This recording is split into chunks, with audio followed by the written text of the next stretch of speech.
I'll take that. Daniel, I'll take that. What, I don't understand who's got. Brattleboro's 2024 Representative Town Meeting is called to order. First order of business is to confirm the meeting has been properly warned. All right, the Town Clerk confirms the meeting's been properly warned. Please, town meeting members, make sure to check in with the attendants when you enter. Only authorized people can sit within the roped area. Members should have your name tags with your lanyards. Please make sure to check back in at the check-in table after lunch. And please make sure to return your badges to the check-in table after the meeting is concluded. Moderator inquires whether we have a quorum, and if so, how many members have checked in?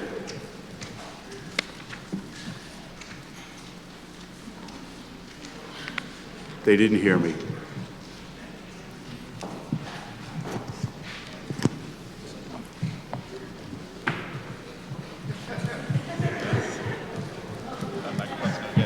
How many? You ought.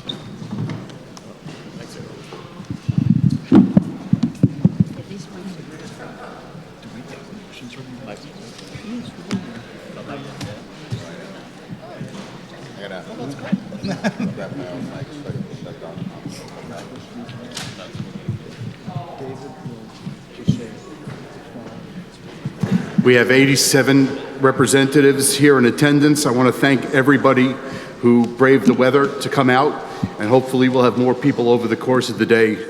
I just want to make sure everybody's aware the exits are in the back of the gymnasium. There's also an exit over here that'll take you out to the front of the high school. The restrooms are out to the back of the gymnasium and around the corner. At this time, I'd like to ask Paula Melton to make some opening remarks.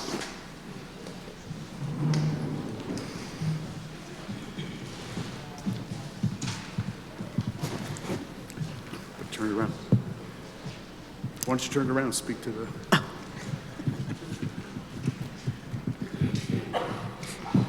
Good morning, fellow representatives. Paula Melton, District 7. I stand before you today struggling with fear, grief, and inner turmoil. I also stand before you with immense gratitude and with hope. Let's start with the fear, grief, and turmoil. When I look around our town, I see growing inequality and great suffering. Many people have no permanent place to call home. Other people, including myself, have the luxury of choice to offer a small kindness or not, to offer a small cruelty or not. Meanwhile, all around Vermont, climate change is threatening our way of life and our livelihoods. Extreme weather imperils our farms and our orchards. Rising temperatures put seasonal tourism at risk. And we're at a point where many people have been so traumatized by flooding that they feel intense anxiety every time it rains. And then there's our country and our world. All around us, democracy is in danger. Authoritarian and nationalist regimes have taken root in an alarming number of places. Under the guise of anti-fascism and anti-terrorism, so-called strongmen with absolute power are waging wars. They are attempting to conquer their neighbors and create full-fledged empires. These men are assaulting constitutions and holding sham elections. These men are interfering in our own elections here at home. Power is a curious thing. Most of the people who want power really shouldn't have it. But most regular people, like all of you and me, would not touch true power with a 10-foot pole. So here we are at Representative Town Meeting. I don't know how many of us, 150 or so regular people doing our best to live into this whole democracy thing. The beauty of RTM is that no one in this room, not even our esteemed moderator, has absolute power.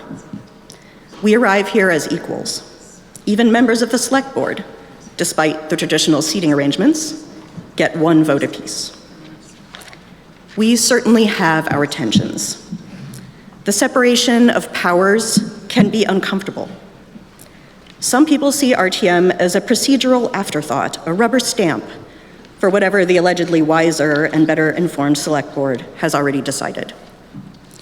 And yet, every year that I've had the privilege of serving at RTM, starting back in 2013, we, those of us who make up this body, have proven that we are far more than a rubber stamp. We have debated in good faith. We have deliberated together. And our debates and deliberations have led to some surprising outcomes, like the 1% local option sales tax, like a new sustainability coordinator position that was created from the floor by Orion Barber. Just last year, we added $350,000 to the budget through an overwhelming yay vote. Why would we do such a thing? We did it to fund new firefighter positions while protecting federal pandemic money, AKA ARPA funds. Now, if you've read the Finance Committee report, and as clerk of this year's Finance Committee, I really hope you have, you'll know that that triumph was temporary. But let's not get discouraged. What this shows us is that sharing power is hard. The truth is, democracy is always going to be imperfect. Some examples. We do our best to speak for the people who cannot be here. We try, but our voices can never fully substitute for their voices. Meetings can be long. Debate gets exhausting. We can't all get what we want. And frankly, everyone in this room, given the right opportunity, has the potential and the freedom to be annoying as hell. Okay, so how about if we make a pact? Part one of the pact. Let's try to keep the annoying as hell part to a low roar today. I'm looking to our esteemed moderator to help with that. Thank you in advance. Part two of the pact. If people slip up on part one, let's all of us close our eyes, take a deep breath, and remind ourselves that we all have an equal voice, that we all have an equal vote. Here in this room and here in our hearts, democracy remains an undying flame, because collectively sharing power is our birthright as human beings. Power to the people.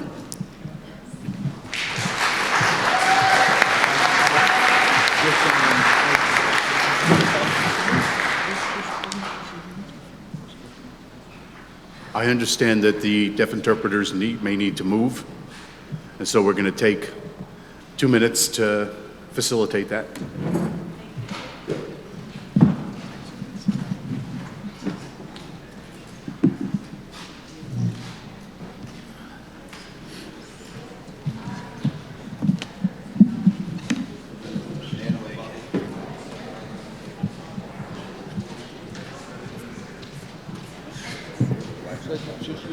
I guess so.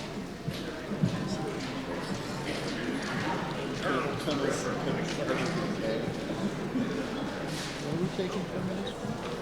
I have a Sure, me neither.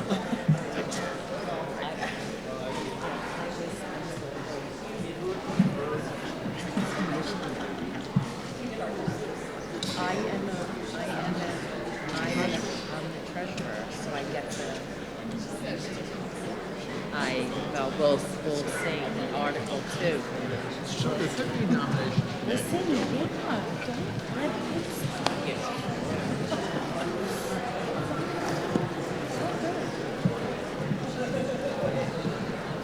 You want me to speak?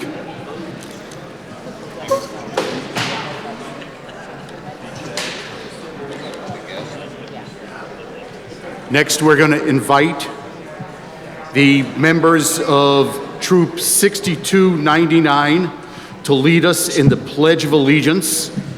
The troop leaders are Mariah Carney, Michelle Como, and Essie Farquhar. The troop members, Ivy Burns Heisler, Addison Como, Aubrey Como, Iva Como, Stephanie Dell, Lily Farquhar, Colleen Keppel, Autumn Little, Olivia Nutting, Aviana Person, Zanaya Person, Lizzie Stark, Julie Stafford, and Josie Vargas. If everybody would rise. All right. It's annoying.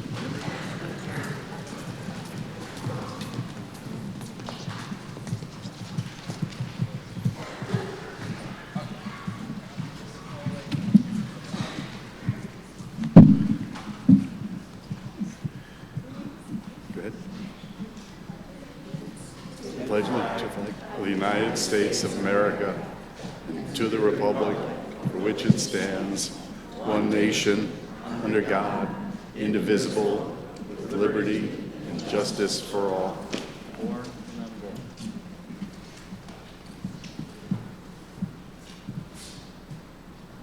Thank you very much.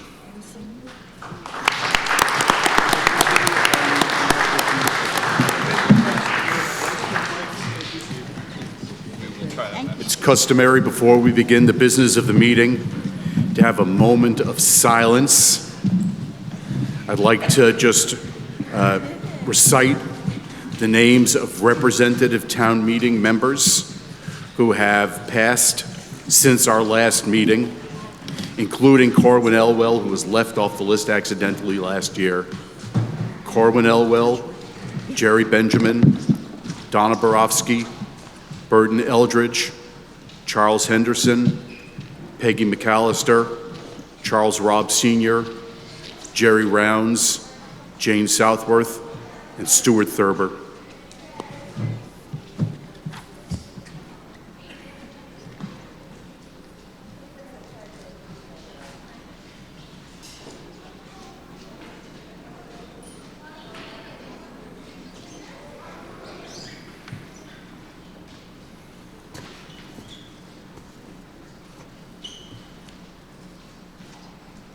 Town Clerk is now recognized to read the opening and closing paragraphs of the warning.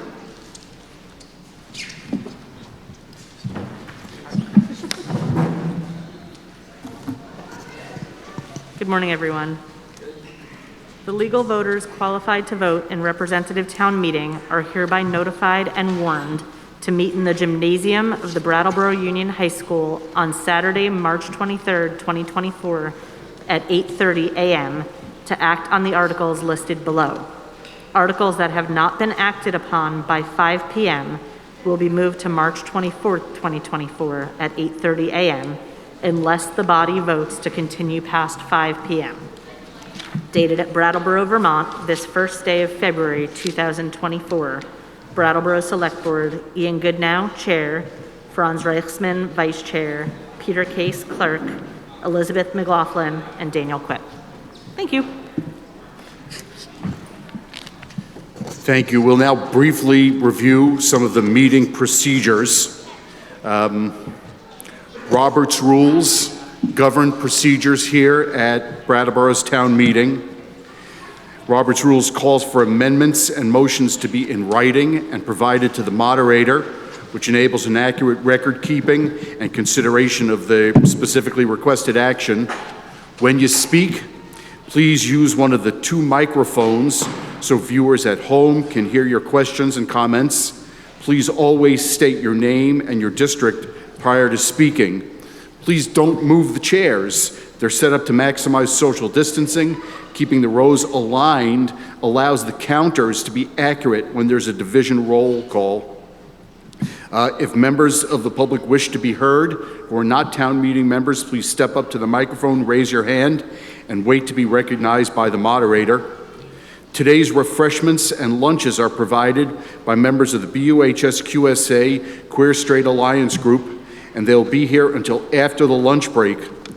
The lunch order forms are in your packets. BUHS QSA is the largest student club at BUHS and mixes peer support, school-wide education, and works to improve conditions for all students, especially those who identify as LGBTQIA+. Comments will be limited to 2 minutes, with exceptions to be determined in the moderator's discretion or vote of the assembly. Comments must be germane to the motion on the floor. My role as moderator is to make sure that all voices are heard and the meeting is to run effectively. I strongly prefer not to limit member comments, but my role is to make sure the meeting keeps on track. The meeting is being broadcast live by BCTV on Comcast Channel 1079 and on Facebook at Brattleboro Community TV. The meeting will be rebroadcast on Channel 1079 and available online at brattleboro.tv.org. The meeting is being interpreted for the deaf and hard of hearing by Elizabeth Fox, Janet Dickinson, Crystal Haynes, and Virginia Clark, and we thank them for their assistance and their service. I'm going to note that specific procedures relating to voting will be discussed as we get to the end of the warrant articles. And we'll talk then specifically about how those motions will be made and nominations will be taken. We have a quorum which has been defined for today's meeting at 77 members, being 50% plus one of all potential seats here at town meeting. There has been a different interpretation of what is a quorum, being 50% plus one of people who've been elected and otherwise appointed and ex officio members. And I anticipate next year we will use that quorum rule. But for today's purposes, we've used 50% of one plus one of all potential members. So to the extent that we would drop below 77 at any point, including during any business, we wouldn't be able to take any further action. The moderator recognizes Ian Goodnow for preliminary motion number 1. Good morning, RTM. Ian Goodnow, Chair, Brattleboro Selectboard. I move that the following persons be authorized to remain in the meeting with the Select Board and the town meeting members. Town Manager John Potter, Town Attorney Robert Fisher, Assistant Town Manager Patrick Moreland. Is there a second? Mr. Carville seconds. It's been moved and seconded that the following persons be authorized to remain in the meeting with the Select Board and town meeting members. Town Manager John Potter, Town Attorney Robert Fisher, Assistant Town Manager Patrick Moreland, and Executive Assistant Jessica Stickler. Is there any discussion? Seeing none, all those in favor, please rise and say aye. Thank you. All those opposed, please rise and say nay. The ayes appear to have it. The ayes do have it, and you've adopted preliminary motion number 1. The moderator recognizes Ian Goodnow for preliminary motion number 2. Thank you, Mr. Moderator. I move that the electronic media and the ASL interpreters be permitted to remain in the meeting. It's been moved and seconded. Who seconded? Mr. Finnegan seconded. It's been moved and seconded the electronic media and ASL interpreters be permitted to remain in the meeting. Is there any discussion? Seeing none, all those in favor, please rise and say aye. Thank you. All those opposed, please rise and say nay. The ayes appear to have it. The ayes do have it, and you've adopted preliminary motion 2. The moderator recognizes Ian Goodnow for Article 1. Thank you, Mr. Moderator. I move that the appointment of Hillary Francis as Town Clerk be ratified and approved and confirmed for a term of 1 year until the 2025 Representative Town Meeting. Is there a second? Mr. Carville seconds. It's been moved and seconded that the appointment of Hillary Francis as Town Clerk be ratified, approved, and confirmed for a term of 1 year until the 2025 Representative Town Meeting. Is there any discussion? Seeing none, all those in favor, please rise and say aye. Aye. Thank you very much. All those opposed, please rise and say nay. The ayes appear to have it. The ayes do have it, and you've adopted Article 1. Moderator recognizes Dr. Reichman for Article 2. Thank you, Mr. Moderator. Franz Reichman, District 8. I move that the appointment of Kimberly Frost as Town Treasurer be ratified, approved, and confirmed for a term of 1 year until the 2025 Representative Town Meeting. Is there a second? Second. Mr. Stevens seconds. It's been moved and seconded that the appointment of Kimberly Frost as Town Treasurer be ratified, approved, and confirmed for a term of 1 year until the 2025 Representative Town Meeting. Is there any discussion? Seeing none, all those in favor, please rise and say aye. Aye. Thank you. All those opposed, please rise and say nay. The ayes appear to have it. The ayes do have it, and you've adopted Article 2. Moderator recognizes Mr. Case for Article 3. Thank you. Peter Case, District 3. I move that the appointment of the firm of Fisher & Fisher Law Offices, P.C., as Town Attorney be ratified, approved, and confirmed for the term of 1 year until the 2025 Representative Town Meeting. Is there a second? Mr. Carville seconds. It's been moved and seconded that the appointment of the firm of Fisher & Fisher Law Offices, P.C., as Town Attorney be ratified, approved, and confirmed for a term of 1 year until the 2025 Representative Town Meeting. Is there any discussion? Seeing none, all those in favor, please rise and say aye. Aye. Thank you. All those opposed, please rise and say nay. The ayes appear to have it. The ayes do have it. You've adopted Article 3. Moderator recognizes Mr. Quipp for Article 4. Thank you. Daniel Quipp, District 8. I move that the Town Auditor's report be accepted as printed in the annual town report and posted on the town's website. Is there a second? Mr. Cook seconds. It's been moved and seconded that the town's auditor's report be accepted as printed in the annual town report and posted on the town's website. Is there any discussion?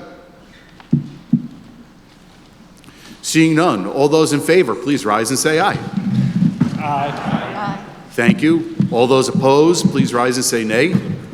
The ayes appear to have it. The ayes do have it, and you've adopted Article 4. For Article 5, the moderator recognizes Elizabeth McLaughlin. Good morning. Elizabeth McLaughlin, District 9. I move that the town authorize its select board to employ a certified public accountant or public accountants. Is there a second? Mr. Franks. It's been moved and seconded that the town authorize its select board to employ a certified public accountant or public accountants. Is there any discussion? Seeing none, all those in favor, please rise and say aye. Aye. Thank you. All those opposed, please rise and say nay. The ayes appear to have it. The ayes do have it, and you've adopted Article 5. For Article 6, the moderator recognizes Ian Goodnow. Thank you, Mr. Moderator. I move that the Select Board be authorized to borrow money in anticipation of taxes, grants, and other revenue. Is there a second? Mr. Carville. It's been moved and seconded that the Select Board be authorized to borrow money in anticipation of taxes, grants, and other revenue. Is there any discussion? Seeing none, all those in favor, please rise and say aye. Aye. Thank you. All those opposed, please rise and say nay. The ayes appear to have it. The ayes do have it, and you've adopted Article 6. So Article 7 is the bond issue. Polls will open at 10 o'clock, but this is an opportunity for any discussion on this bond article to the extent anybody's got any questions or comments. So, moderator recognizes Mr. Goodnow on Article 7. Thank you, Mr. Moderator, and it's not a motion, so I'm just going to read the article. So Article 7, to see if the town will authorize the following capital improvement: to construct the secondary Pleasant Valley water storage tank at an estimated cost of $1,620,000, and will authorize the issuance of notes and/or bonds in aggregate principal amount not to exceed $1,620,000 at a rate of interest not to exceed 3% per annum, and for term of 10 years to pay to that extent the cost of said public improvement. The vote on this article shall be by Australian ballot as required by law, and the question to be voted upon is as follows. Shall the notes or bonds of the town of Brattleboro in the amount not to exceed $1,620,000 and bearing interest not to exceed 3% be issued for the purpose of constructing the secondary Pleasant Valley water storage tank? As noted by Mr. Goodnow, voting will be by Australian ballot. Polls open at 10 o'clock. Polls close a half hour after this town meeting adjourns. Is there any discussion or any comments about this Article 7, the bond issue? Your name, please.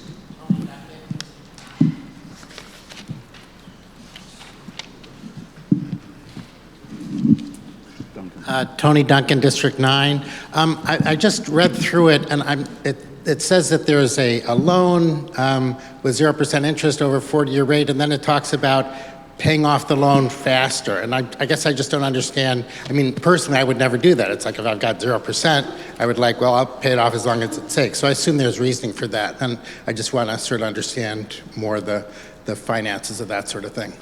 A member of the administration is interrogated about the timing of payoff of the loan. Yeah.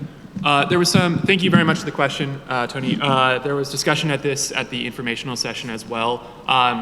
It's my understanding that the 3%, up to 3% language in the motion is a little dated, and that the 0% interest is under the 3%. And so that's why it still works for the motion, but of course we want to utilize the 0% interest. And I think your other question was to the time of payment. And I'd look to John if you want to speak to that. Sure. John Potter, Town Manager. So the payment schedule has not been worked out by the Select Board yet. They will, if this is approved, they'll figure out what that is. There are several options there. One is to I believe there's funding in the utility budget already to pay off this loan over several years, 2 years. So that's one option. Another is to continue on with the 0% financing for a longer period, I believe up to 20 years, is it? I think up to 20 years. So those are the types of things that we would analyze if you want to do this. Mr. Davis.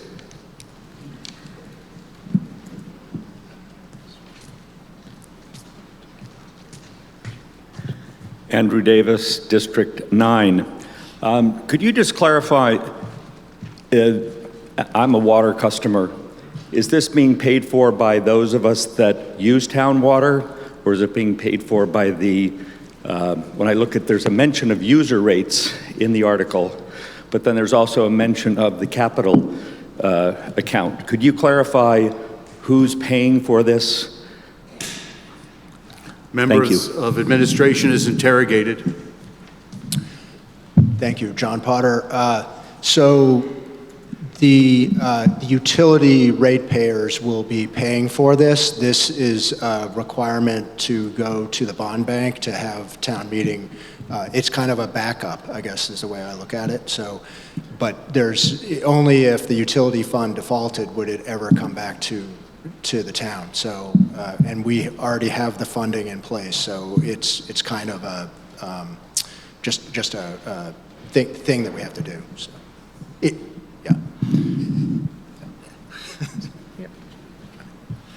I'm still confused. No. All right. Well, maybe I could get some help on this one. after the next Dan. question, we'll get some further clarification. Thank you. Hi, Aaron Smith, District 7. My questions aren't really pertaining to approving the bond, but I had questions about the project itself.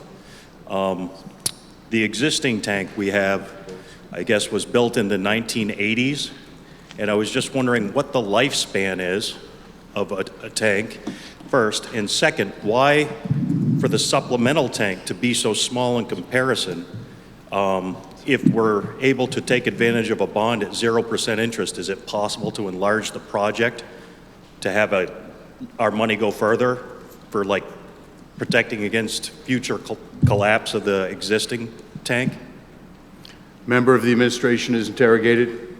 Yes, Mr. Moderator, I'd like to Just make sure to say your name. When acknowledge John Potter. I'd like to acknowledge DPW Director Dan Tyler to answer that question and hopefully expand on my answer in the previous question. So Dan Tyler, Department of Public Works Director, will respond to that inquiry. Thank you, Mr. Tyler. Yes. Good morning.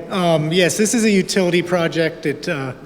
It falls under the utility budget. It'll be paid by the ratepayers. The capital expense for the project has been incorporated into the capital budget.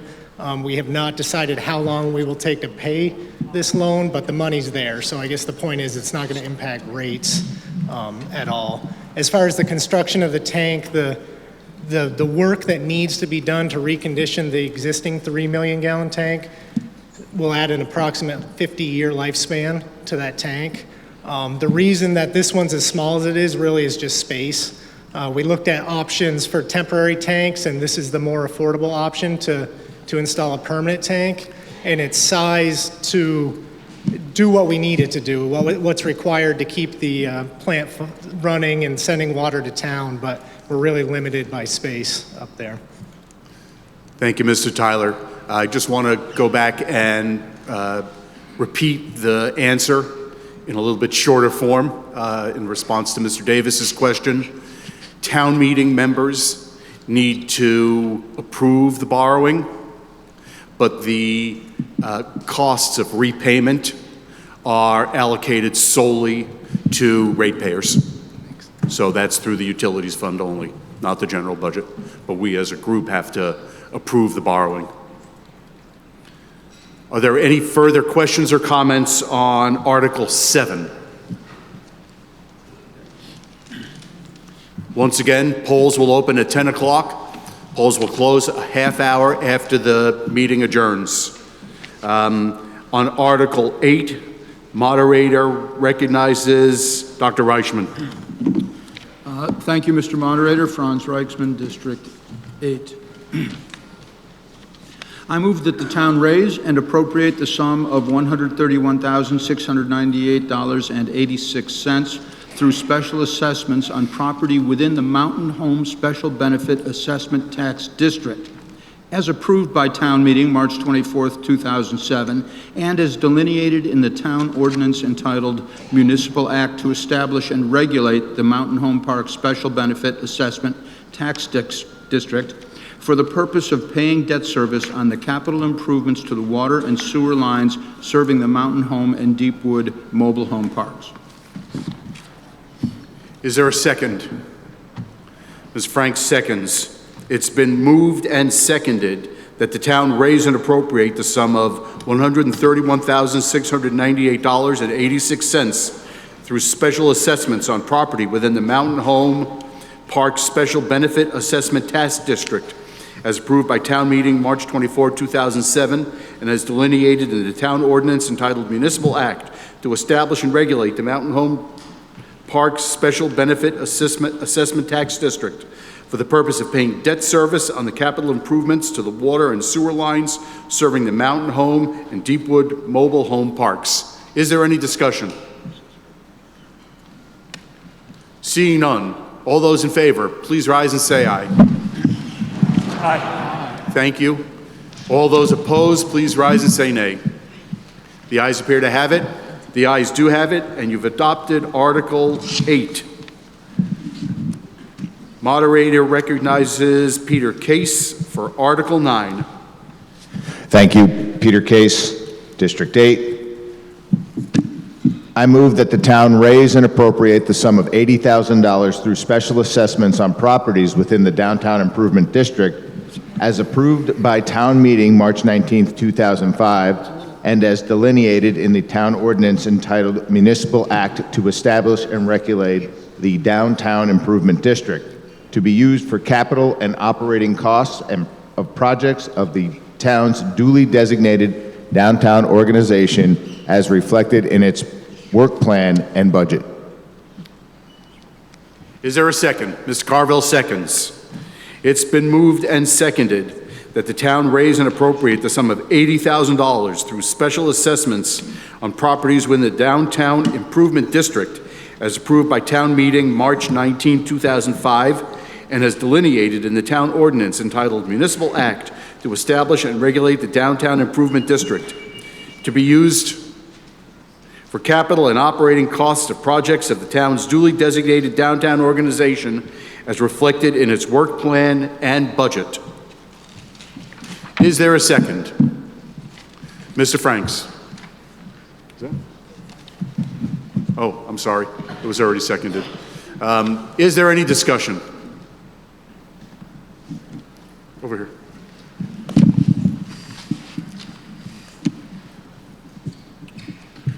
Kevin O'Brien, District 9.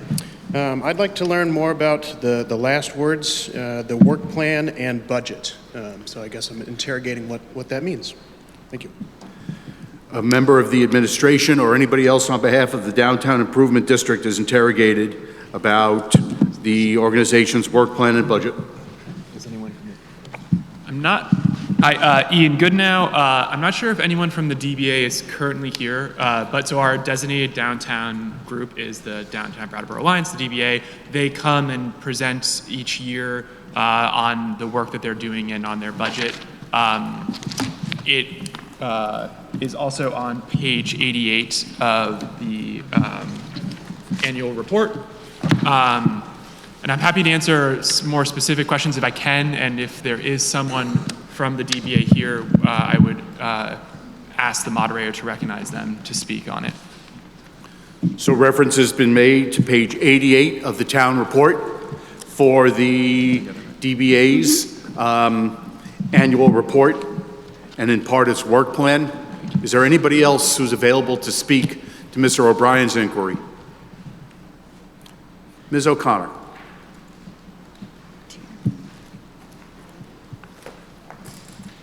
I'm Kate O'Connor, District 9. I don't work for DBA, but I was on their board for like 15 years, so I can tell you what it's all about. The work plan and budget, I think you were talking about, is developed by the Downtown Brattleboro Alliance, and it's voted on, before it gets to the select board, it's voted on by all of the property owners in downtown Brattleboro who are actually putting the assessment in. So it's been approved by the people that are going to be taxed, and then it goes to the select board to get to us. I hope that helps a little bit. Thank you, Ms. O'Connor. Any further questions or comments on Article 9? Yes, Ms. Morgan.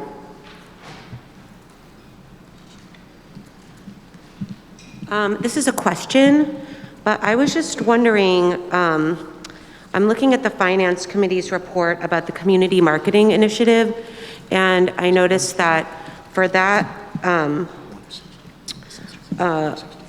funding, that it was identified that the Select Board wanted to allocate $160,000 for that purpose. So I was just wondering, why is that put into the general budget rather than on these assessments? That's my question. A member of the administration is interrogated about the potential overlap between the DBA funding and the marketing initiative funding. Thank you, Robin, for the question. So I'm trying to understand the question to answer it effectively. So the 160 was a request from the DBA. They came and presented on the marketing initiative, and it was 5 years they had done it, and they kind of decided they wanted to move in a different direction from the marketing to contracting with someone for the DBA who can help them access grants and other funding resources to invest in the downtown.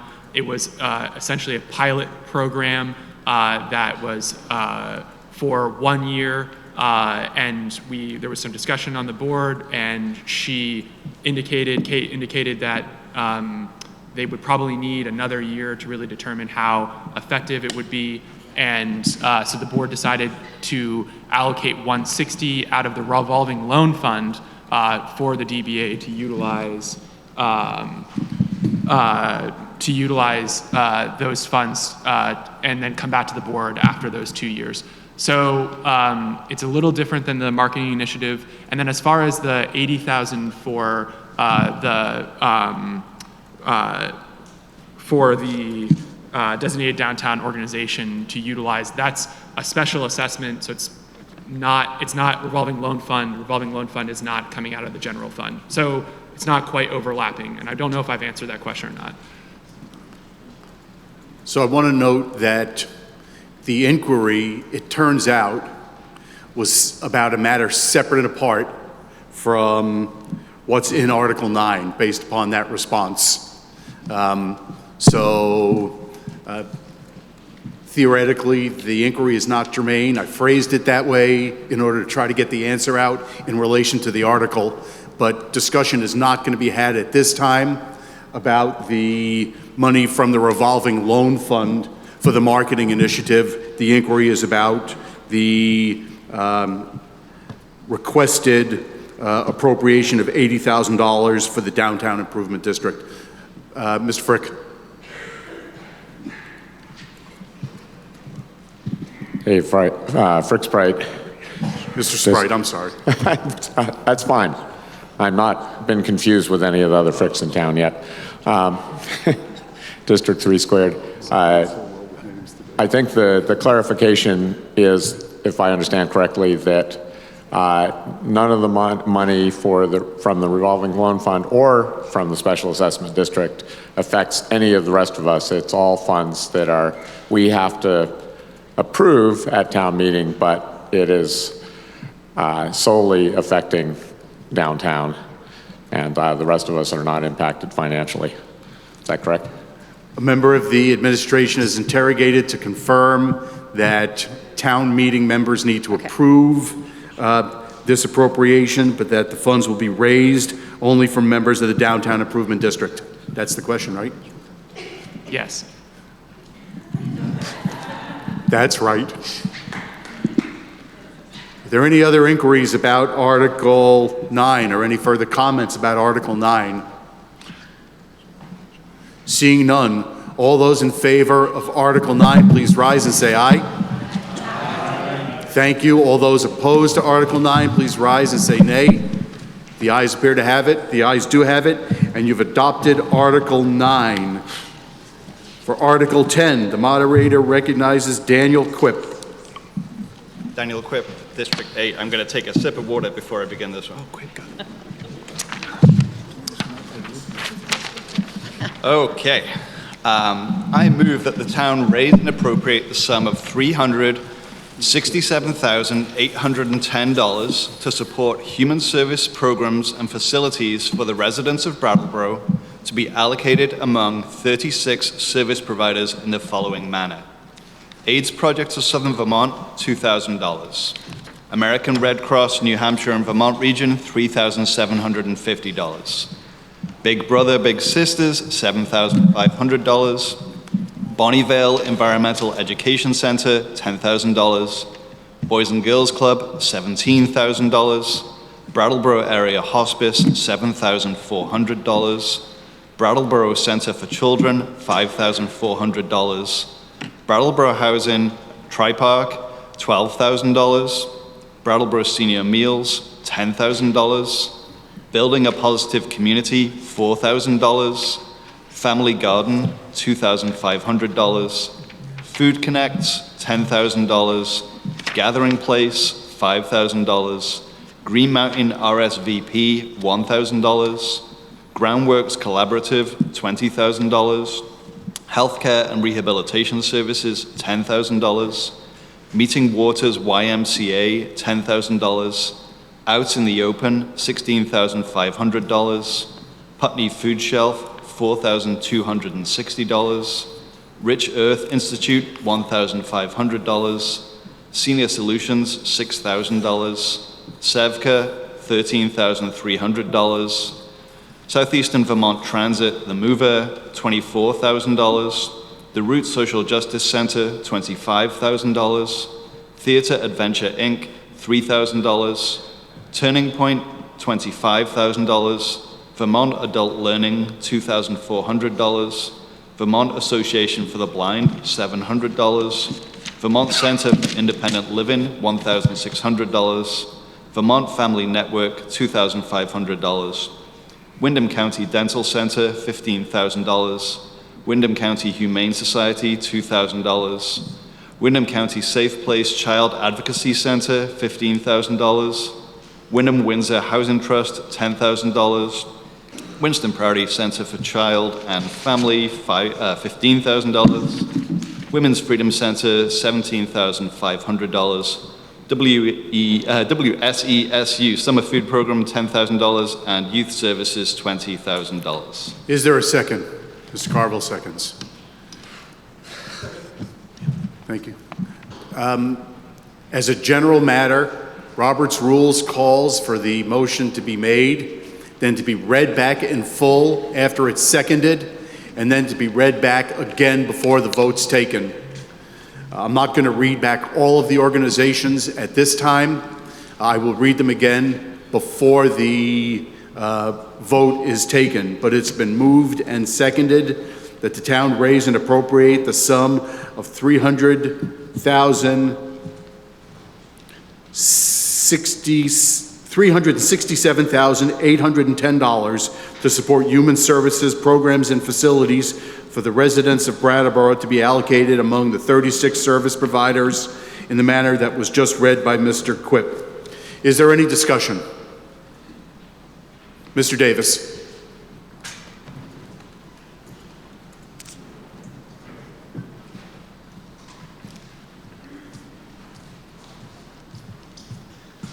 Andrew Davis, District 9. First off, I'd just like to thank our Human Services Committee for all of the hours they have put on this. There was a time when I first became a town rep where these kinds of allocations were discussed from the floor at this meeting. There was a haphazard quality to the process, last-minute requests, and the whole reason the town meeting put forward the Human Services Committee was not to make an opportunity for us to rubber stamp something, but to have a fully rational process for evaluating these requests.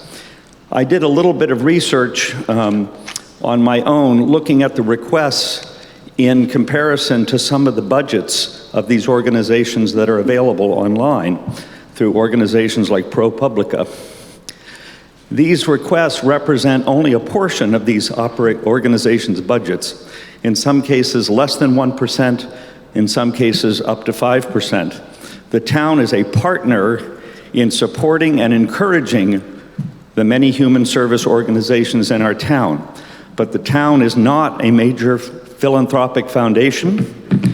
It's not the main source of funding for these organizations. And our human service agencies are funded with multiple sources of income that can include federal and state grants, donations, fundraising, and money from our town. So I would like to just end by saying our committee does a thorough job, public meetings that people can go to, and I fully support the recommendations of the Human Services Committee. Thank you. I want to please ask that applause not be made after individual comments. Applause is the flip side of booing, and it's really not an appropriate way. If you have a comment you want to express, please ask to be recognized, and we'll call you to the microphone. Ms. Mnuchin, do you have a comment? Thank you.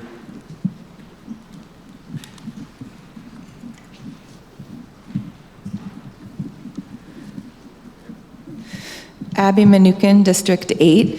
I want to echo Andy's support for the Human Services Committee and all of the hard work that they did.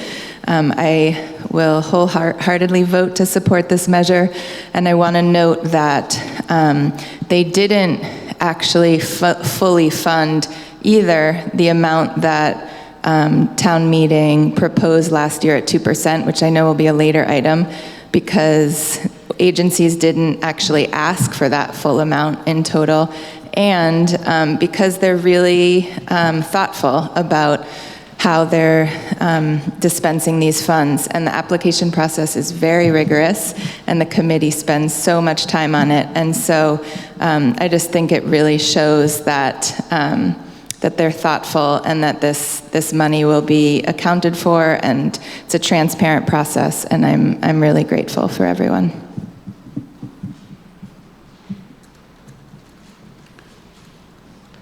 Mr. Garza is recognized.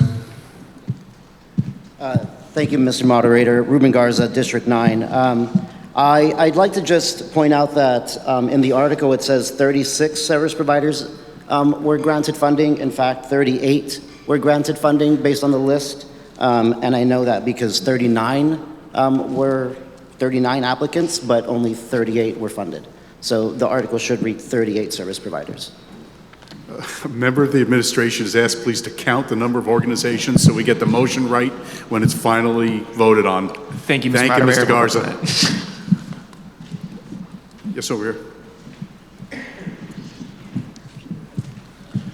here. Steve Heim, District 9. I just think it's worth mentioning some of the taxpayers in our town that are probably feeling extremely strapped due to inflation.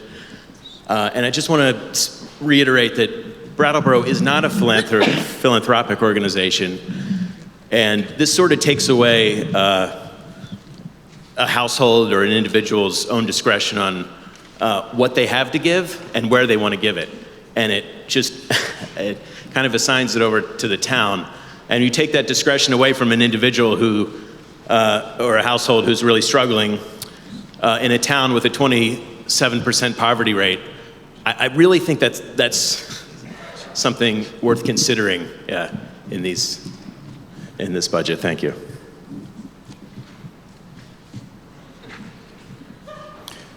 I'll note in terms of comments relating to this Article 10, there is a separate article to be voted on later at town meeting about the percentage of the FY26 budget to be allocated to human services funding. So if you have comments about that general issue, please would you consider holding those to Article 16? Mr. Morton. This is just a question. I'm not opposed to it, but I noted that Windham County Dental Center is getting $15,000. So I'm just looking for an explanation. It seems to be that would be a business, but I'm not sure. Someone can help me with that if you could. Member of the Human Services Funding Committee is interrogated. Well, thank you, Mr. Minor. David Minor, District 7. I'm the chair of the Human Services Committee. The dental program is one which is largely philanthropic effort, and has provided, I think, a tremendous service to the residents that are most in need of dental care and appreciate. Thank you, Mr. Minor. Behind Mr. Garza. Yeah. Did you want to respond to that inquiry? No? Come on. Yeah. Mary Casey, I guess I'm in District 8 now. I hear what you're saying about strapped for money. Part of this, and it drives me nuts too, if you want to donate to something, why can't you just donate to something? Some of that has to do with the grant procedures that all these nonprofits go through. You have to show individual support and town support. So this is part where they can say, we've asked for a teeny tiny little part of our budget, but they can do the check mark on the nonprofit list saying, see, my town supports me. I hear what you're saying. Part of it, like I say, it's just that grant system. I would ask, please, in the future, that all comments be directed towards the moderator rather than to individual members. Over here, thank you.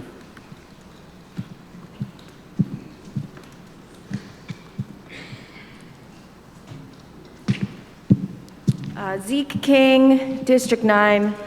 I had a comment that I already had in mind, but I'd like to respond to the, not directly to, I would like to share that I know about some of the work of the Windham County Dental Center. It is extremely difficult to find dental care in this town if you're poor. And dental care is a huge problem. Like 1 in 5 people over the age of 55 don't have any teeth left in this country.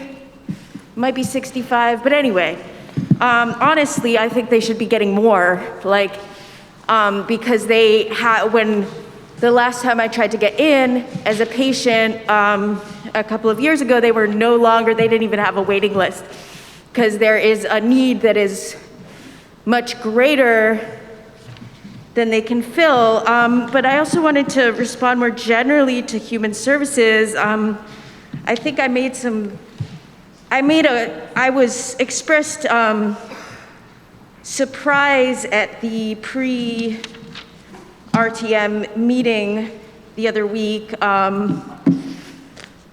that the amount that some of these human services organizations were getting was so low. Andy explained to me that $20,000 wasn't the entire annual operating budget of Groundworks Collaborative, so thanks for that. But no, in general, just these organizations they could all use so much more money than they're getting here right now. Like HCRS, that's Human Services, and I don't remember the acronym. Anyway, HRS, their case managers have twice the caseload of what would be a comfortable caseload for them. I've been the recipient I've been involved with a case manager there who told me they had it would have 20 to 25 people on their caseload would have been more comfortable, and they had over 30. They had 34 people. They had trouble remembering who had said what to them, and these are Your comments have exceeded 2 minutes. If you could please wrap up. Oh, okay. Thank So you. I just would like to say that I would encourage, not that more money would necessarily solve problems such as an overwhelming caseload, but in the future, I would encourage these organizations to ask for even more from the citizens, because I think a lot of people, especially low-income people in this town, would prefer that their money goes where it's most needed rather than trying to figure out themselves where the small amount of money that they can give should be allotted. Thank you. Thank you. Ms. Morgan. This is just a question for the select board or finance manager. I was wondering if you could say, what is this amount, $367,810, the impact on the tax rate? Could you say it in terms of per $100,000 of home value? What does that add up to? Thank you. Member of the administration is interrogated.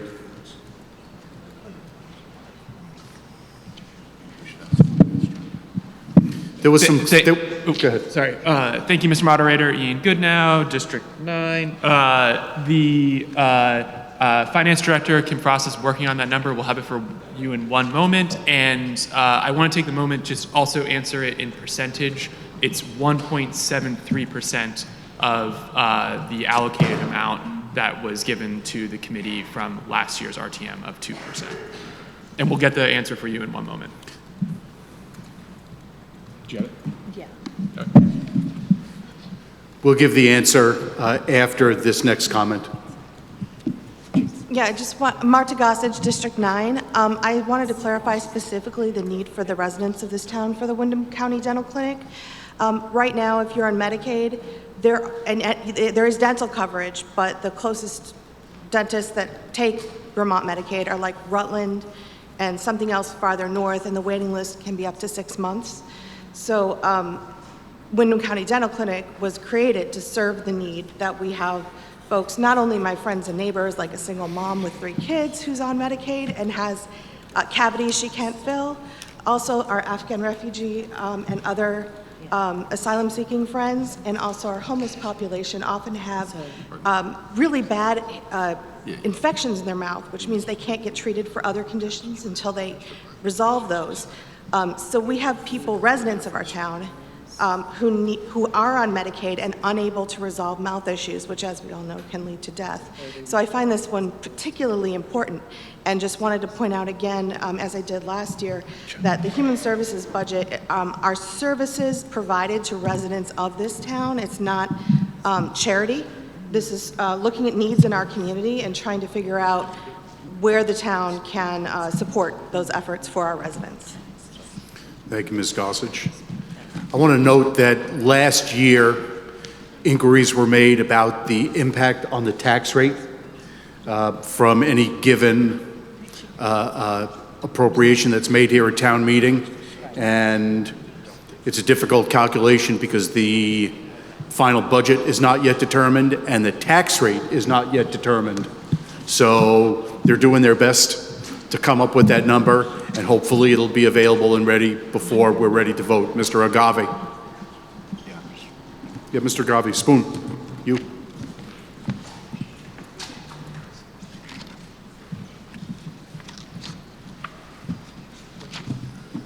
Spoon Agave, District 8.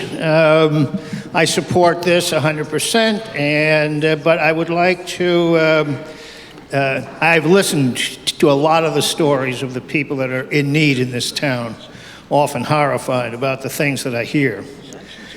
I would like to comment, this is not any sort of indication or suggestion that our town is some sort of a charitable organization. We put this money towards these uses because we care about the people that live in our town. This is not some kind of a handout of, this is a moral obligation that we are fulfilling. And the amount we give sort of represents the amount that we care. I wish it was a lot more. Any further comments?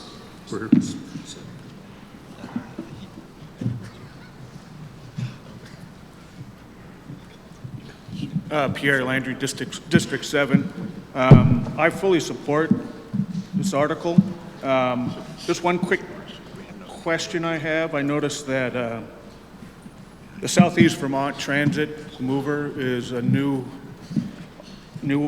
recipient of money at $24,000. My question is, how is the mover generally funded? Does the town support it in the regular budget, the town budget, as well as this human services article? That's my question. Thank you, Mr. Lane. Mr. Quipp is recognized. Mr. Moderator, town meeting. I just want to kind of refer to the fact that there are human service narratives from pages 74 onwards in your report, and I do not work for the mover, and I can tell you from having read this that it says that they requested funds to start a new free micro transit service in Brattleboro. Some of you may have read about that in the last couple of days. And I believe that was the reason for their request. The funding for the mover is from lots of different places. Brattleboro does contribute some through our general fund. That detail's in here as well.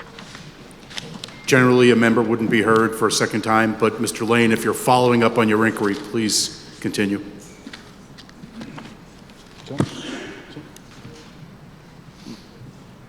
Just clarification. Landry, I'm sorry. I believe that, Pierre Landry, District 7. Just for clarification, I thought I read that the new microbus was going to be funded by BCDD, or BDCC. If there's anybody who's in attendance who can speak to the inquiry about the funding for the new microbus, whether it's being funded by BDCC and other funding, that's the nature of the inquiry. Ms. Fillion may have an answer. Thank you. Yeah. Hi, I'm Sue Fillion. I am a board member of Southeastern Vermont Transit. The new microtransit service does have funding from BDCC. It's for $100,000. It's from Northern Borders Coalition, or the Northern Borders Regional Planning Regional Commission. That funding this is a pilot project. That funding goes through kind of the end of the year. This an additional request of $24,000 is to extend it a little bit further. Thank you, Ms. Fillion. Mr. Moderator, if I may, I can answer the previous question. Ms. Goodnow was interrogated about the impact on the tax rate of this human services funding.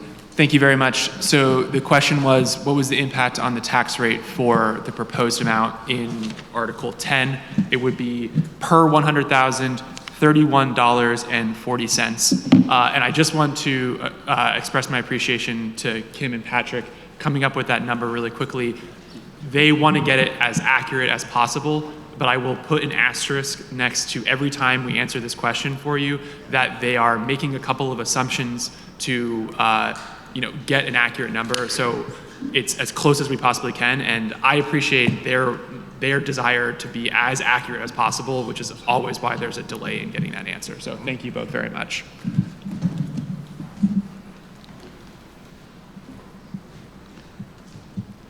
Sarah Turbo, District 9. I'm a member of the Human Services Committee. I want to speak to the mover question. Just want to draw everyone's attention to page 20 of the report. And I'll read this paragraph. With regards to the application submitted by the Southeast Vermont Transit, also known as the mover, the committee passed a proposal to fully fund their proposed transportation pilot program as requested for this year only. Because the committee feels that ongoing funding of essential town services, for example, public transportation, is outside of the traditional human services funding scope of the committee, it encourages the mover to pursue other funding sources for ongoing essential services beyond this year. So we decided to fund this because we believe that it was a good and useful human service project as a pilot, and they were requesting funding to try this pilot, but we did feel that moving forward, they should be looking for funding sources from the town directly through other sources. Thank you. Any further comments? Mr. Tewksbury.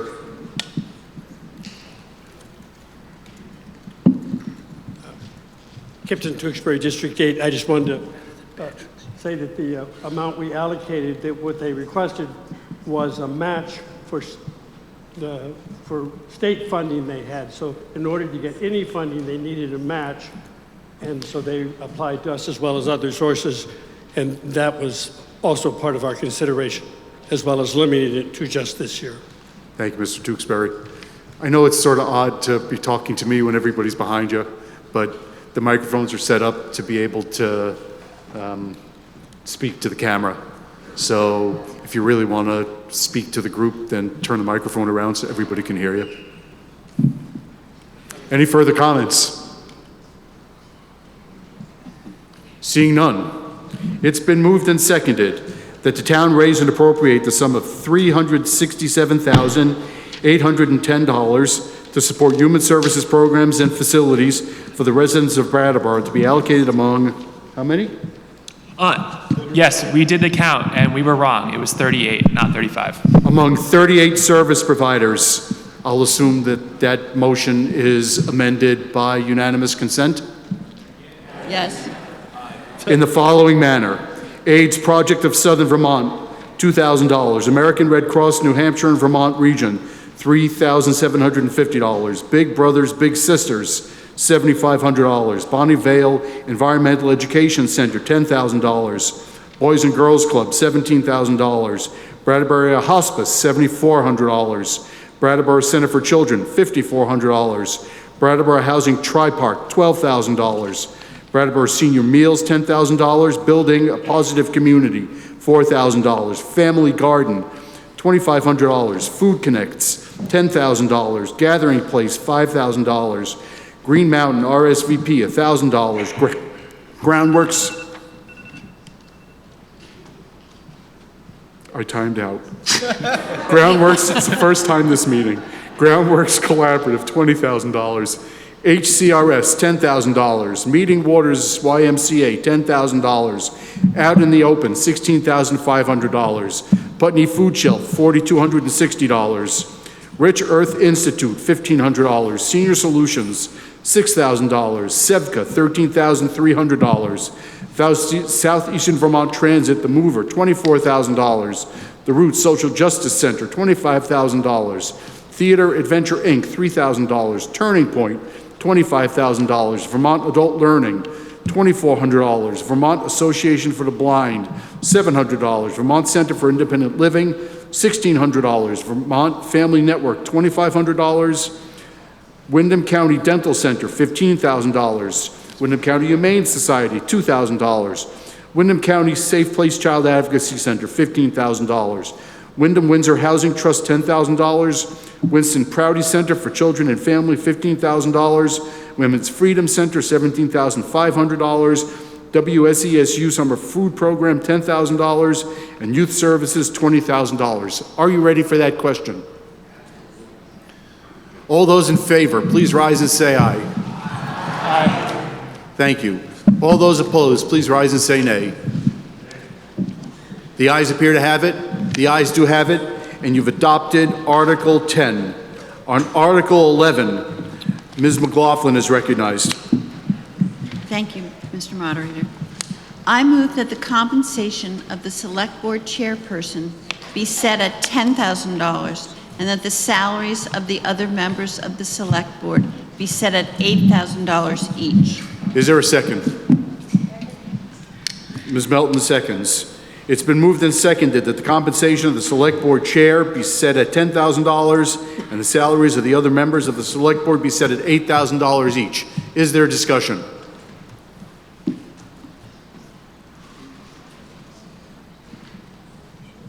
Hello, my name is Cyrus Smith. I am from District 7. And my inquiry is how much of their time is dedicated to Select Board duties? How much time? Yes. Oy. Yeah, thank you. I'm sorry. Member of the administration, a member of the Select Board is interrogated. Yeah, and I didn't catch your name. Smith. Cyrus. Iris, thank you very much for the question. I anticipated this question and spent a bunch of time thinking about it and still didn't come up with a really good answer. I can speak as the chairperson. There are a lot of things that happen during the week, and it can really vary in the time. The chair and the vice chair, who's Franz this year, have a separate meeting called the agenda setting meeting. That can go from 30 minutes to 2 hours, depending on how much material there is. And then as far as the chairperson goes, it's a lot of answering emails and answering questions from members of the public, which is something I love to do, but like it is part of the job. And then it's answering media inquiry, talking with the town manager about various things going on in the town, emergencies, non-emergencies, and then obviously the select board meetings themselves, which if you have been a watcher of my time on the board, I haven't done a great job of keeping them short, so they go pretty late. And I'm hesitant to give you an exact number because it really does vary from week to week. But yeah, I hope that helps to give you at least a sense for, I'm only speaking from really the chair's perspective from the last 2 years, but I would say it varies from, if it's a week with an agenda setting meeting plus a select board meeting, plus answering the things I was talking about, it probably vary from 5 hours to 10, I'd say. But again, that's a real estimate. Ian. Yeah, and I would really I'd love to, if the moderator would be agreeable, I'd love to give other board members an opportunity to speak to that. Other board members, select board members are interrogated. Liz? It's not my meeting. I just wanted to add that Thursday's meeting, we had an executive session at 5 and we wrapped up early. I got home at 9:15, so that's 4 hours, and that was a short meeting. Most of the time they go to 10 or 11. And so that's just the meeting. But I also spend a lot of time discussing town matters with the town manager and other members of the staff and other members of the select board. So I don't have a tally of what that is, but it's considerable.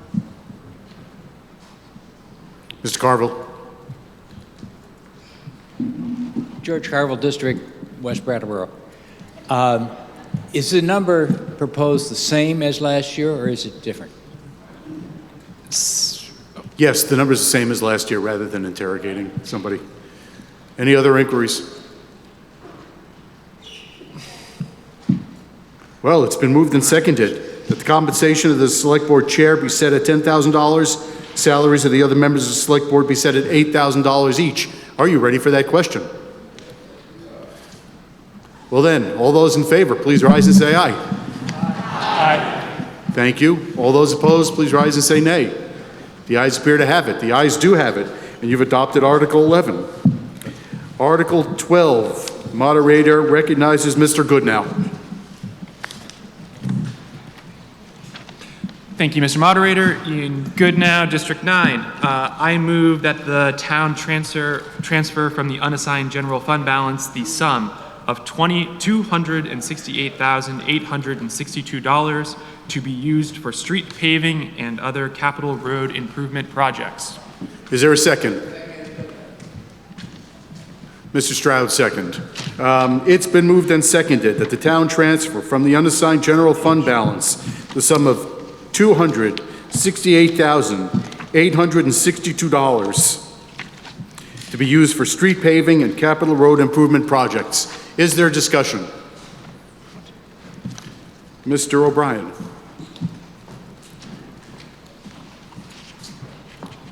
Kevin O'Brien, District 9. I'd like to interrogate how the decision of allocation comes about. About these funds, where these funds get spent. Do they go to DPW every year, et cetera? Who are you? Yeah, I got it first. Mr. Goodnow is interrogated. I only have so many times I can answer questions left, so. I will, and I'll leave it to DPW as well if they want to answer. But generally speaking, transfer from unassigned general fund as a matter of course should go towards one-time investments in improvements because it's leftover funds that we aren't budgeted for, and we don't want to take those funds and put them into things that we use on a yearly basis for operations, because we don't want to get in a place where we're using the unassigned fund balance towards operations and then some year not have any. And then suddenly we're having to raise the tax rate because we've become dependent on those unassigned. So as far as I think generally speaking, that's the methodology, is that we invest these funds back into capital improvement projects, because those are things that we're always going to need to continue to do, but they are not a base operations number. And I hope that answers your question, but I see you coming back up. Yes. Mr. O'Brien, are you also inquiring about specific projects? No, this is a clarification as who makes the decision and when that time comes about. Is it at a select board meeting? Well, you're going to make the decision a little bit today, but it's also the select board makes that decision during the budgeting process. Okay, so this happens during the budgeted process, and then this article comes about, and then we vote on it today. Yes, and I see Franz. Franz Reichsman, District 8. The amount is in large part just a mathematical calculation. It's what's left over in the budget after the year's business is completed and this money hasn't been spent. So there's no requirement to spend all of it, but we reserve, of the amount that we have in the bank, we always keep 10% of the annual budget for emergency spending, and then anything over that 10% is considered unassigned fund balance. And that's the amount that goes into this determination, so that we looked at that number in deciding how much is available, and then make a recommendation to you to see if you agree with that. Certainly. So, and I guess so this came about to allocate the funds to DPW from a request of theirs, or was that a select board decision? I don't know if that's a clarifying question and if I'm allowed to ask it at this point. You're allowed to ask any question. Yeah, absolutely. Whether it's in order, it's a different issue. Whether it can be answered is a different issue. Yeah, that's the question, if we can answer it. Liz? Mr. O'Brien, it's a chicken and egg question that you're asking, because the Public Works, we're always on the Select Board well aware of the demands for road paving, and a certain amount is budgeted every year in part of the budget. But additional funds are welcome to catch up to the maintenance of our roads and sidewalks, because it is a little overwhelming, and we cannot devote, as much money as would be required to fix all the roads. So it is on a timed basis and a scheduled basis. So this is a little extra push. Certainly, yeah, that's I'm also gonna refer, please, to pages 109 to 110 of your town report, where we have the FY25 capital fund budget and then the capital plan for the next 5 years, because that is developed out over time by DPW in conjunction with Select Board and Finance Department. Perfectly, thank you. And I guess one last clarifying thing for this moment is Ian stated that these were funds generally set aside for a capital project, but Elizabeth, you mentioned that the roads seems like an ongoing maintenance thing. And I would be in the position to say that I think those are two very different things, ongoing maintenance versus this capital project. I guess that's a comment. Thank you. Sounds like that last one's a comment. If the Select Board wants to respond. Administration. I'll try not to speak too much today. Yeah, capital maintenance, capital improvements to roads is a little different than going in and doing the maintenance that's required like every year in springtime. The projects that we're talking about are more of those like larger scale repavings on roads that need to be done. At least that's my understanding. But I think your point's well taken. And I think that the board can consider that in the future as far as like, are we making sure that these unassigned general fund balance monies are going towards those types of projects and not more of the yearly maintenance stuff? The polls are open on Article 7, so you're free to go vote. Mr. Morton. Question related to the use of the funds. I noticed that these work was done this last year or so, realigning the traffic flow on High Street, left and right and left, and I just wonder how that's working out. Whether you regret doing that or not, if you think it's been beneficial, and if it's been beneficial, in a way, but if you regret doing it, are you going to put it back the way it was? And is that part of what this expenditure might do? I don't know if that's germane or not, but I just want to ask the question. Well, it's not really germane. My recommendation would be that if there's an inquiry about whether the maze on Western Avenue was a good idea, that maybe it should be taken up at a select board meeting. Yeah, I think I'd love to take a lot of time to talk about that right now, but I don't think it's going to be germane. Mr. Davis. All right. It would continue the non-germane. Right. Anybody have a question that's not about the way Western Avenue is situated? Mr. Landry.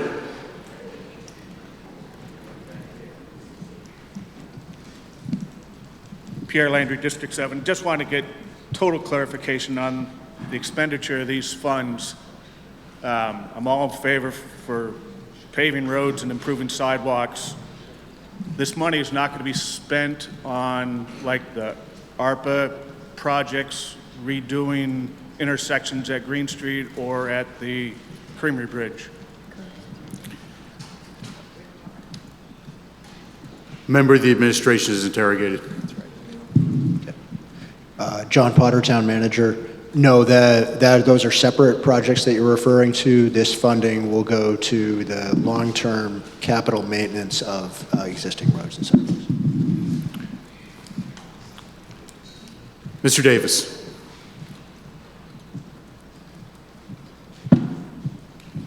Arthur Davis, District 8. Guess I'd just like to interrogate member of the administration or director of DPW to talk about these kinds of funds in terms of their use for not just street paving for cars, but kind of thinking holistically about our streets in terms of pedestrians and bicyclists. Member of the administration or DPW is interrogated about these funds taking account of bike ped safety. Mr. Tyler is recognized. Yes, when we take these funds, we recently completed a pavement assessment of the town roads. So we're looking at condition of roads, we're looking at other projects that may be taking place in the utility projects, state projects, under other funding sources. And we're also looking at the various plans that the town has, the bike ped plan. So, you know, the idea is that as we select roads, we'll implement bike and pedestrian improvements as we can. We found through Western Avenue that it works best to implement these things on a new, fresh road, blank canvas, and that's the hope. Thank you, Mr. Tyler. Mr. Agave is recognized.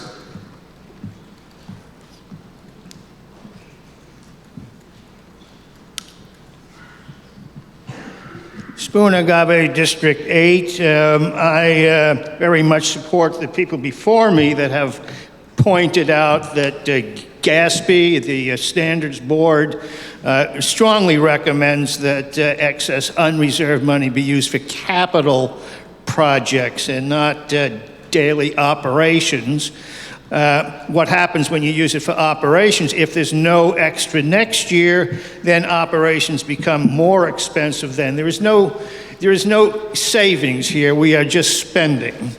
And that money, I'm going to vote no on this so we can just leave that money in the town accounts. And then I hope that next year, the board will bring to this body a recommended policy about how to deal with the excess unreserved funds so that it doesn't become, which it already has become about halfway, a slush fund to apply anywhere that seems preferable. And I don't want to have to be arguing every year about where to apply this money. There should be a policy, not a guideline, that we can understand and justify where this money is going. Is there any further discussion on Article 12? Mr. O'Brien.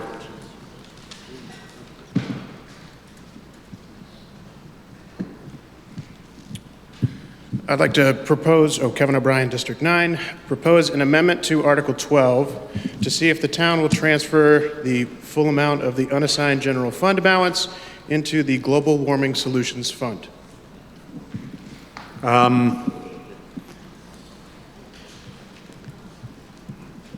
That amendment is not germane. The article as written speaks to spending a certain amount of money, being about 10% of the unassigned fund balance, as I understand it, for a specific purpose, street paving and capital road improvements, and an amendment to spend the whole unassigned fund balance, about 10% of the annual budget, for a different purpose is not germane, and the moderator rules that amendment out of order. Point of order. What does germane mean?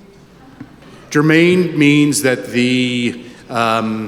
in this context, germane means that the amendment needs to relate to and carry forward the article as warned, because members of the public as a whole have the right to expect that the business that will be conducted here at town meeting is as warned in the article, not on unrelated matters. It might be appropriate to have a article during other business, which is not binding, to make a recommendation that the unassigned fund balance be spent that way in whole, but that particular amendment would not be germane to this specific article as presented. You can appeal my ruling. That's the way the system works. Mr. Franks? You can appeal the moderator's ruling. Mr. O'Brien, you've already spoken twice. Mr. Franks. Tom Franks, District 9. I might have missed something. I understood Mr. O'Brien to ask that the unassigned fund balance, the amount of over, which is that over the 10% in reserve, be transferred to a different use. And so the moderator's decision, if I understand, is that the different use, that it's a different use makes it not germane. The amount stays the same. We're not, is that correct? Just clarification. If I misheard, and he was asking for the amount over the $10,000 to be over the 10% to be transferred to that purpose, I am corrected, but the moderator's ruling remains the same about whether that's germane. But thank you for the clarification, Mr. Franks. Is there any further discussion on Article 12 as presented? Yes, is that Mr. Heller? Mr. Heller.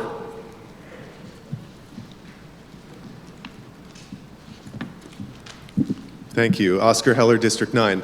I'm just confused at this point. So just to clarify, the most recent thing you said, is the amendment out of order because it didn't use the exact same number as before?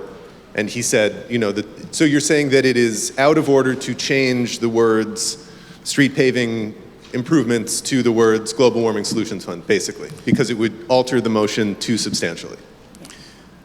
The moderator ruled that the proposed amendment was not germane and therefore was out of order because it sought to achieve an objective that was not warned and was not publicly noticed. So this article, as warned, requested allocation of $268,000 and change from the unassigned fund balance for street paving and capital improvements. A request to allocate other money from the unassigned fund balance for another purpose was not publicly warned and therefore is not properly considered under binding business, whether it's the entire fund balance or any amount over the 10%. It might properly be considered under other business for that to be a request to be considered at a later date, but it's not properly here because your neighbors didn't know that that was going to be decided here today.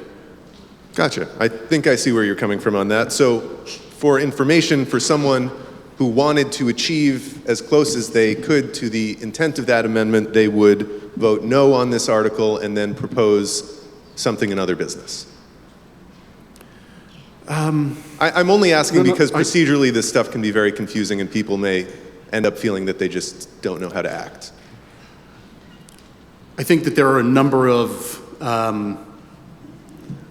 clarifications I would need to make to your proposed method of proceeding. First of all, there's been no indication that this $268,000 is the amount in excess of the 10%.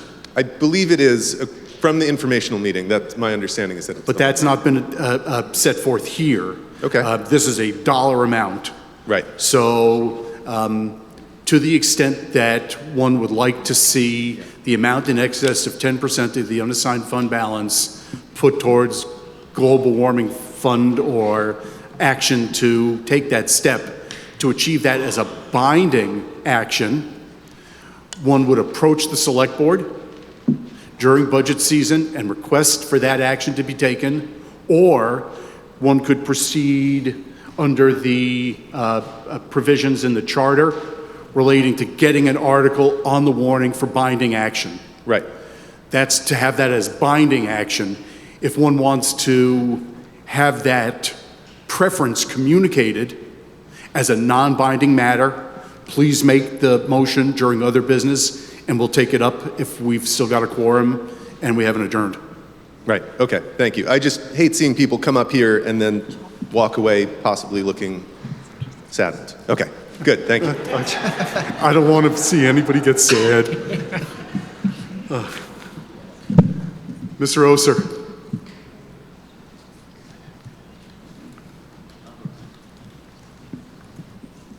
Robert Oser, District 9. I don't know if this is going to help or not, but maybe it's a question, maybe it's a suggestion, maybe it's my thinking about an amendment. But to take that $68,862 to be used for street paving and capital improvement project, capital road improvement projects, and to be used, and maybe we interrogate someone from DPW, and that money be used in a certain way that it would not contribute to climate change, that it would be used to control flooding activity, would be used in a manner that's sensitive to those objectives, which may be the intent of the movement of that money into global warming solutions. So I don't know if that's really just a question for information or me thinking about a possible amendment. I think in either instance, the moderator's ruling would be that that's not germane. Once again, if the warning is to buy a dump truck and we want to change it to a dump truck that does certain things, or to buy a grader, that's not germane. We can change the dollar amount, but not the objective of the article through an amendment. Mr. Davis, I hope everybody understands. That's the goal. The goal is to make sure that everybody in town has notice of what we're doing here today. Thank you, Mr. Moderator. Arthur Davis, District 8. Just to explain myself a little bit, with my previous interrogation of DPW, I'm happy to hear that the way that DPW is looking at capital road improvement projects is thinking about the multiple ways in which people move around town, whether that's walking, bicycling, or sometimes driving, and I think that that is, to me, a hopeful thing, and I don't see that we are going to stop paving our streets anytime soon, and so the thing for me that I think makes spending money on this kind of thing, on capital road improvements, forward-looking, is thinking about it as that we as a town and our town staff are looking at this as a holistic way that is not just car-centric. So, Dr. Tortolani. Thank you, Mr. Moderator. Bob Tortolani, District 8. I'm going to vote in favor of this. I want to thank the Department of Public Works for the work they do. It's extremely important. And I just wanted to bring to everybody's attention an incredibly large increase in the number of pedestrian deaths that have occurred nationally between about 4 p.m. and 8 p.m. No one can quite understand it, but it's happening nationally. And as we know, we have a lot of problems in our own town with pedestrian injuries and deaths over the last 5 or so years. And I think we should all be aware of that. And the Department of Public Works efforts to keep lines in the road and crosswalks and flashing lights, I think those are all extremely important. And I just want everybody to be aware, be careful walking and driving, watching for pedestrians between 4 and 8, and of course all times, but it's particularly bad at that time. Just be aware of it. Thank you. Mr. Heller is recognized again on this question.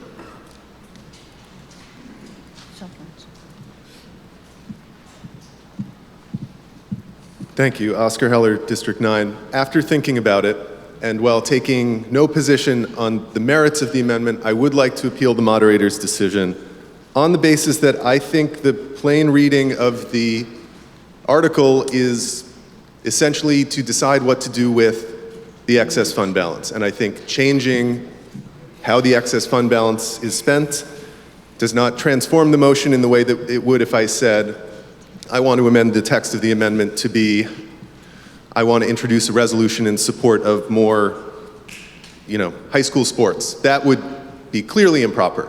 But I think changing what we do with the money would be clear enough to someone who read the warning, so I'd like to appeal. Thank you. I will note that Robert's rules say the appeal needs to be taken immediately from the moderator's ruling. We will have the appeal if there's a second. All right. It's been moved and seconded that the moderator's ruling be appealed. Now, I want to make sure that we have exactly the language of the amendment for the record. So, Mr. O'Brien, if you would please restate the amendment. The amendment should have been made in writing, but go ahead, please. If you please write it out and provide it to the moderator. Write the amendment out, please. In this moment, perfect. Okay.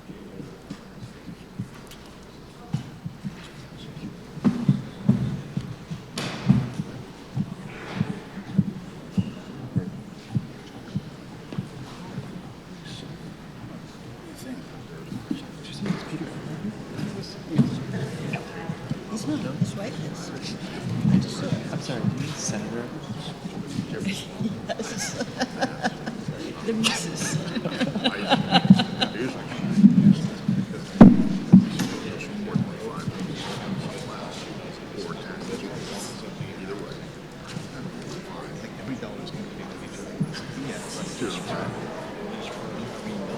Because if that stays the same, that 1.7 stays the same, and we add 267. I don't know. Global warming. Isn't that really just a question? Yes. Okay, so the unassigned fund balance is paying for a portion. If that goes away, taxes.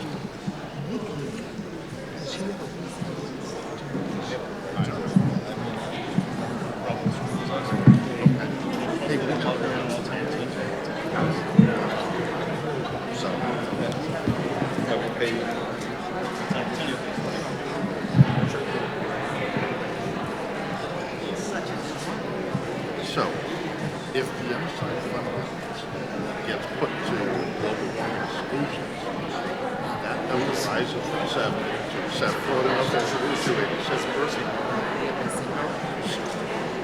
So, either taxes go up or we reduce paving by the same number to keep the budget the same. Yeah, it's in paving. I think it's like 4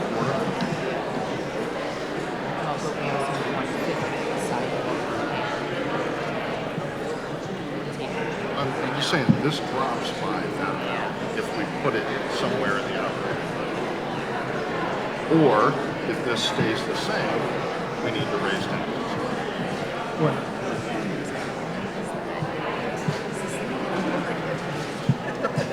Think about the way the spreadsheet works. You take the 267 add it to the transfer to How's it going? the budget. How was our text note? Unless the transfer to capital goes down. Quiet. Okay. I'm quiet? Really? I was going to speak very clearly. It does. That stays right there. What changes Okay. All right. Well, that's is transferred out. So if this stays the same, but this grows, then that grows. Right. And in order for that to grow, Correct. You don't, or we reduce. it's not allowed, it's just not the way it works. Hold on. So all you want to do is to strike out the word street paving and capital improvement program projects, global warming solutions. I want to make sure it's to strike out substitute words. And so I'm going to clarify that that's the nature of the amendment. You're telling me it's just that we raised down to strike out the street paving and capital improvements to global warming. Okay, very good. That's fine. Very good. Very good. Yep. No.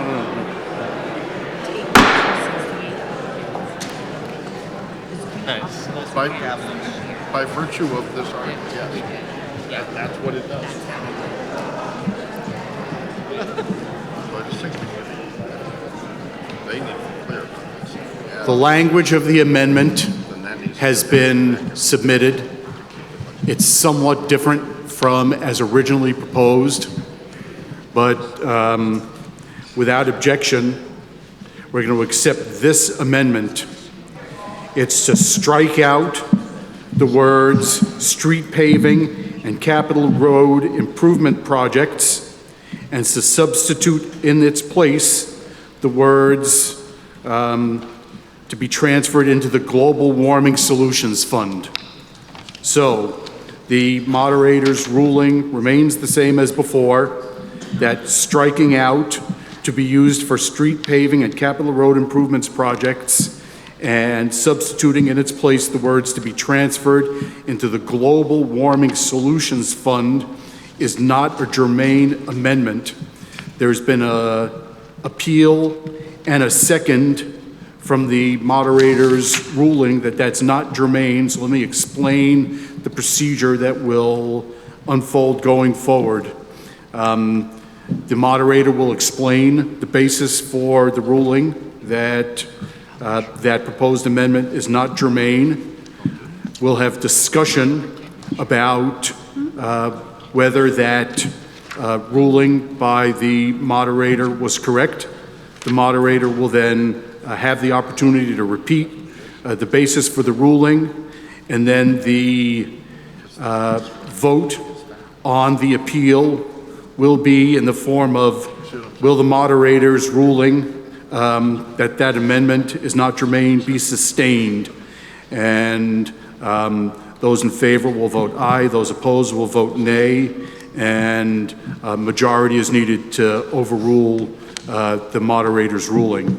So as noted, the purpose of the principle of something being germane in the context of these articles is that action taken by town meeting needs to be on matters that are warned so that the public has full notice of the matters that are being acted on at town meeting. It would not be germane if the Select Board has put an article on the warning to buy a dump truck to then change that to a grader because the public did not have notice. Your neighbors did not know that we were going to be voting on buying a grader. They had noticed that we were going to be voting on whether to buy a dump truck. The public had notice through the article that a request was being made to allocate $268,862 to street paving and capital road improvement projects. And they did not have notice that a request was being made to transfer this money into the, quote, Global Warming Solutions Fund. So as a result, the moderator has ruled this is not germane, being not properly warned without notice to the public. If, Mr. there's Moderator, any- point of order. Dr. Reichman, point of order. Thank you, Mr. Moderator. I don't know whether the appeal of your ruling is debatable or not by the body. I'm confident that it is, but I'll go back and check. I'd ask Mr. Fisher also to...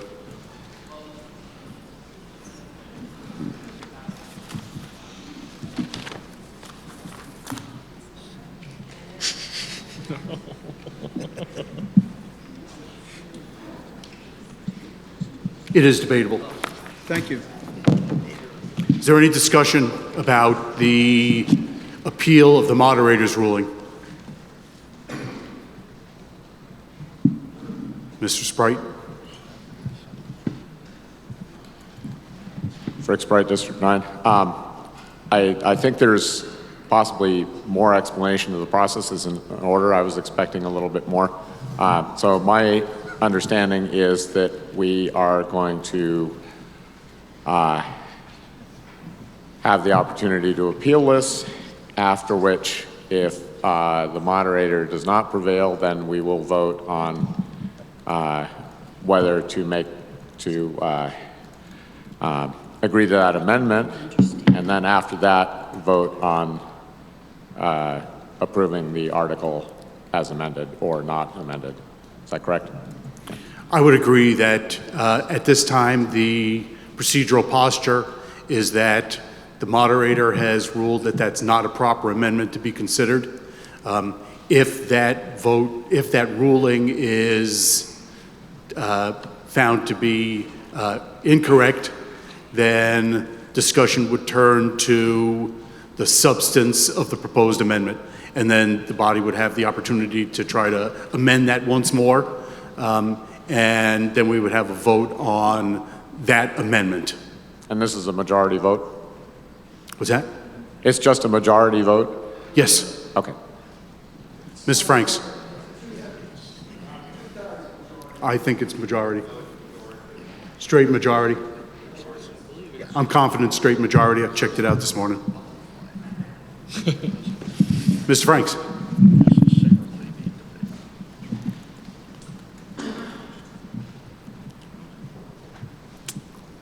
Tom Franks, District 9. I would benefit if the town attorney wishes to be interrogated for an opinion on exactly how much language can change in a motion for it to remain germane. One interpretation of this motion would be that we're assigning a certain amount to a purpose that is capital use. And if that's not it, I'd just like to hear the town attorneys, if willing. Town attorney is interrogated about application of Robert's rules about whether this is a germane amendment. As Bob Fisher, town attorney, with regard to the moderator's ruling, I agree with his ruling with regard to the fact that this was what is proposed in the amendment was not warned. And I'll give you an example. If you had an article that the select board put on your warning that says, what shall we do with the excess fund balance? And it was just a broad question. Then I think the proposed amendment, and many like it, are probably a bit of a free-for-all in terms of going forward with motions to amend and then motions to amend again, etc. But because this was specifically warned for this purpose, I believe the moderator's decision is correct. And obviously it can be appealed, and if the body doesn't sustain that, then it goes forward as an amendment. And I would just note, I don't want to get too far ahead of ourselves, but if the moderator's decision is sustained and this article gets voted down, that money just remains as fund balance. And then at next year's representative town meeting, that fund balance is then voted upon again. And I would then encourage everybody to go to the select board meetings next year to figure out what the particular article should be as far as the assignment of that excess fund balance. Thank you. Is there any further discussion? So the protocol provides that the moderator explains once more. I'll just say that it's not a question whether I think it's a good or a bad idea, whether the moderator thinks it's a good or a bad idea.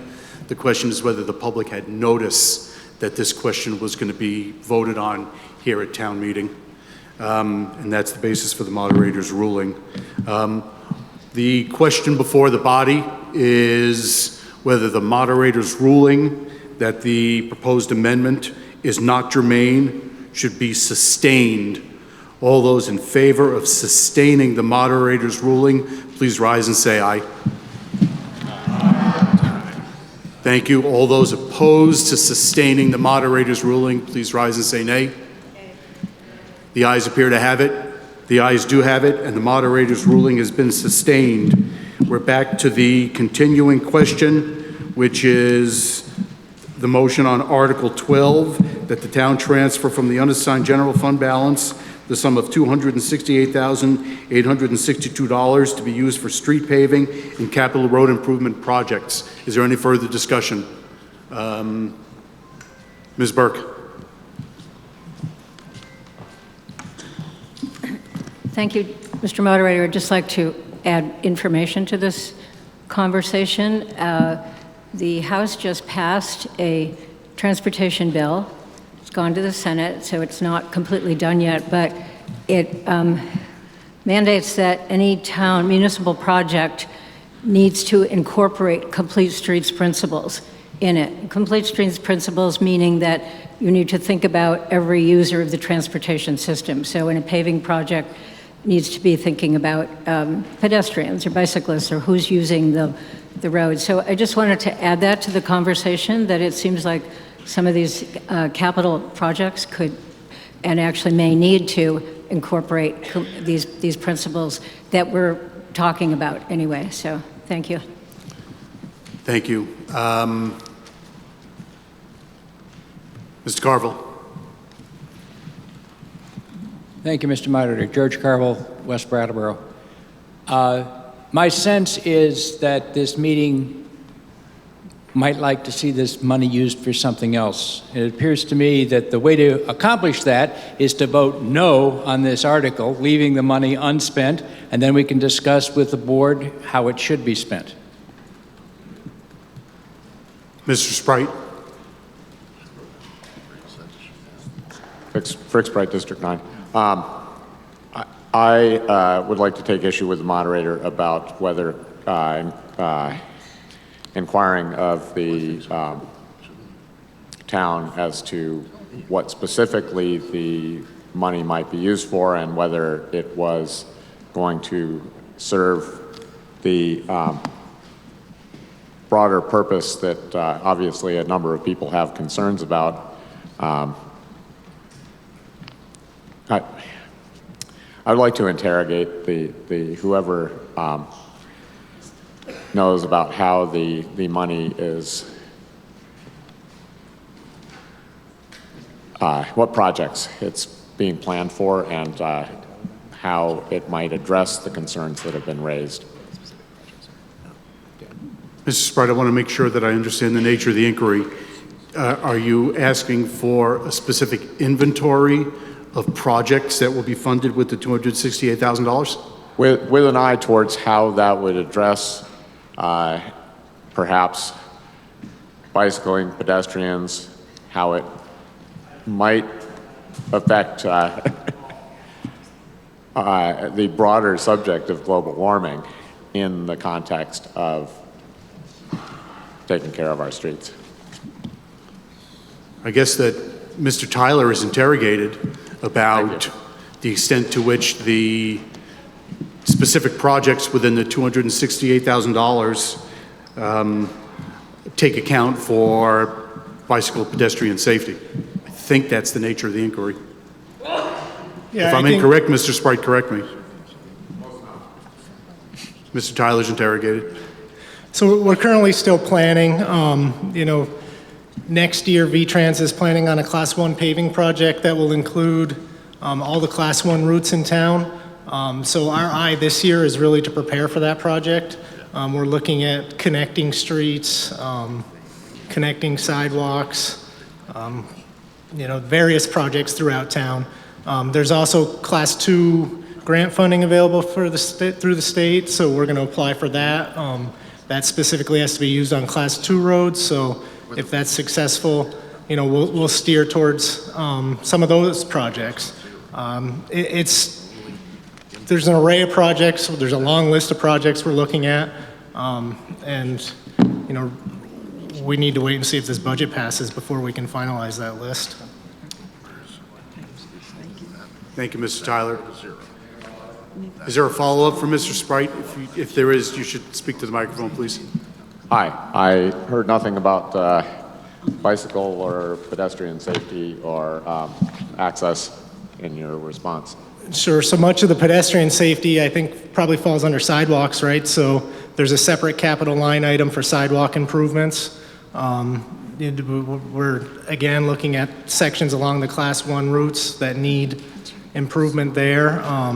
And as far as street paving goes, I think like Molly mentioned, there's the complete street programs. We look at all of our projects through a lens of how we can improve, whether it's bike lanes, signage, it really depends on the street and what the infrastructure allows. We consult the plans. We have a series of projects that are in the design phase with some consultants. So I think all the projects, there's an eye for improving bike and pedestrian safety. Any bike paths in the mix?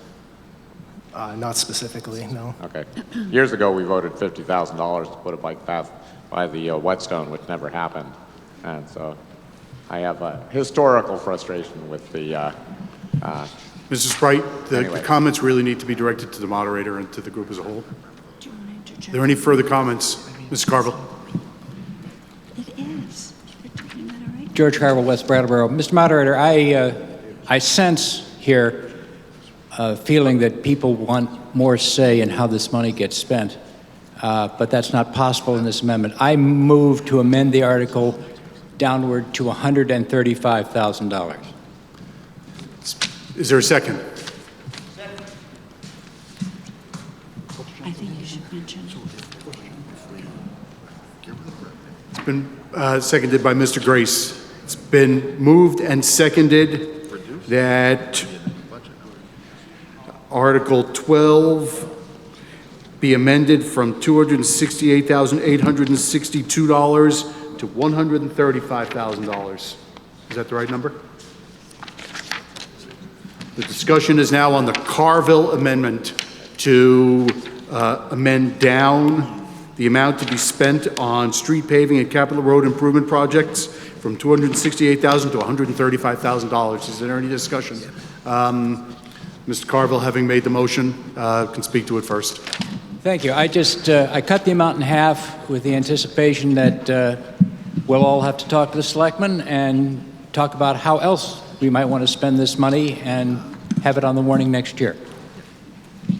Mr. Davis.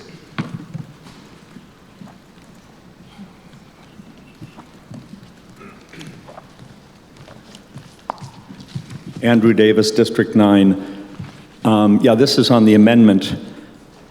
Part of what's hard for me to decide on cutting these funds is not being exactly sure how much of this is maintenance and how much of it is capital improvements.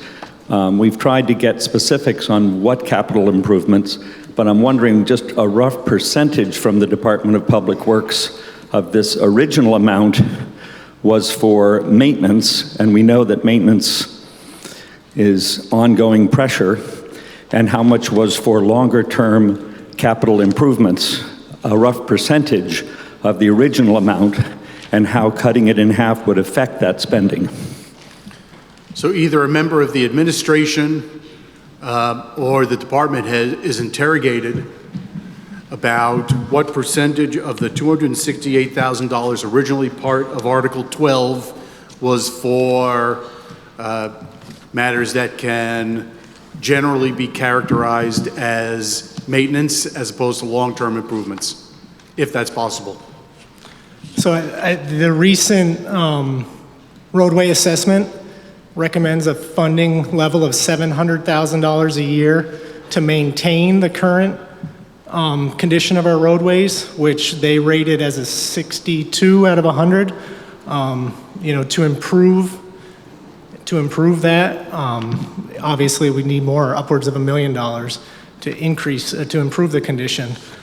So, you know, at our current funding levels, we're getting to these roads once every 20, 30 years.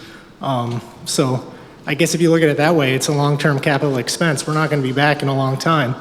A lot of what these roads need is maintenance too. So I don't have an exact breakdown, but, you know, we try to balance it. Bottom line is I don't think we have enough money now. So, you know, we're trying to do the best we can with what we have and balance maintenance and long-term improvements. Thank you, Mr. Tyler. The continuing discussion is on the Carville amendment to reduce the amount of money allocated for street paving and capital road improvements from $268,000 to $135,000. Are there further comments? Ms. Atkinson.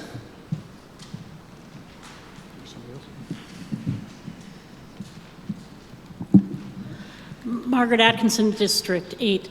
A question for the Select Board. When you have an unexpected expense that comes up during the year and you need to fix it now, you have total discretion, am I right, over spending money out of the undesignated fund balance, correct? If I may, Mr. Moderator? Select Board member is interrogated. Depends on when. So if it's before June 30th, then yes. If it's after June 30th and becomes unassigned general fund balance, we need to go to RTM. Okay. So in just considering this amendment, if you reduce the this unassigned fund balance number by half, that other half, there's no guarantee that it's going to be spent the way this body may advise. And if I may, I think Attorney Fisher spoke to this briefly. If the body voted this article down or voted to amend for it to be less than the amount here, that leftover would go back into the unassigned general fund balance and sit there for a year until we got back to RTM with the additional general unassigned fund balance that came from this next year. If you have it. Yeah. Does that answer the question? Yes, I think, you know, what I'm trying to tease out here is the process to decide what dollars get spent on what is done back in October, November, December. Correct. And so whatever we decide about this money, whatever's left over is going to sit in the bank account for a year, unless there's some disaster that before July 3rd. Correct? Yes. Member of the Select Board. And if I may be recognized, Your Honor? Please continue. Spending too much time not here. One thing I wanted just to speak to for a moment, because it just come up in this discussion, is about bicycle pedestrian work. The Select Board allocated $290,000 out of the ARPA funds towards specifically implementing actions out of the bike ped master plan. That was a real priority that we got from the community, and we took that to heart, and so we allocated a large chunk of ARPA towards that. And so I'd hope that RTM considers that when they're thinking about these funds, and that it also is going towards roads and sidewalks, that there is another amount of money that is going to be going towards that work as well. The continuing question is on the Carville amendment to reduce the amount of funding going to street paving and capital road improvement from the unassigned fund balance. Mr. Stroud.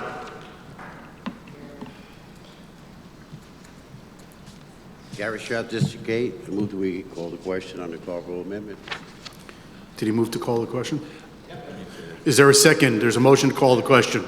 Mr. Morton, it's been moved and seconded to cease debate on the Carville amendment to Article 12. That's a motion that limits discussion. It's non-debatable. It requires a 2/3 vote. All those in favor of ceasing debate on the Carville Amendment to Article 12, please rise and say aye. Aye. All those opposed, please rise and say nay. Nay. The ayes appear to have it.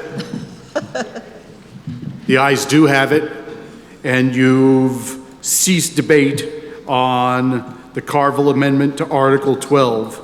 So now the question before the body is whether to amend Article 12 by striking out the phrase, by striking out the number $268,862 and replacing it with the sum of $135,000. All those in favor of the Carville Amendment, please rise and say aye. Thank you. All those opposed to the Carville Amendment, please rise and say nay. Nay. The nays appear to have it. The nays do have it, and you've defeated the Carville Amendment. We're back to the continuing question on Article 12, whether the town will raise from the Unassigned General Fund Balance the sum of $268,862 to be used for street paving and capital road improvement projects. Is there further discussion? Mr. Brown.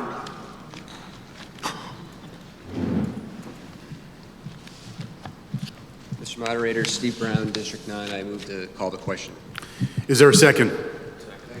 Mr. Stevens seconds. Mr. Brown has moved and Mr. Stevens has seconded to call the question on Article 12. Once again, that's non-debatable because it limits debate. It requires a 2/3 vote. All those in favor of ceasing debate on Article 12, please rise and say aye. Aye. Thank you. All those opposed to ceasing debate on Article 12, please rise and say nay. The ayes appear to have it. The ayes do have it, and you've ceased debate on Article 12. The question before town meeting at this time is on Article 12, whether the town will transfer from the Unassigned General Fund Balance the sum of $268,862 to be used for street paving and capital road improvement projects. All those in favor of Article 12, please rise and say aye. Thank you. All those opposed to Article 12, please rise and say nay. The ayes appear to have it. The ayes do have it, and you've adopted Article 12. Article 13, the moderator recognizes Dr. Reichman. Thank you, Mr. Moderator. Franz Reichman, District 8.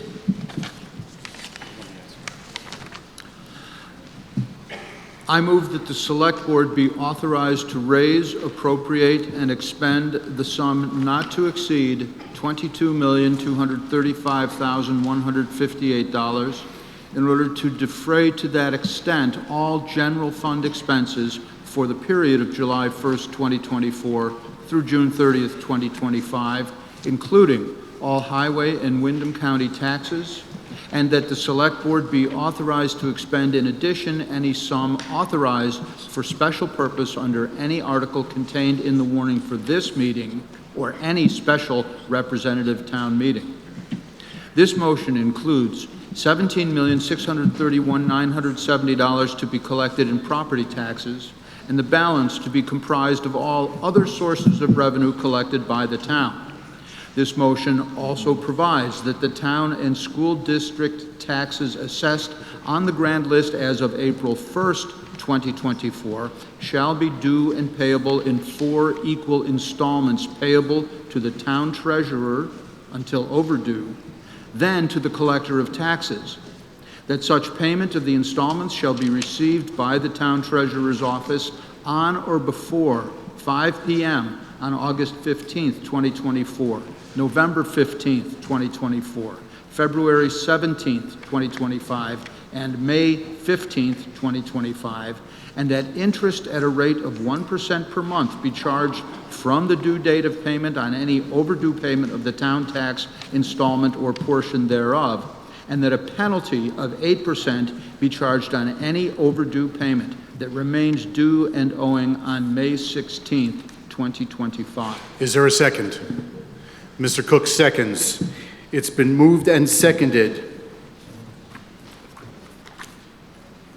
that the Select Board be authorized to raise, appropriate, and expend the sum not to exceed $22,235,158 in order to defray to that extent all general fund expenses for the period of July 1, 2024 through June 30, 2025, including all highway and Windham County taxes, and that the Select Board be authorized to expend, in addition, any sum authorized for special purpose under any article contained in the warning for this meeting or any special representative town meeting. This motion includes $17,631,970 to be collected in property taxes, and the balance to be comprised of all other sources of revenue collected by the town. This motion also provides that the town and school district taxes assessed on the grand list as of April 1, 2024 shall be due and payable in 4 equal installments payable to the town treasurer until overdue, then to the collector of taxes, that such payment of the installments shall be received by the town treasurer's office on or before 5 p.m.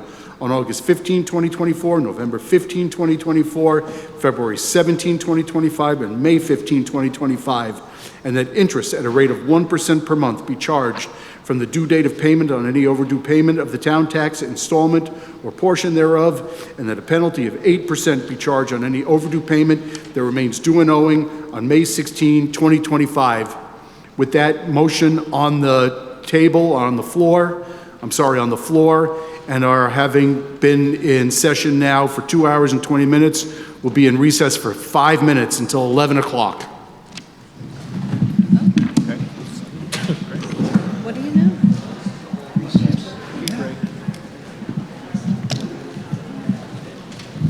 I'm not allowed to ask.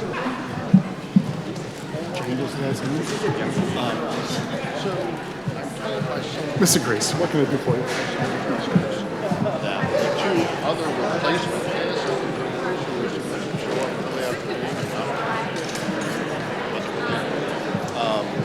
the two that are here can stay maybe a little later than they were planning, maybe till about 1:30, maybe till about 2. How far that gets us, I don't know. If they need to leave and we're not done, is there some way to prevent the reason?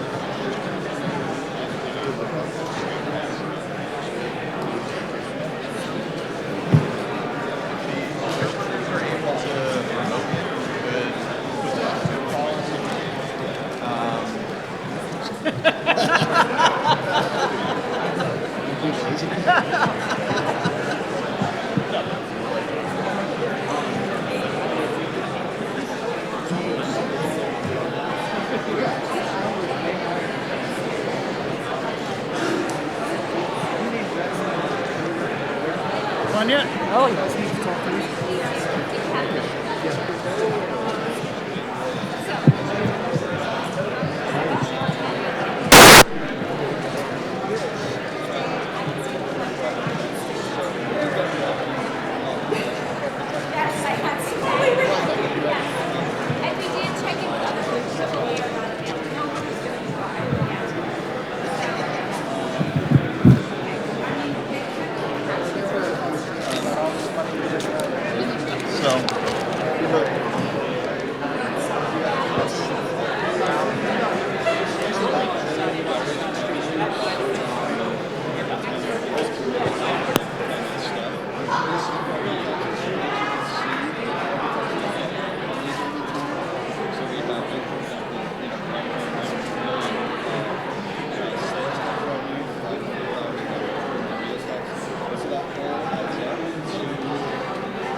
That number is different than this number?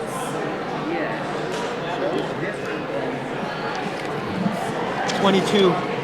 See, look, this says 22,235, and that says 22,235. Okay, that's a good point. So you can interrogate John as to why that is. There will be a reason for it, I'm sure. think I'm beyond just we thought it. Yeah. You could ask him now, John. Have you ever met Django? Django is one of our newest voters, and he's asking why this number here is different than this number here. Total revenue expenditures. Oh. Well, so this is about raising. Oh, maybe that's the thing. Thank you. Spending. Oh, it says it right here, Sonia Silbert. What's the difference? Yeah, the top one is So maybe the difference. Django was looking for an explanation of the difference. Django was looking for a different explanation of the difference between 22, 235. Right, because actually this and the number that's in the budget there. They may be answering, but you may be able to answer it very quickly. This is the number here, but it's like 22,900,000 in revenue total. These are transfers. Well, if you know it right off, then I don't know. I think Also, Patrick Kim may know Frost, the our answer finance right away. director, might have. Hey. If I understand your question, which I've heard now, Yeah. budget 22,992,830. Yeah. But the motion is different. It's for expenditure. Right here. So I'll let Patrick answer, and I'll listen to his answer. What's your question? So what I'm confused about is why this number, 22,235, is different than 22. Yeah, okay, that's your question I thought. Yeah. The reason is because several items of spending have already been voted on. So, select board salaries, for example, that amount to $42,000. That's already been approved by the ballot. So we need to remove it. If you take the select board salaries, the $80,000 for the downtown improvement district, fund balance, all that stuff, you end up with that. Human services is wrong. Yep. Yeah, thanks. I was wondering, didn't know that. Well, only because I remember this number because I'm going to see. Do you want a cheese puff? I just want to see what's going on. Thank you all. Yeah. Django's asking a really good question. Yeah. Yeah. How you doing? Fine. Mildly irritated. You know, which is appropriate. That's pretty good for today. Yeah. You guys know that like the town believes that climate change is a thing and like takes action in lots of ways about it, right? And that road paving is not some evil. I don't know you guys. Bob. Bob. Oh, look at a donut. I'm here. All right, so listen. Let's see. The interpreters, two are available till 1:30. One is available till 2 o'clock. And there's another different time. The captions on the bottom of the screen are really prefer not to cancel and recess to the other day. I need to know everything's on the same page. Just keep it rolling. On the same page. Don't even go to lunch. Yeah. I'll do what I can to prevent. Would you let folks know that and let them know that we maybe won't have a lunch break and we'll just keep going? Suggest that. Push through. Yep. I think it's a good call. Unprecedented.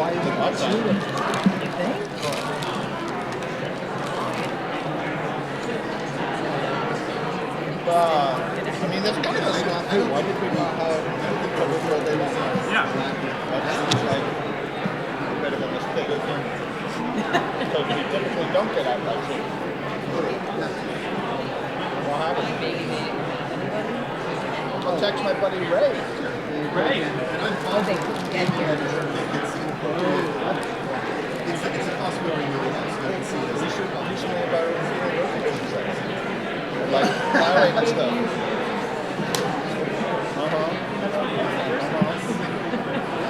Well, it's just because somebody that can have like, and it's like, that isn't it. Yeah. That's got to be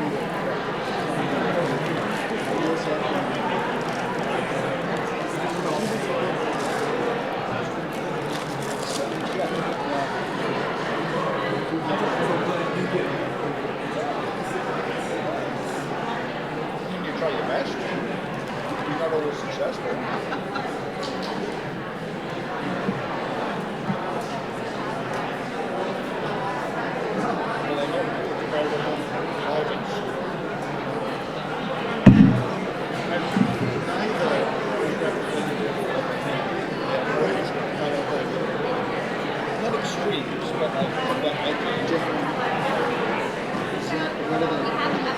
Yeah. basically information the other on screen. Good.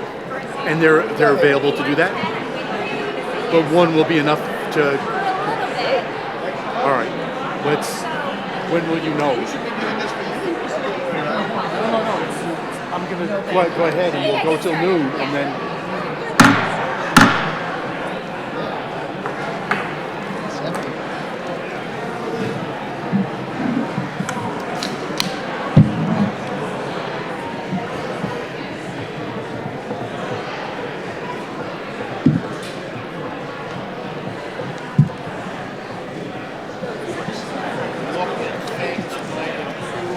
Rick. I just feel like more and more I'm going to speak in this part of the budget about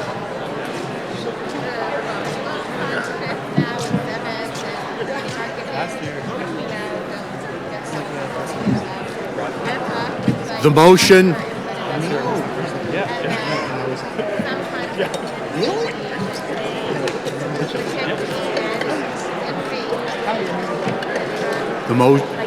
The motion that's on the floor is Article 13 on the annual budget of $22,235,158. The meeting will come to order.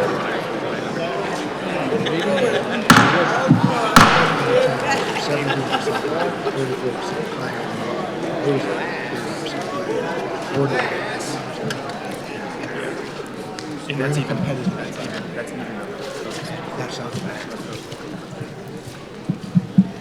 The motion on the floor is Article 13 relating to the $22,235,158 budget. Are there any comments or questions? Ms. O'Connor.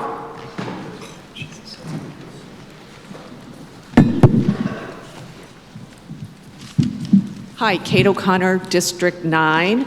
I have never voted against a budget before, but I'm going to vote against this budget today. And it's going to come as no surprise to the Select Board what I'm about to say, because I have gone to 2 Select Board meetings and brought this up. In the budget we're voting on, the Select Board has proposed $104,693 worth of salary increases for the department heads. I have absolutely nothing to say bad about the department heads. All around, our town staff is wonderful. So my objection is not personal to them. I believe that these salary increases are out of touch. You can have, everybody, they're in this document if you want to see them, but I'll give you just a little bit of facts. We're talking salaries that range from $91,000 to $139,000. We're talking salary increases that range from $6,200 to $15,984.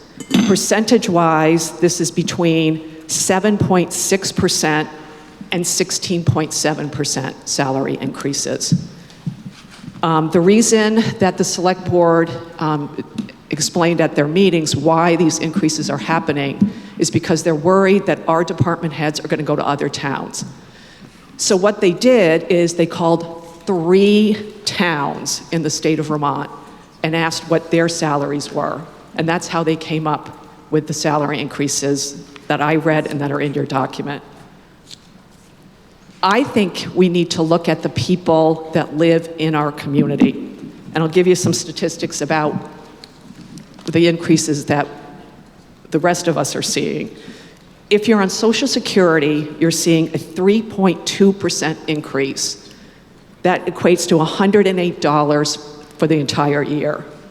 So if you're on Social Security, you're going to receive $22,884. If you're on minimum wage, you're going to see a 3.5% increase, which equates to $1,000. So somebody on minimum wage who works 40 hours a week is going to make $28,434. The median household income is $43,776 in Brattleboro. Windham County, it's $65,000. So you can see where we are with that. We're in excess of 2 minutes. Just Oh, okay. asking We you have to wrap up. 27% of our population is in poverty. To me, this is a moral issue. It's about who we value, who needs to be lifted up, and who we represent.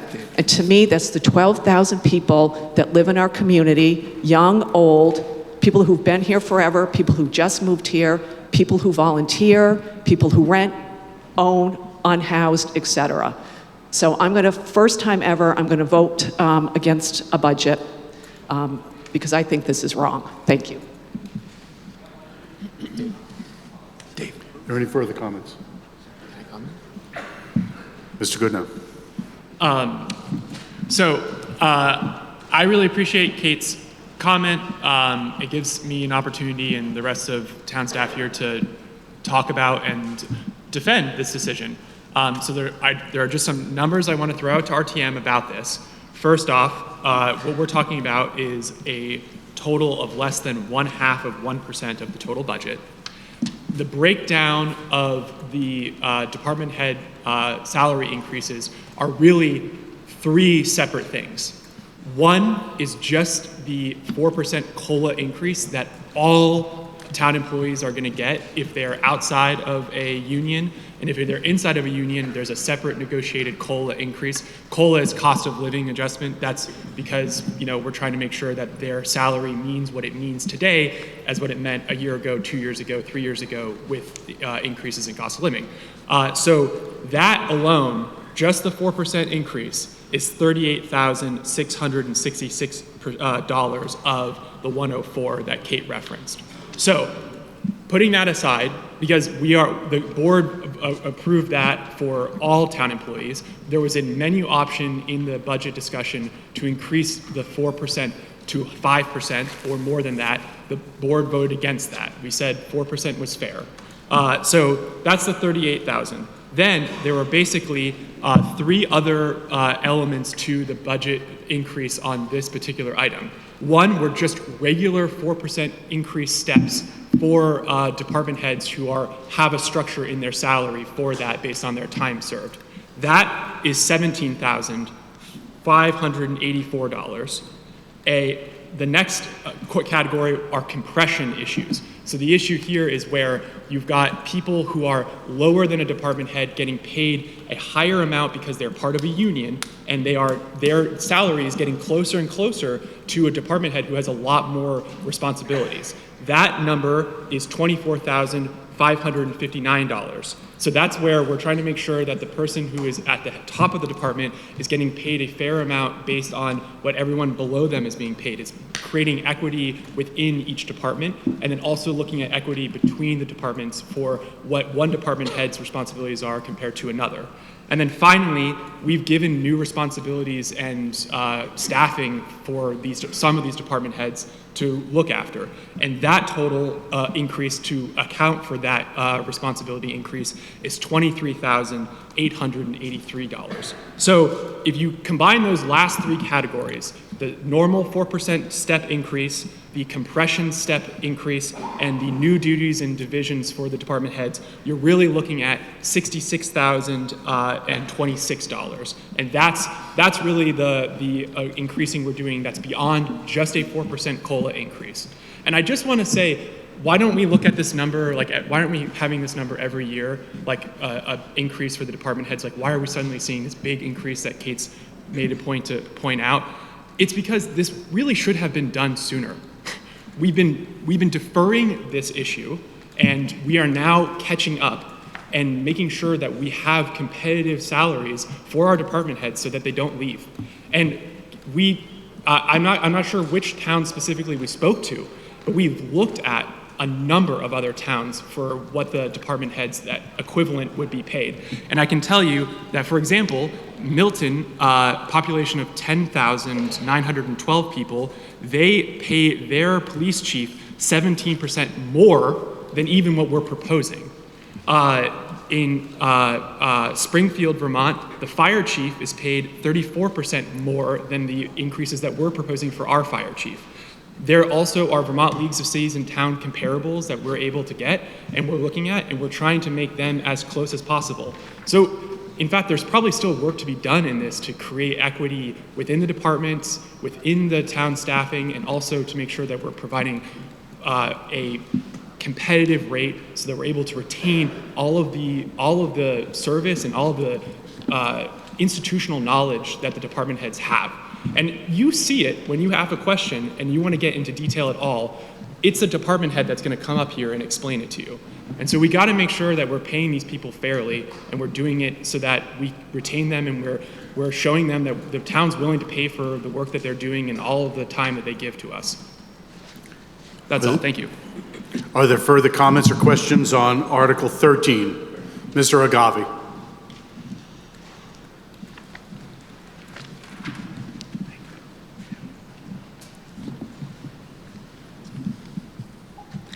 When I became involved in municipal affairs 25 or 30 years ago, I did take note, because I am interested in how wealth is distributed, in the salaries of the management of the town.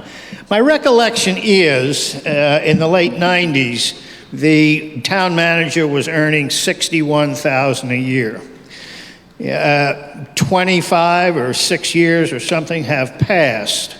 And so many of you may be surprised to hear me saying this, but I don't consider 135 or 40,000 excessive over the long range. My concern is more that we do all that we can, but this will be up to the unions, which I support very much, to make sure that the working stiff in town gets their share, can also make a living. And so I support the budget at least as far as the salaries go. Ms. Asagawa.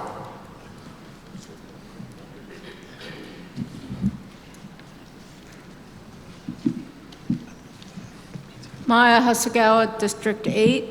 I think Ian mentioned this a little bit, that we're behind in looking at department head salaries. And my question is, do you know when the last time was we did a look at department head salaries? Or just...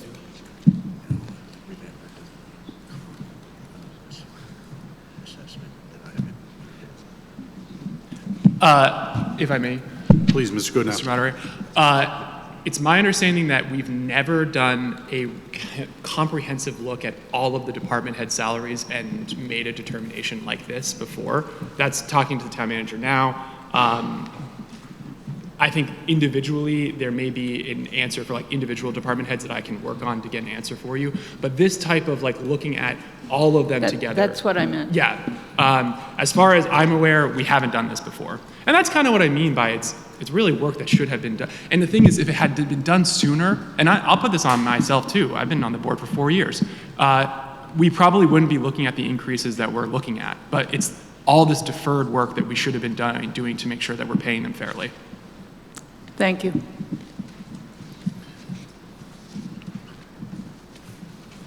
Is that Mr. King?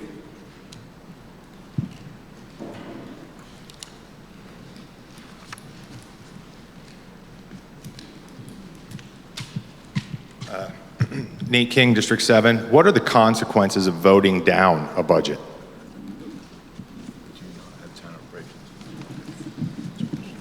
Town attorney is interrogated.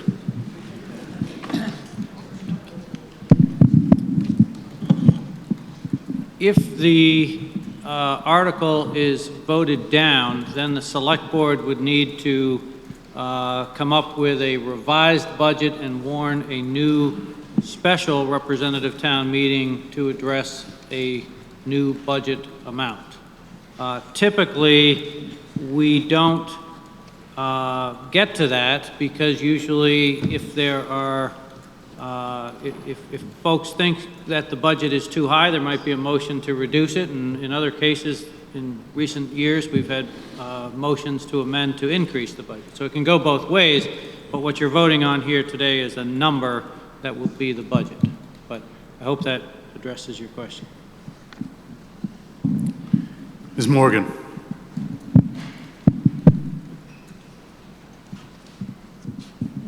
Hi, Robin Morgan, District 8. I just have a follow-up question to that, actually. I was just wondering if you could speak to what would be the impact of that delay in passing a budget. So like if you're saying, if this article was voted down, the select board has to create, warn, and then somehow we return to vote on a new version of the budget. So that's gonna push it out probably by like a couple months or several weeks at least. And what would that impact? Because I know like with the school district, if we defeated our budget, then the delay in being able to propose and vote on a new budget would limit our ability to renew teacher contracts. We would lose staff members. It would impair our ability to receive grant funding. Then we would lose that money. So I was wondering if you could just say what, if any, are the impacts of a budget being defeated and having to be redeveloped. Town attorney is interrogated again. Thank you, Mr. Moderator. Unlike the school, which has specific statutory requirements as to how you would proceed in the absence of a passed budget, with regard to the municipal side of things, the select board would need to warn, and that requires a warning of at least 30 days out. So you're really looking in terms of general timing of probably 6 to 8 weeks from now having a special representative town meeting, and that would assume that the select board would jump right on having a meeting to come up with a revised budget in the next couple of weeks.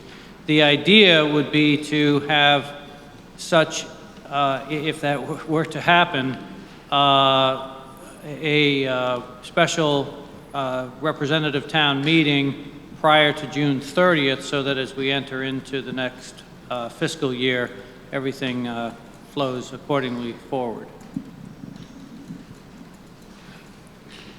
Mr. Oser.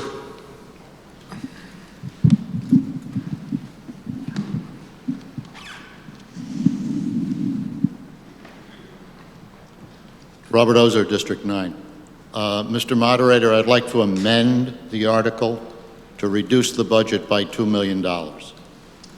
It's been moved to amend the budget article from $22,235,158 to $20,235,158. Is there a second? Second. Mr. Levenbach seconds. There's been a motion and a second. Mr. Oser. May I speak briefly, Mr. Moderator? Yes, please. So I'm sort of a visual guy more than a numbers guy. So I took the numbers from the detail of the budget, the detail sheet, and put them into a graph. And what I can see is that in fiscal year 2023, we're at a certain point. Now, the budget's been going up since 2021, 23, but 23 to 24, the increase is steeper. And then it continues on that steep increase to the present day. So it's curious why that's happening. We could all look at line items in the budget, and I may have a particular argument for a certain line item, and someone else may have an argument, but we as a body can't address those line items. We can only address the bottom line in the budget. It's also ironic that in this year, we've got additional funding, which is not part of the budget. ARPA funding, revolving loan fund monies. And you would think that with the availability of those other funds that the budget would not increase. Yet it is increasing. And that's disturbing. The other thing that's disturbing is that there was a meeting Tuesday night of the school district, and there might be an increase there. So the increase that you'll actually see is a combination of both the municipal budget and the education budget. And if that goes up 10% and we go up 4%, then we're starting to talk about real numbers. So I would say, let's be conservative at this point. Let's be fiscally responsible. Let's reduce the budget that we have. get back to about where we were in 2023, and let the select board decide how that gets allocated, and we can certainly have input in that select board process. Thank you. Question is on the OSER amendment to amend the budget number down $2 million. Dr. Tortolani.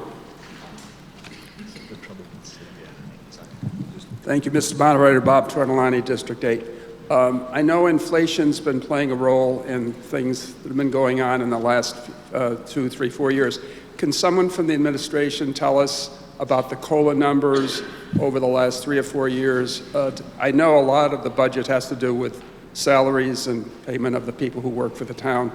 So I'd like to have that information in terms of the cost of living increases the last few years and how it affects the budget. Thank you. Member of the administration is interrogated. John Potter, Town Manager. I looked at the actual numbers that RTM approved going back 9 years, and the 9-year average has been 4.5%.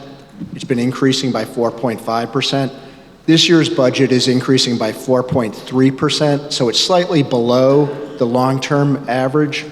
There were a few years where it was like 1.5%, 1.8%. So, but if you look over 9 years, it kind of all flattens out. And part of that is like some years we're able to address some things, and other years we defer it and we keep the tax rate down. This is kind of just a slightly below average increase if you look at the actual amounts that we walk out of RTM with. Are there any further comments on the OSER amendment? Are you ready for that question? Yep. All right, the question before the body is whether to amend the total number in Article 13 from $22,235,158 to $20,235,158, being a reduction in $2 million. All those in favor of the OSER amendment to cut the budget by $2 million, please rise and say aye. Aye. Thank you. All those opposed to the OSER amendment, please rise and say nay. Nay. Thank you. The nays appear to have it. The nays do have it, and you've defeated the OSER amendment. The matter on the floor is the continuing discussion on Article 13, $22 million budget. Ms. Melton.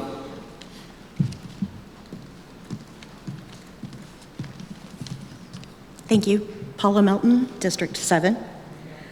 I have a question for the administration regarding how the police budget relates to the reserve fund. So in the past, we've had many unfilled positions in the police department, and the budget this year has not changed for the police department particularly much, but we have filled those positions.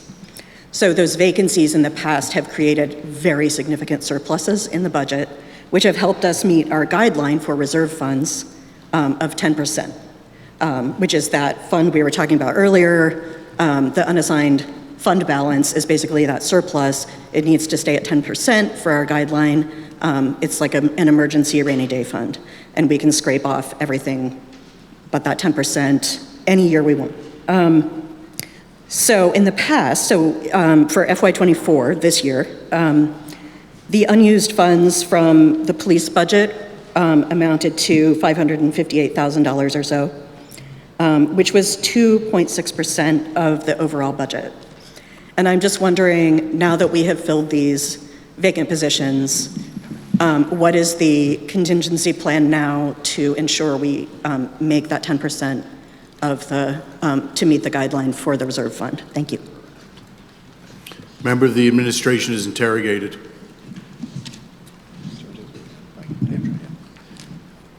John Potter, Town Manager. So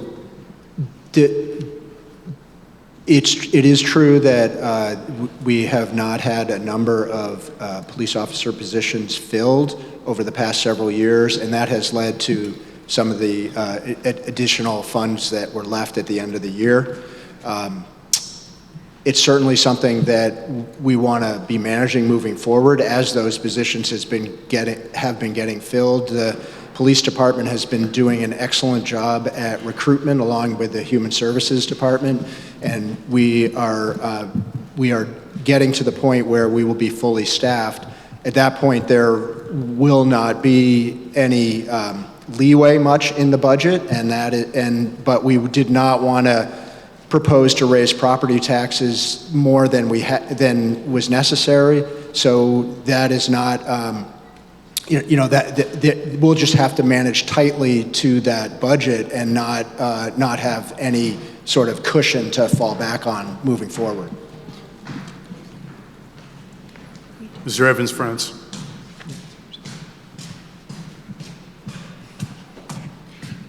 Isaac Evans, France, District 7. Following up on that question, I'd like to interrogate the Finance Committee. Shall I go ahead? Specific? Yes. Well, I applaud the Representative Town Meeting Finance Committee for their diligence and their advocacy for democratic participation and financial prudence.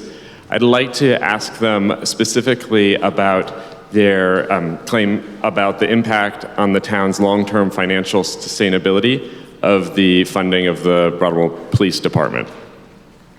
And specifically, I'm curious about what the reason is for focusing on the Brattleboro Police Department regarding the increase in personnel expenses. Member of the Finance Committee is interrogated if they wish to be. Mr. Levenbach, I know he's chair. If anybody else wants to speak to it, they can too.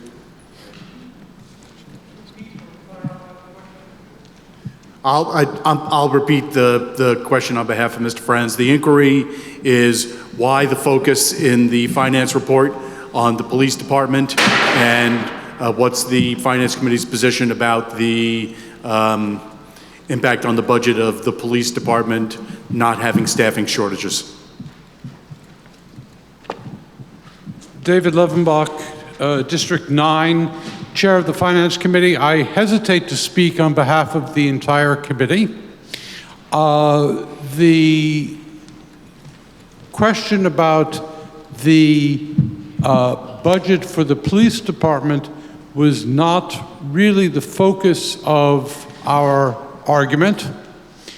It was, as Ms. Melton pointed out a moment ago, related to the fact that unfilled positions contributed to the fund balance. But more, I think what motivated what we wrote in the Finance Committee was that we had asked last year for the Selectboard, given the persistence of unfilled positions, to address the question of what was the appropriate size of the police department. How many officers were appropriately needed? That work was never done, and our point in the Finance Committee, and again, any member of the committee may argue with me in front of all of you, but our point was that this was an issue that the Select Board really had a responsibility to address. What is the appropriate level of staffing? And they never did. If any other members of the Finance Committee want to speak to the issue? All right, the question on the floor is the $22 million budget in Article 13. Is there any further question? Ms. Gossage.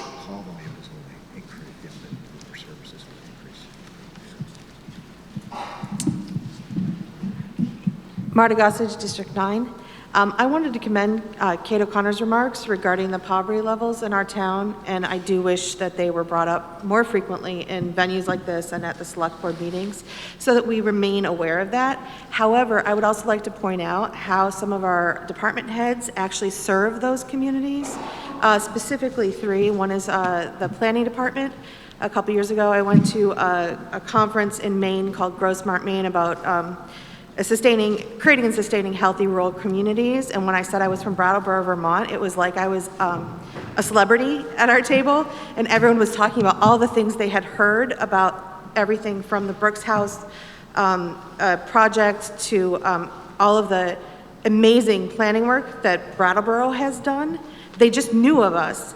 And I want to specifically point out that Sue Fillion was called out on Monday night. We had a call with Becca Balint through the Commons talking about housing. And after she dropped off, there was I don't remember who he was, a state official who came on and talked about housing. And they called out Brattleboro as really one of the only proactive towns doing proactive work to remove zoning inhibitions and create projects, and really said that Brattleboro is head and shoulders above in the planning department regarding housing.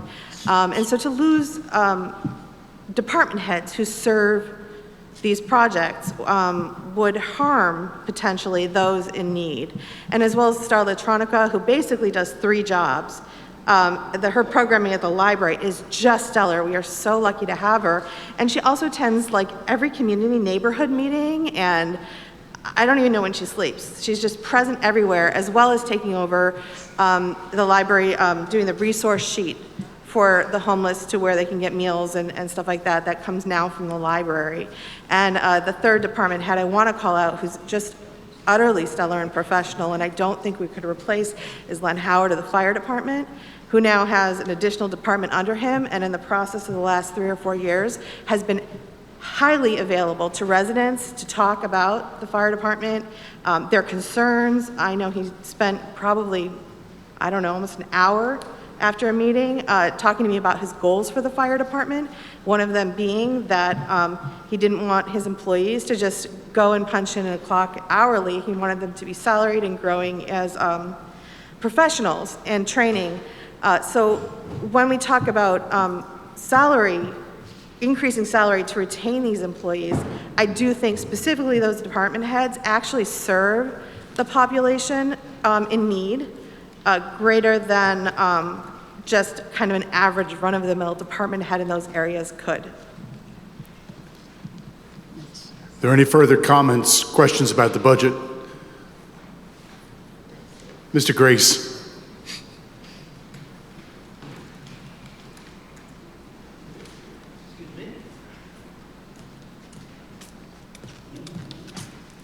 Django Grace, District 9. I would like to propose a $70,000 increase to the proposed budget. It's been moved to amend the budget by increasing by $70,000 to $22,305,158. Is there a second? There's a second from Ms. Morgan. Mr. Grace, you can speak to that motion, please. If you want. It is my hope that the Select Board would allot these additional $70,000 to the Global Warming Solutions Fund. And if I could briefly talk about the Global Warming Solutions Fund and why I think this would be a really good expenditure. So in 2020, the Select Board started the Global Warming Solutions Fund. It's a $70,000 annually replenishing fund that promotes the sustainability and resiliency of town operations. Is that correct? And through my 4 years on the Energy Committee and through my connection with Stephen Dotson, who's our sustainability coordinator, I know this to be the greatest step that Brattleboro has taken towards climate action and sustainability in the 18 years that I've been alive and living in this town. But I think we need more. We can commit to as many figures as we want to, we can make as many declarations, we can go to as many meetings as we want to, but at the end of the day, supporting these projects is how we make a dent in our emissions. Supporting these projects is how we support the people in the town who are on the ground working on reducing our emissions and ensuring the longevity and sustainability of our community. What's more, to increase the size of this fund is to increase the capacity of our town to match grants that are possible. A good example of a grant that we've matched, and I don't profess to know the exact figures on this, but we're doing a massive renovation on the ice rink at Memorial Park right now. And just, some context, the rink right now is reliant on a refrigerant called R22 which when released in the atmosphere is 1,815 times more potent than carbon dioxide. In other words, it has a capacity that is 1,815 times higher to trap heat in the atmosphere. If there is a leak at this rink, which there was 2 years ago, the equivalent of that is the entire town fleet driving for 1 year, if I'm not mistaken. I mean, this is ridiculous. So this fund has made it possible for us to renovate this system, and it's proven itself as something that's really beneficial for our community. So I cannot emphasize more that I think we need to increase this fund. And that's mic drop. Mr. Morton. Rick Morton, District 7. I believe that if we try to cut funds or add funds, we cannot direct how that will be implemented. So we might make a movement to increase, but we can't mandate that that's how it will be used as it was presented. That may be a good use, but we can't tell the board to do that. That's my understanding. That's correct. The amendment that was made was just to increase the budget for $70,000, and the remaining language was, as we shall call it, precatory. Advisory only. Ms. Morgan.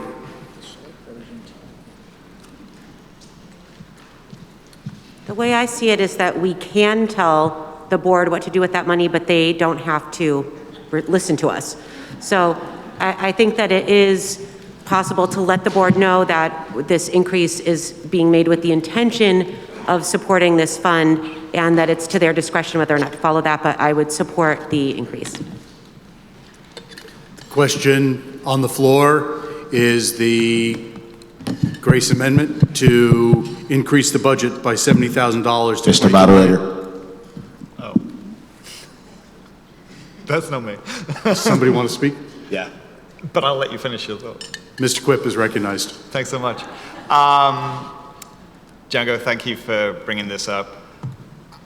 I think, oh geez, at the risk of not being germane, I think there's some assumptions being made here that like all other dollars that are at work in the town are ignorant of climate change or ignorant of complete streets policies. I would say that many of the dollars that are at work in your town, your tax dollars, are actually taken into account. The impacts of climate change. Public Works does so much work on climate resiliency. Anytime they're building new culverts, they're building them wider to accommodate heavier storm flows. The $70,000 additional to that particular fund, it'll be somewhat helpful, but I don't think the body should be thinking that the only dollars that the town applies to, take action on climate change are coming from this fund. Our new water treatment facility is way more efficient than our old one. Other infrastructure projects that we undertake are always taking into account the impacts of climate change on this community. And I think it is a well-intentioned amendment, but we've already heard from this body that, there is a desire to keep this budget down. And so reluctantly, I will vote against this amendment.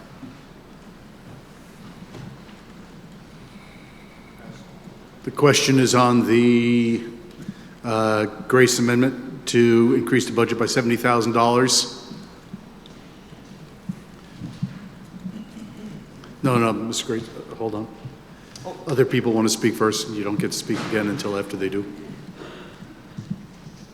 Hi, Sonia Silbert, District 9. Silbert. We have heard from a few folks who've wanted to lower the overall budget. I wouldn't say that was the majority of the folks here. Personally, $70,000 is a drop in the bucket compared to the amount of money, compared to the budget as a whole, and also a pretty small amount compared to the amount that we just spent a long time debating over keeping our streets paved. I think there's an overwhelming sense that the climate crisis is here. I mean, look what just happened in the last few weeks. There's not a ton that a town our size can do, but there is a lot more that our town our size could do to address this, and it's going to take everyone to face the crisis that we're in. Our federal government's not doing enough. Our state government is trying hard. I would say still not doing enough. Brattleboro needs to do more. later is too late. This is a drop in the bucket, and we need to do more as a community to face the crisis that we're in. Thank you. Mr. Levenbach.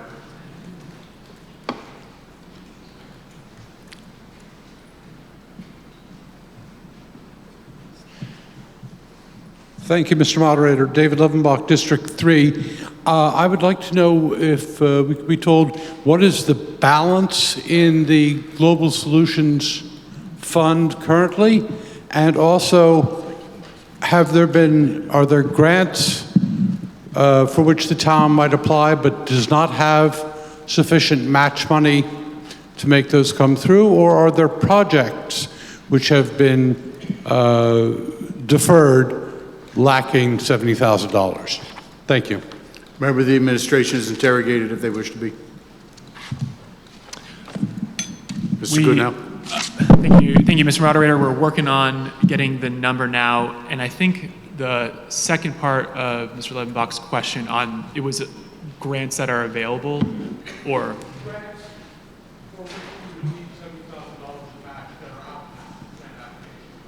That are out now. I don't know if we'll be able to answer that question, but I will work on that as well. Are there any further comments or questions on the Grace Amendment to increase the budget by $70,000? Mr. O'Brien.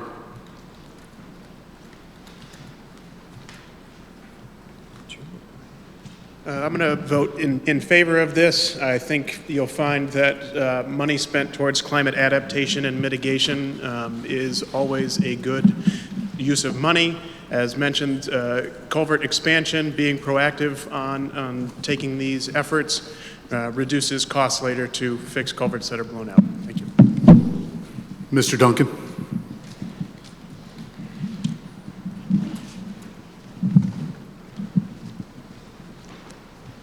My understanding, the budget is going to increase the property tax by over 10%. Is that? I have more to say, but if that could be one of the things addressed. Also, climate change is absolutely an existential threat. 2023 was the warmest year ever recorded. The ocean heat content blew away the previous year, which was the highest.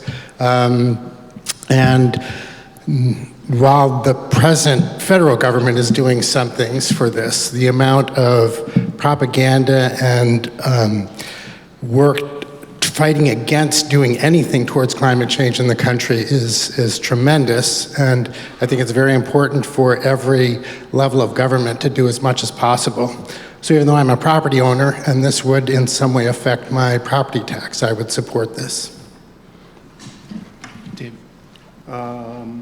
I think that there was an inquiry to the Select Board before, and I think there's an inquiry to the Select Board now about the likely increase in the tax rate. Yep, and I will answer both. So back to the question before, as of December of 2023, it's not totally up to date, the remaining amount in the Global Warming Solutions Fund is $74,821.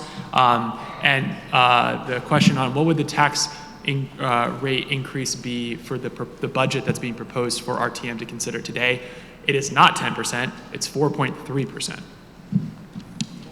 4.3. Mr. Grace, I'll get back to you in a second. Mr. Smith. All right, we have a motion to call the question from Mr. Smith, seconded by Mr. Stevens. That's on the Grace Amendment. Mr. Stevens. That's non-debatable because it limits discussion. 2/3 vote is necessary to cease debate. All those in favor of calling the question and ceasing debate on the Grace Amendment to increase the budget by $70,000, please rise and say aye. All those opposed to ceasing debate, please rise and say nay. Nays appear to have it. The nays do have it. Debate continues. The continued question on the floor is on the Grace Amendment to raise the budget by $70,000. Mr. Evans-France.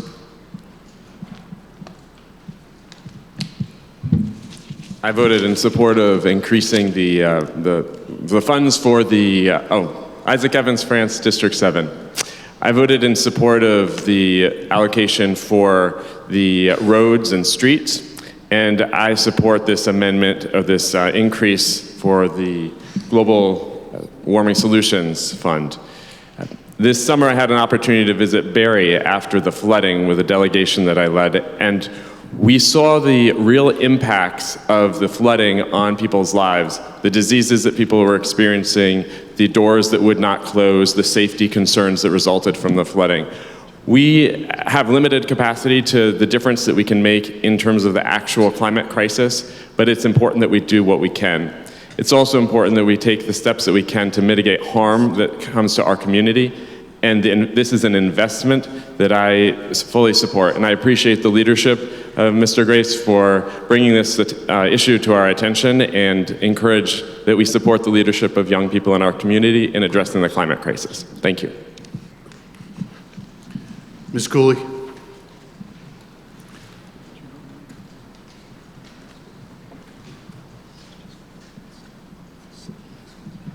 Millicent Cooley, District 9.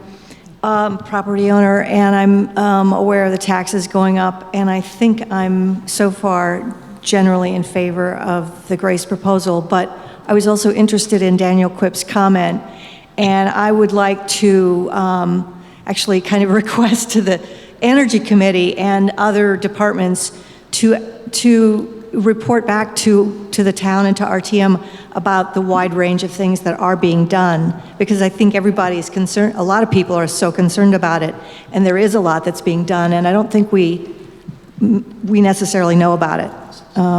So I would be interested in hearing, you know, what positive things have been done across the departments. Thank you. The moderator is going to note that the town meeting can increase or decrease the budget, but can't specify the purpose for which those funds would be spent. So all the discussion about the Global Warming Fund is advisory to the Select Board only. Mr. Meese.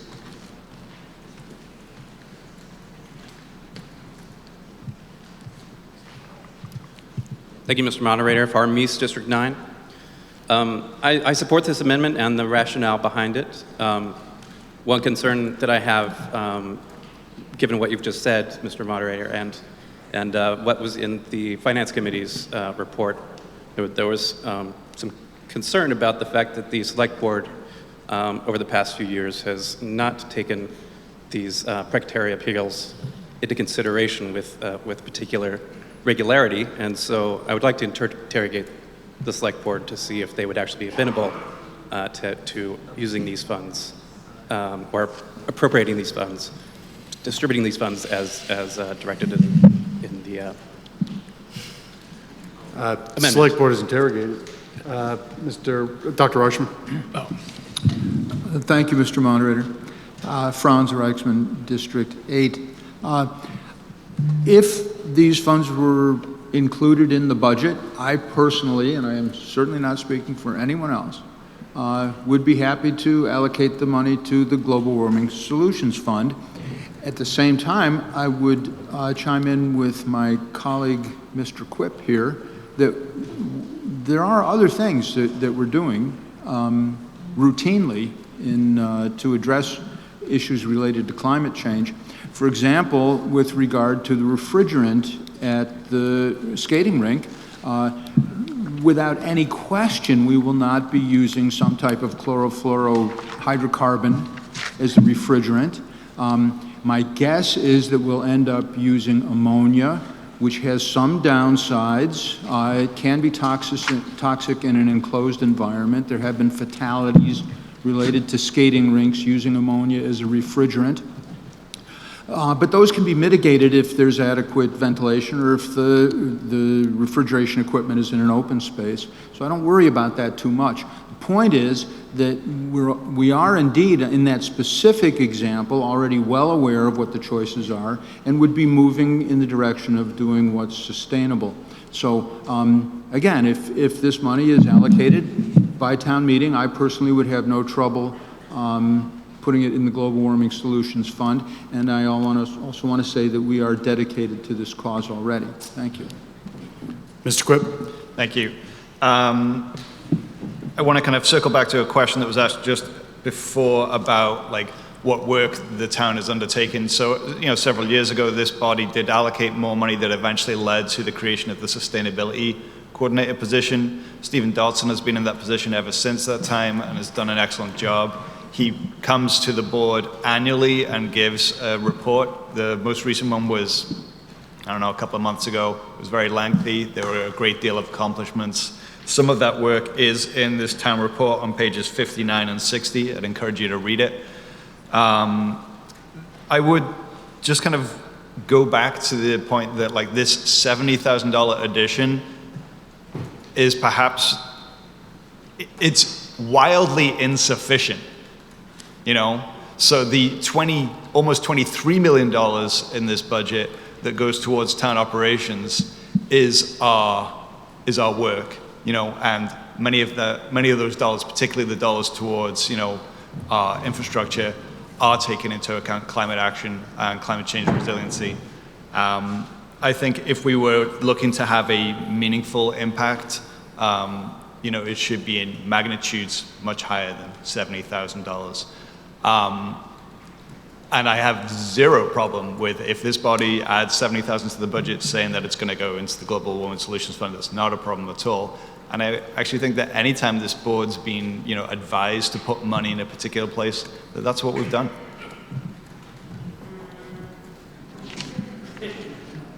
Mr. Heller?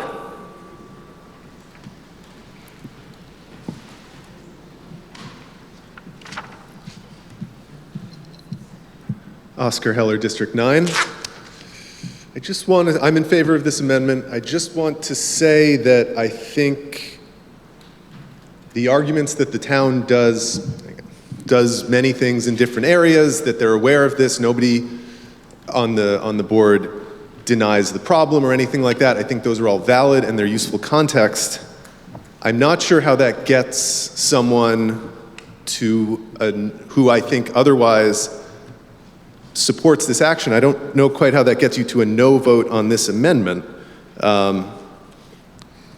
Speaking as someone, I don't know, someone who in years past on the Energy Committee was once scolded by a member of the Selectboard for not being activist enough. I'm just not exactly sure how that argument gets to a no vote. So I'm in support of it. I think no small amount is going to solve the problem. But it's a question of continued investment and whether we want to do more or less and take a larger or a smaller step forward, and I think it can only help to do this. Thank you.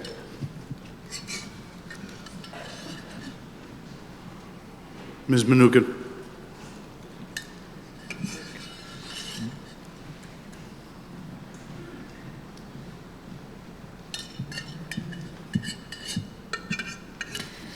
Abby Mnookin, District 8. Appreciating Django bringing this to the floor, I will be voting yes on this amendment.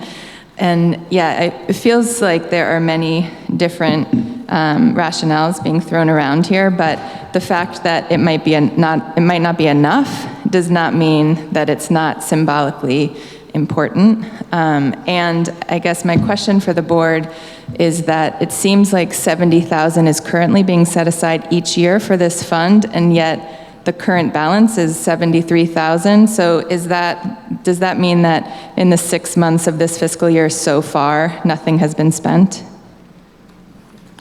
Member of Select Board is interrogated. Yes.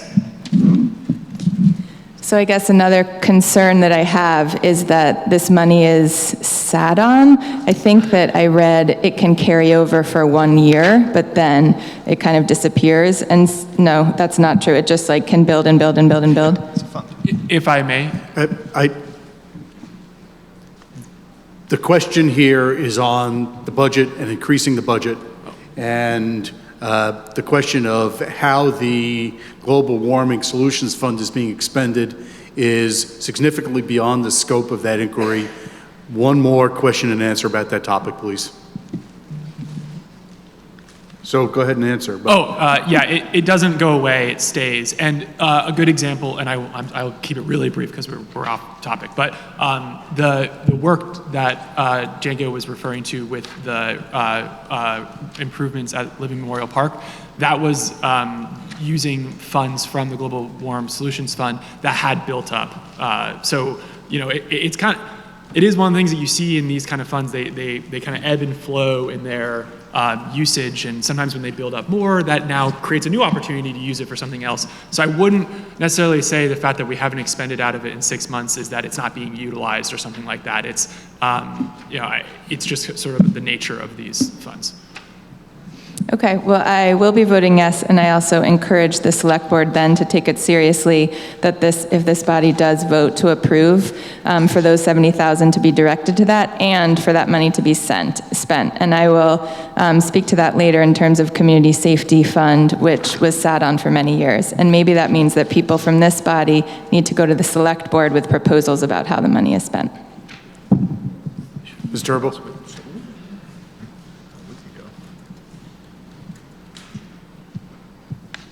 Sarah Turbo, District 9. With regards to Mr. Quipp's comment that the Select Board has usually taken the guidance of the RTM about how to spend additional money that's allocated at RTM for the budget, I'm wondering if you can actually speak to a track record of that?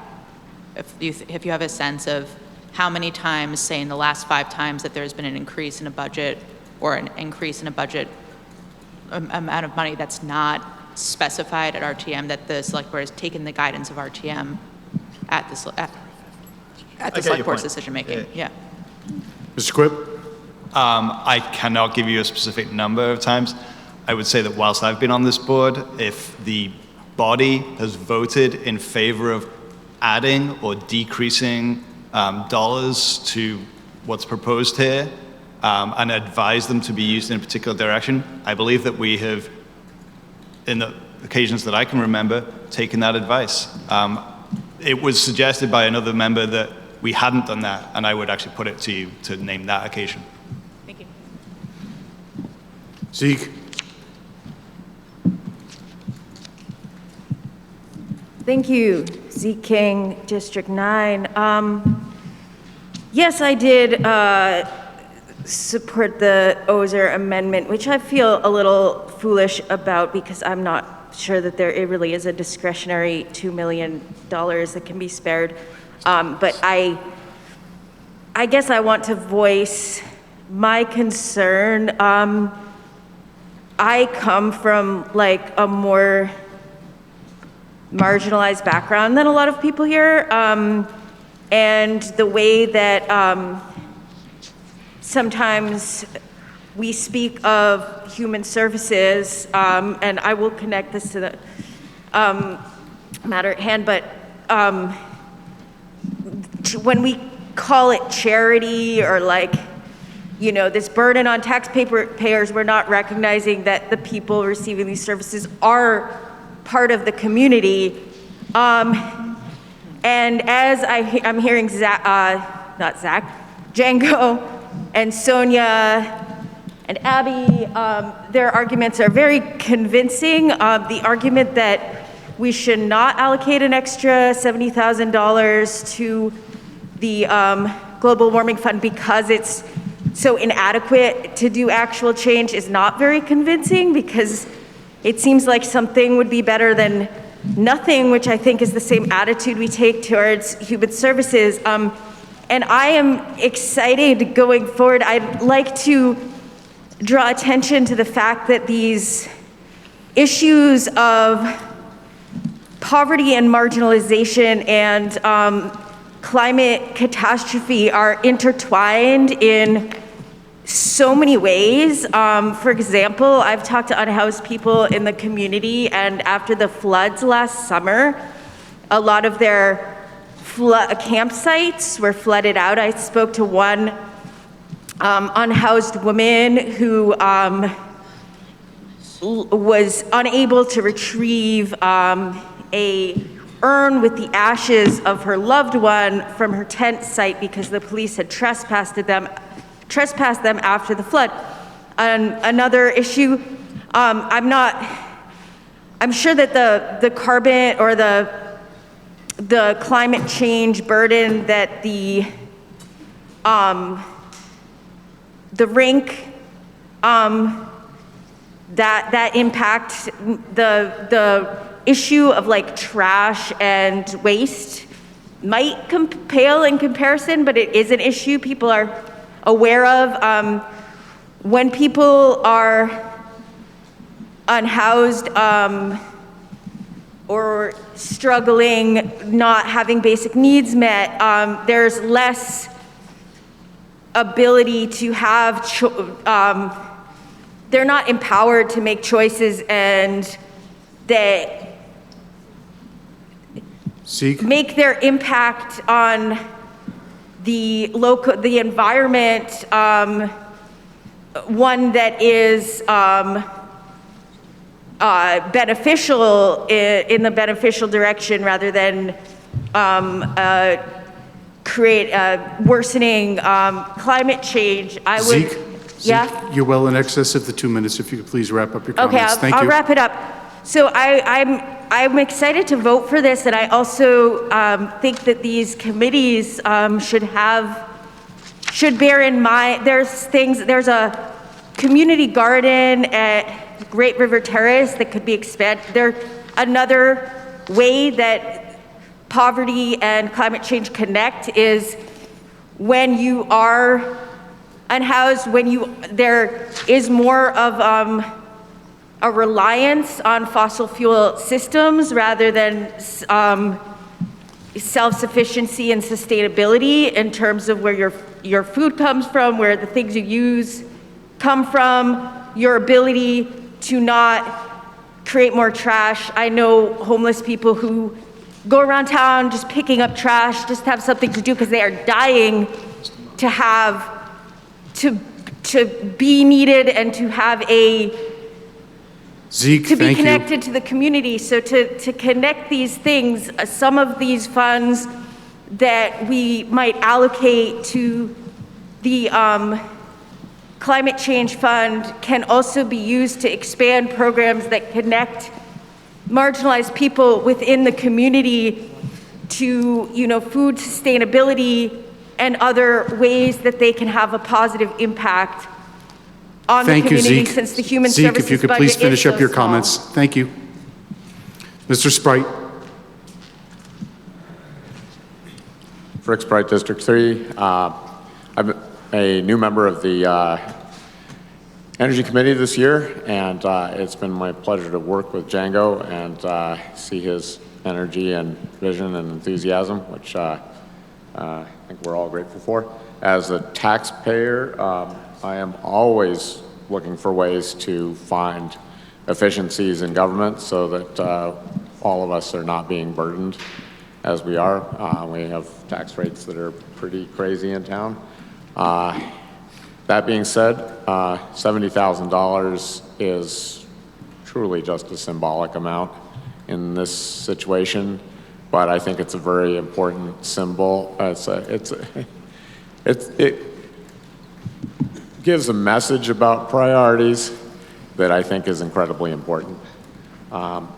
So regardless of whatever else we reduce, and I'll be looking for those things, I think this is an opportunity to say to Django and to the world that we take this seriously enough to make a little nudge to the needle today. Thank you. Dr. Tortolani. Yeah, thank you, Mr. Moderator. Bob Tortolani, District 8. I just want to express some of the difficulties I'm having with this particular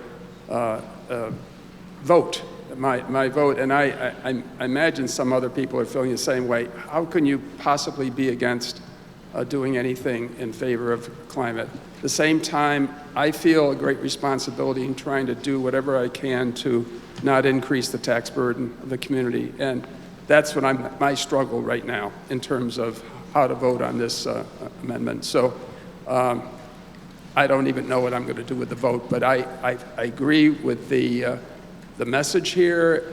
I'm trying to just not increase the burden of our taxpayer. Thank you. Mr. Stevens?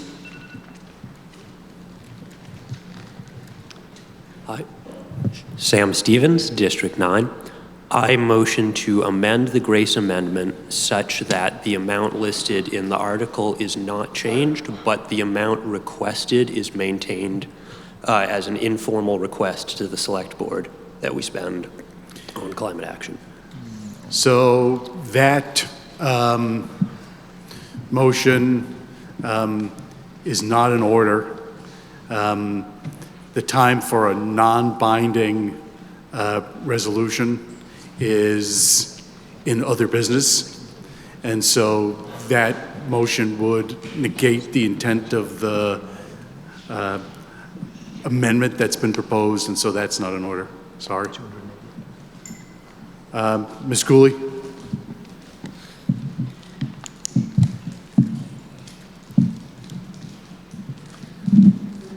I think I'm hearing similar statements again, so I'd like to call the question.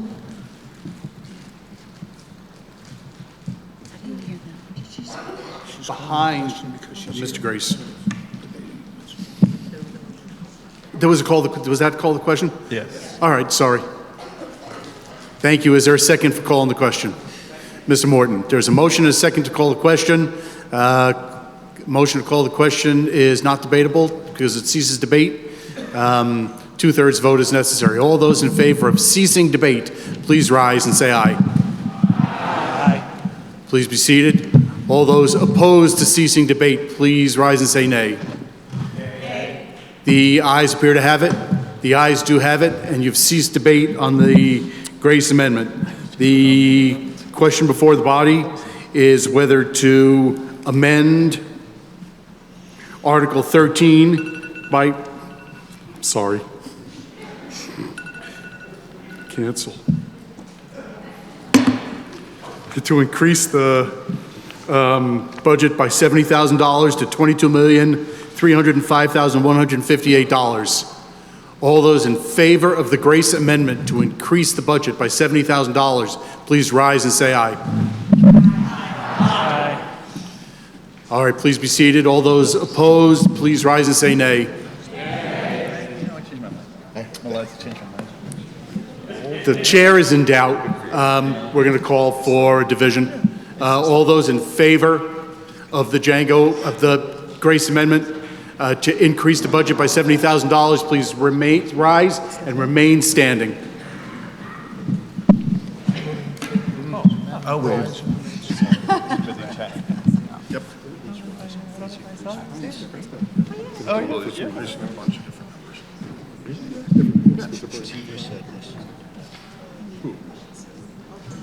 He's adding 70,000 to the budget to this, right, with this. And so we need to rework this entire motion because the budget We set? by 70,000. You can be seated. So All those opposed to the amendment, please rise and remain standing. sorry?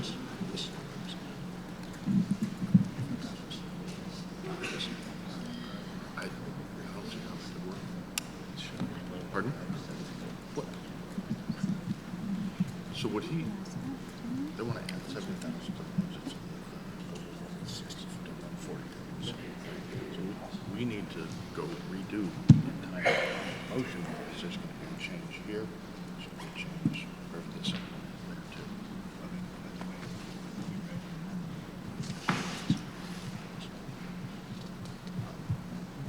I think it's reasonable to suggest that by changing this, that follows. Listen to the results of your vote. You can be seated. Listen to the results of your vote. Those in favor are 65. Those opposed are 41. The amendment carries. So you've amended your budget to $22,305,158. It's 10 afternoon. If we can finish up the budget article relatively promptly. Mr. Hutchison.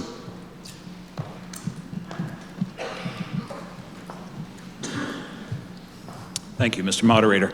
Mike Hutchison, District 8. I have a general question about the bottom line of the budget, the number that's been quoted in the motion seems to differ from the bottom line of the printed budget. The number I'm seeing in a number of places is $22,993,000 and plus before this amendment.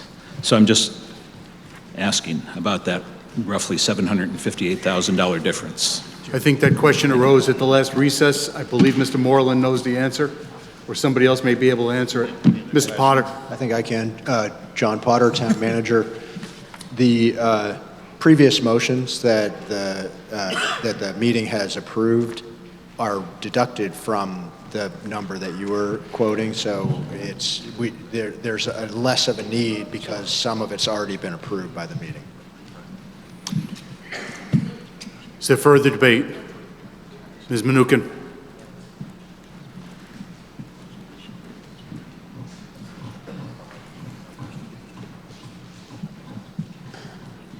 Thank you, Mr. Moderator. Abby Mnookin, District 8. I want to respectfully say that I think your comment that we should somewhat quickly vote on the budget or finish discussion is out of line and diminishes this process of why we are here. So I hope any and all who want to speak to this item will feel welcome to do so. But in relation to the general budget, I have two comments that are related but also separate. And related to the comment that I made to you, because I'm disappointed that there are actually a few important items that have been taken off the table for us to discuss. One of them in the Finance Committee notes being 2C for the Community Marketing Initiative, which is now being taken out of the revolving loan fund.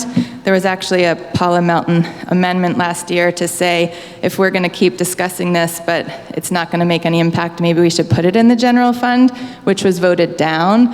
And then the select board kind of got around that to try to eliminate debate, in part maybe, and put it in the revolving loan fund. So we now have no say in terms of how, if and how that is spent. And the Finance Committee actually expressed great concerns about this because they said it's a grant of $160,000 with no strings attached. They don't support public funds for projects whose goals are unclear. They think it blurs the boundaries between public and private initiatives, and they think that the salary is excessive when compared with the salaries of actual town employees. We no longer, as a town body, have a place to actually give input about that, but I really appreciate the Finance Committee's work on it. And the second, which is related to some of the points that the Select Board made earlier about whether or not they listened to how we should spend the money that we've requested in terms of ARPA funding, which also is not part of this. There's like no way to weigh in anymore. The town asked for our input through several surveys and then basically disregarded the top choices that the public submitted and went forward with others. And so I'm really disappointed that we are here as elected members of the body to represent people in the town, and our input is being diminished. Please, no clapping, unless we're also going to have booing. The inquiry about lunch has to do whether we're going to finish the budget before lunch or we're going to continue the budget discussion after lunch, not seeking to limit discussion about the budget. I would note that the inquiries about the CEVED's funding and the marketing initiative money and the ARPA money are not really at issue with respect to the budget.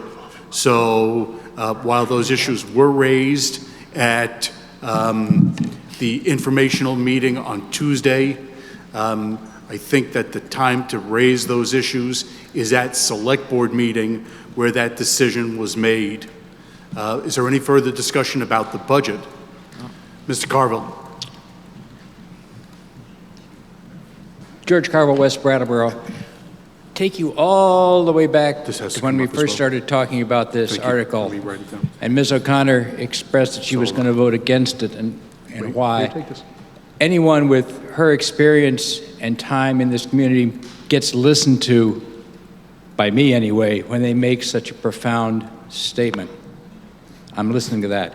But it also occurred to me that we don't know the impact of the school budget yet. The state still has to go through whatever its process is. If we were to vote the budget down, we could come back later knowing what the school tax would be and then knowing the total impact of our town budget vote. Mr. Heim.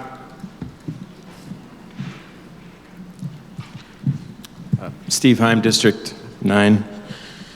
I'm just thinking about all of the times I've heard the word affordability from legislators and senators and people, well-meaning people who care about Vermont and Vermonters. And I just think budgets really speak directly to affordability. And it comes from meetings like this. And if we're going to increase taxes, we have to consider that those expenses do get passed on, and they make things not so affordable.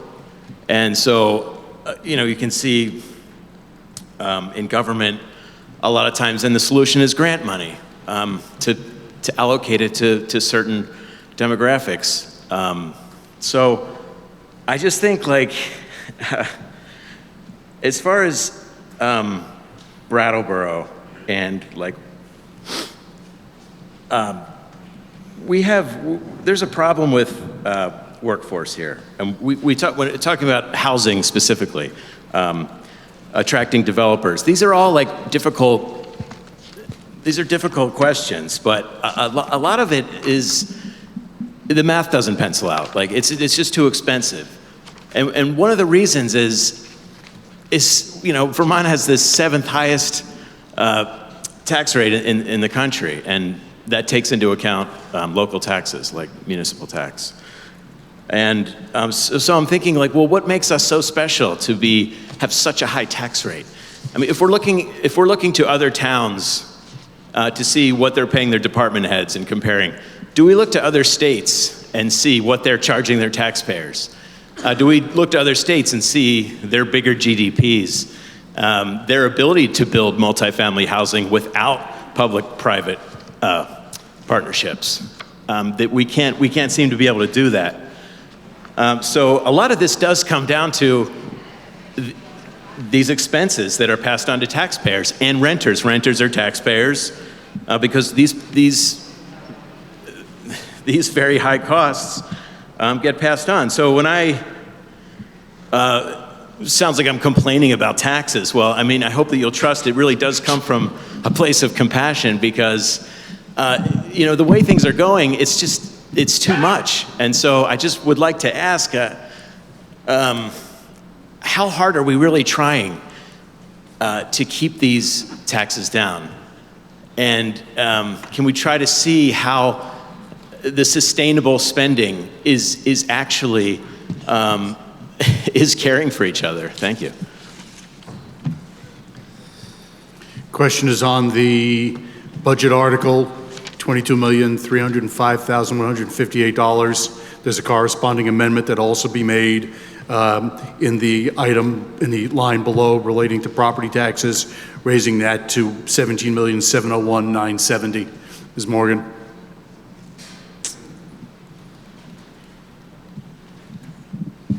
Thank you, Robin Morgan, District 8. I just wanted to speak to the idea that Mr. Carville expressed about waiting to see a concrete number of what the school tax rate would be, because that is dependent on the yield, a number determined by the state.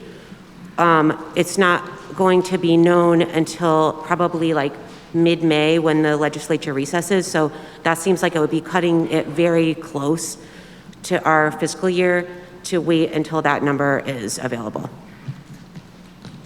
Questions on the budget article? Is there any further discussion? Mr. Quip. Sorry, it's hard to be seen over here. I just want to kind of speak to the ARPA expenditures and answer concern that the public weren't listened to in there. I'm assuming that there was a feeling that they weren't listened to in their responses to some surveys. Because there were a couple of items that were high on those surveys that the Selectboard did not fund through its ARPA process. What we did do on Tuesday was fund 2 of those items through another pot of money that we knew was going to be available and was more significant than what was going to be available through ARPA. So one of those was new funding sources to create and rehabilitate affordable and middle-income housing. On Tuesday, we funded that to the tune of $500,000. The ARPA budget had it at $250,000. And the other one was a town-owned land housing feasibility study, and that was funded at $60,000. And both of these events occurred, well, not on Tuesday, I guess, Thursday, 2 days ago, at a select board meeting. I appreciate all of the questions about the budget. This is our most robust conversation about the budget in several years, and it absolutely should be a big conversation.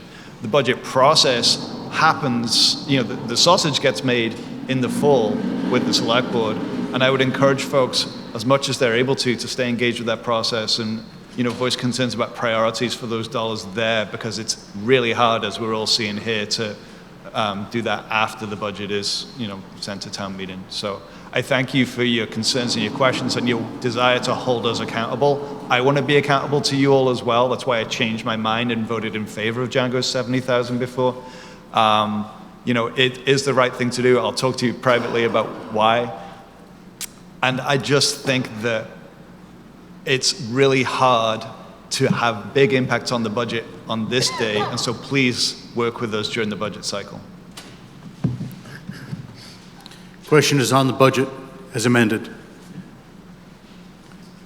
Are you ready for that question, Mr. Davis?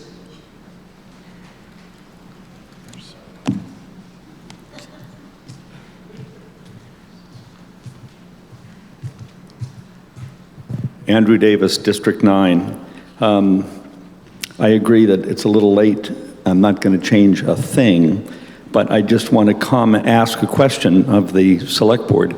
In this budget, we have budgeted for the coming year over $350,000 for the purchase of gasoline, diesel, and heating fuel. We all know that the two biggest drivers of climate are heating and transportation. Are there active conversations? Although that sounds like a lot of money to the homeowner, $350,000, it's 1.5% of the budget.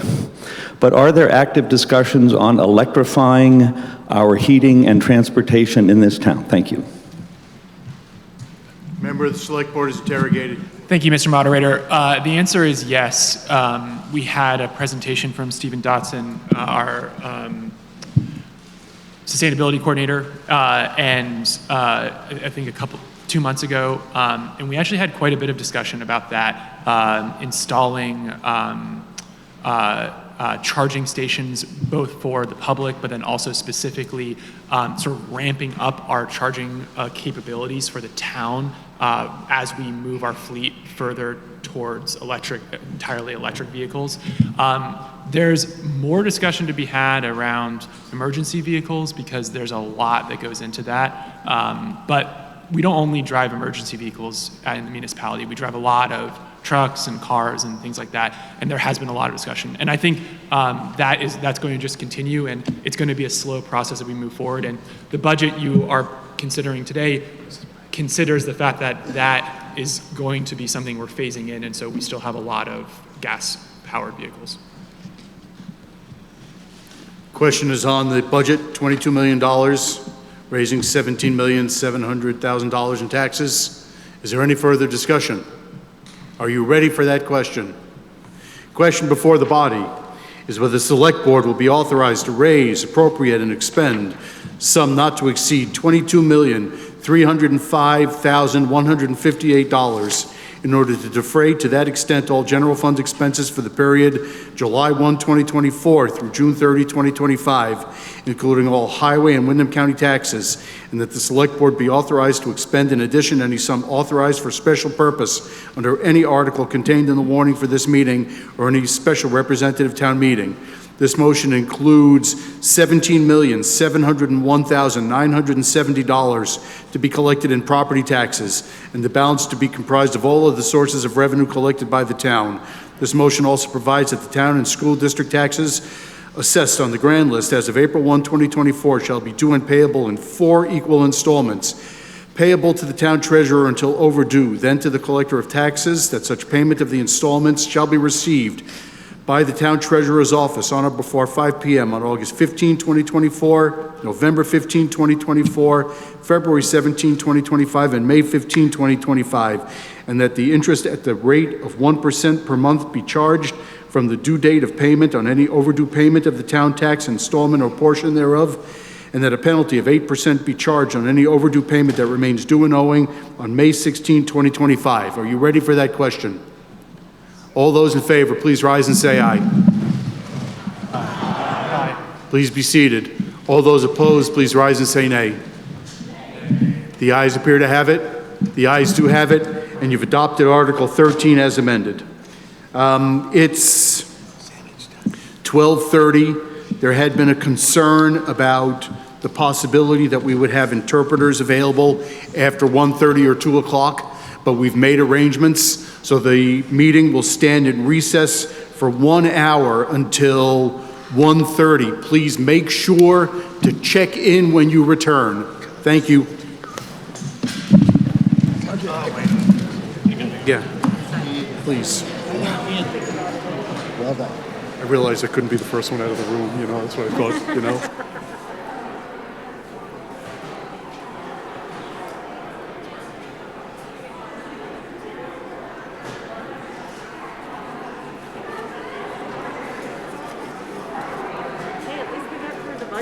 Oh, we did.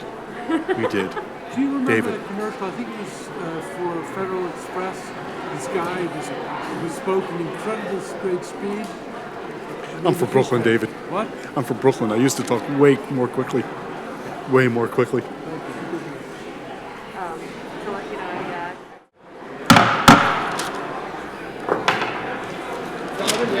Utilities fund. This is public works covers both. Roads and bridges and utilities. Good advice, thank you.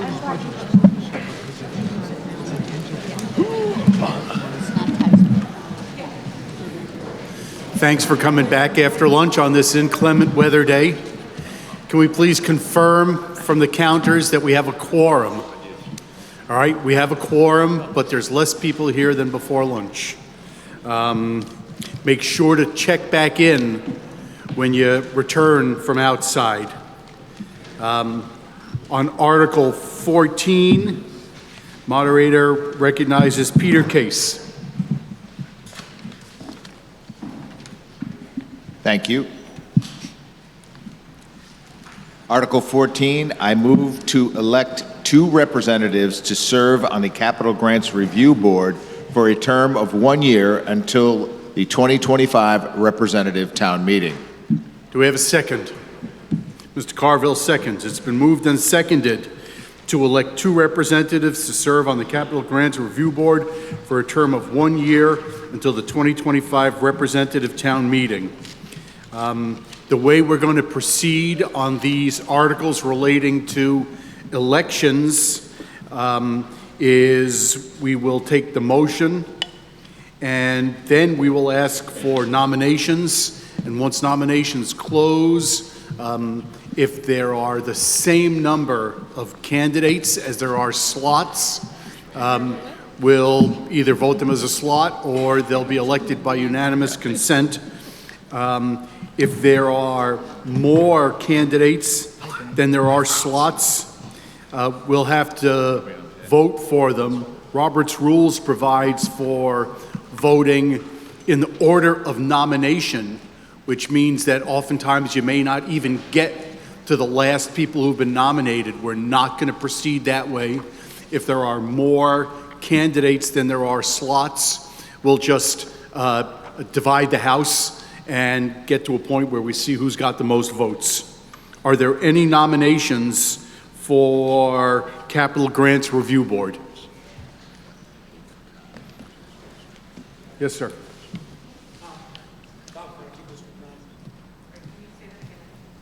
Bob Ferranti. I'd like to nominate George Herzog.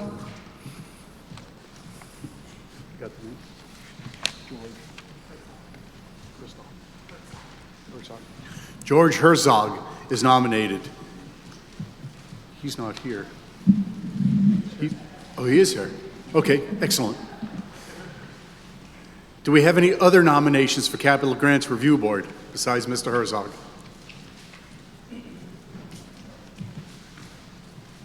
Mr. Stevens. Sam Stevens, District 9. I'll go ahead and nominate myself. Thank you. We now have 2 nominations for Capital Grants Review Board, George Herzog and Sam Stevens. Are there any further nominations? Seeing none, all those in favor of George Herzog and Sam Stevens serving on Capital Grants Review Board for a 1-year term until 2025 Representative Town Meeting, please stand and say aye. Aye. Thank you. All those opposed, please rise and say nay. That carries by unanimous vote. Thank you for your service. The next article is 15. We recognize, the moderator recognizes Daniel Quip. Thank you. I move to elect or appoint representatives to serve on the Representative Town Meeting Finance Committee for a term of 1 year until the 2025 Representative Town Meeting. And to yes, thank you for helping me out. Do you want me to keep going? No, finish, I'm sorry. Thanks. And to further authorize the moderator to make additional interim appointments to the Town Finance Committee for a term to expire at the next annual Representative Town Meeting. Is there a second? Mr. Herzog seconds.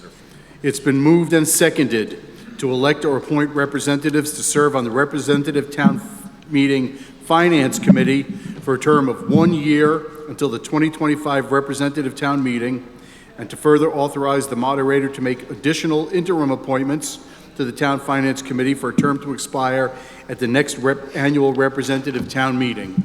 Are there nominations? Moderator recognizes Mr. Levenbach. Thank you, David Levenbach, District 9. I do have some names for you, and there may be others as well. But first I want to note that Paula Melton is going to step away from the committee.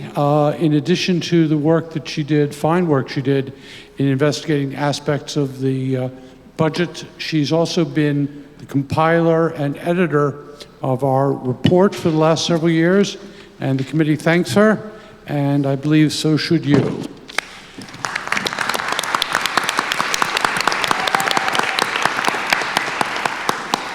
I will note that the moderator also joined in the applause. Different kind of applause. Very good. So I nominate for your consideration Oscar Heller, Mike Hutchison, and Millicent Cooley, and they would be re-elected to the committee. I also nominate Ernie Kauffman and Jackie Reese.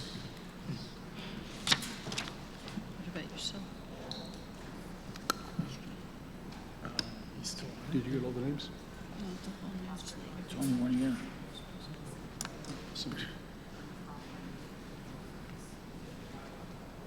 Are there other nominations for the Finance Committee? Ms. Hasagawa.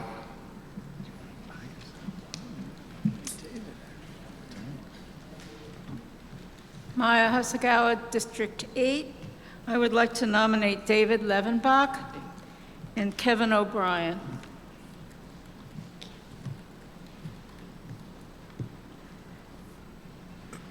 Are there other nominations? Mr. Garza.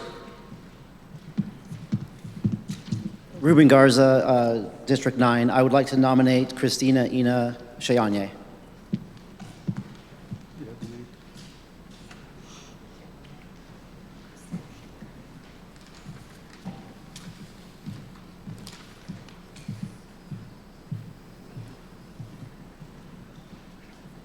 Are there other nominations? Ms. Cooley. No. Please. I think it's 11.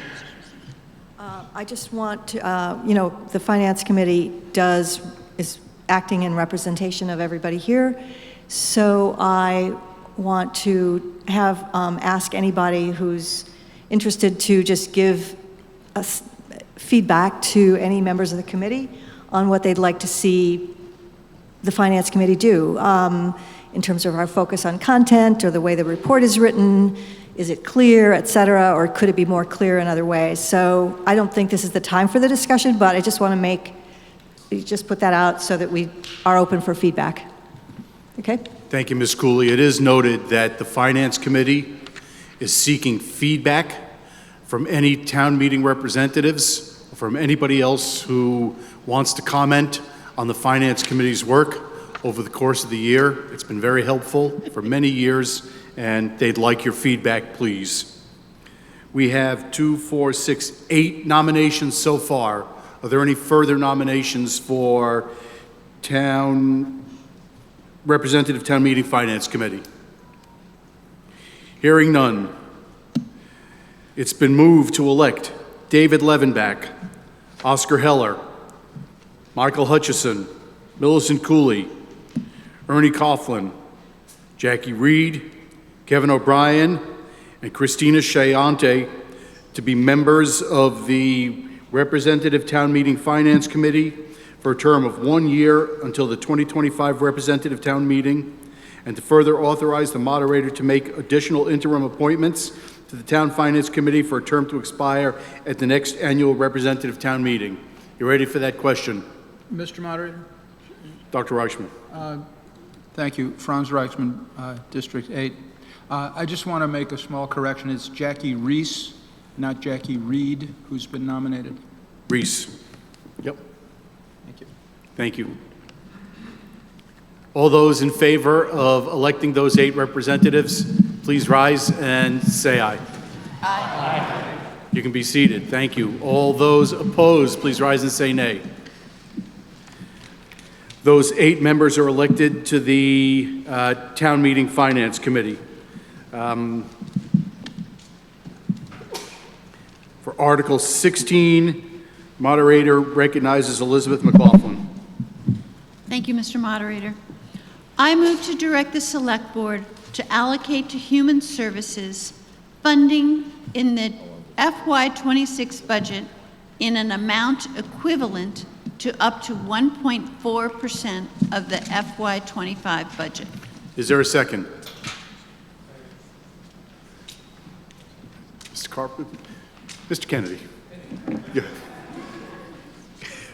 It's been moved and seconded to direct the Select Board to allocate to Human Services funding in the FY26 budget an amount equivalent to up to 1.4% of the FY25 budget. Is there any discussion?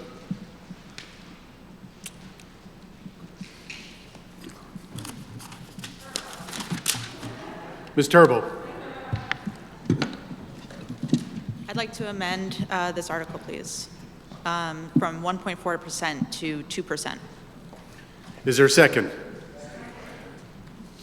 Ms. Mnuchin seconds. It's been moved and seconded to amend Article 16 to direct the Select Board to allocate to Human Services funding in the FY26 budget an amount equivalent to up to 2% of the FY25 budget. Is there any discussion on the Turbo amendment? Ms. Turbo. I've never had an amendment named after me. This is very exciting. Yes, so 2% is what was approved last year. And as many may have noted, the amount that was requested this year did not reach that ceiling threshold. However, it is our belief in the Human Services Committee that it takes a year for sort of things to catch up. In the past, when the number has been raised the following year, there's actually been a higher number. In fact, oftentimes exceeding the number that is set as a ceiling. I feel very strongly as a member of the Human Services Committee that we really did look very closely at all the programmatic requests that came in and actually ended up allocating less than was requested. Because the amount that was requested was lower than the ceiling, we could have just looked at it and said, oh, okay, well, this is below the ceiling, we'll just approve everything, that's fine. But we didn't. We went through a very rigorous and very extensive process to make sure that the funds were allocated appropriately. And we believe that there continue to be huge needs, or I believe there continue to be huge needs for human services in our community that are not yet being met. and want to have the opportunity to expand those services if needed. So I propose that we return to the 2% number, which I believe in terms of actual dollars would be about as much, if not just slightly more than the actual dollar amount from this past year. Thank you. Discussion is on the Turbo Amendment. Mr. Sprite. Frick Sprite, District 3 squared. I would like to echo Andy Davis's comments about the Human Service Committee and say that we are, I think, collectively grateful for their efforts and the quality of their work. I think it's a testament to the quality of the work that they did not just give everybody everything they asked for. I think it's to our credit that we gave them the 2%. And I think it's a sign that we are, the nonprofits, the human services agencies are working to their capacity, that we didn't use that all up. So I will support the 2% again. Yeah, keep up the good work. Are there further comments? Ms. Melton.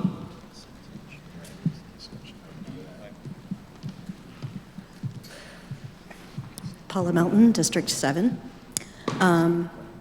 I am recalling many, many years when this article was not on the warning, and I want to acknowledge that at the request of the community that 1 year Daniel Quip added this as like, okay, for next year, let's set the budget. So thank you to the Select Board for continuing that tradition. And historically, we have many times said 2% is the ceiling. And so I think, you know, I appreciate the desire to go back to the 1.4, which sort of like turned into a default at one point, even though like RTM as a body has year after year basically suggested 2%. So I'm definitely going to vote yes on this amendment. Further comments? Zeke. Would this be the correct time? I would propose to raise the ceiling from 2.2% to 2.3%, like the previous speaker mentioned. There is. Hold on. If you want to make a motion to amend, we need to see if there's a second, and then you can speak to it. So all just right. I'd like to wait amend. there, okay? Is there a second to go to 2.3%?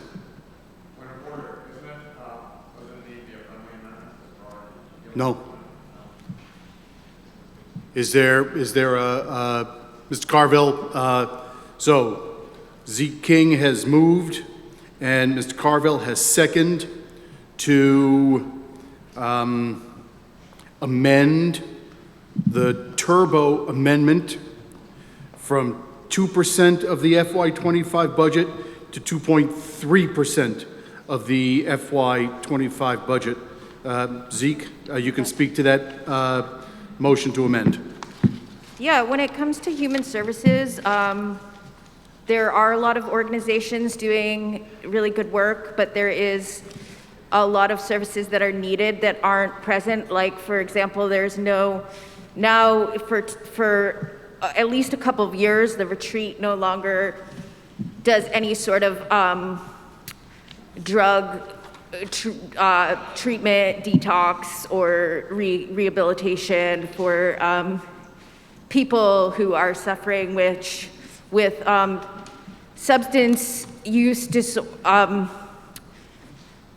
substance dependency, which we all know is a huge problem in our community. So I think if we raise the ceiling, if there were programs that came into existence that would address like this need, which in my conversations with the unhoused population, that's their priority, would be to have a rehab facility in Brattleboro that they don't, or in at least that they don't have to drive 2 hours to get to, or wait two weeks minimum to get into. So I think it would be really behoove our town to treat this crisis, to have more leeway in funding a program like that if it becomes extant, and other programs as they come up. I mentioned again before, food, like, yeah, so that, don't want to go over my 2 minutes, but. Well, thank you.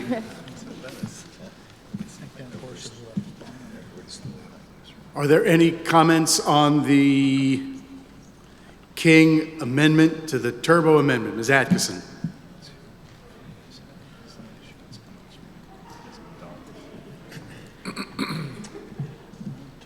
So could the folks over in finance land, Margaret Atkinson, District 8. Finance land, just tell us what the difference, what the 2% amount would be since we voted on the budget, and what a 2.3 amount would be, and what the difference between that and the proposed 1.4? Thank you.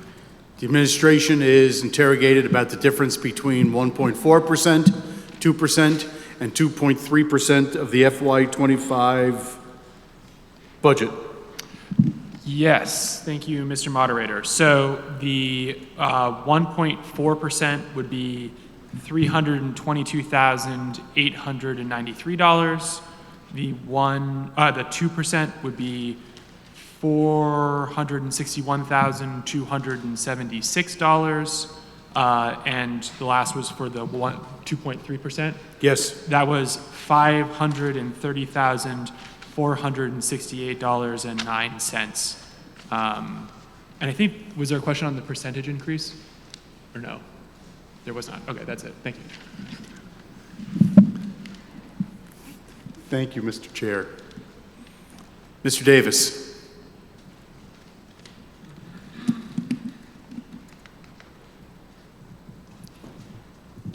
Andrew Davis, District 9.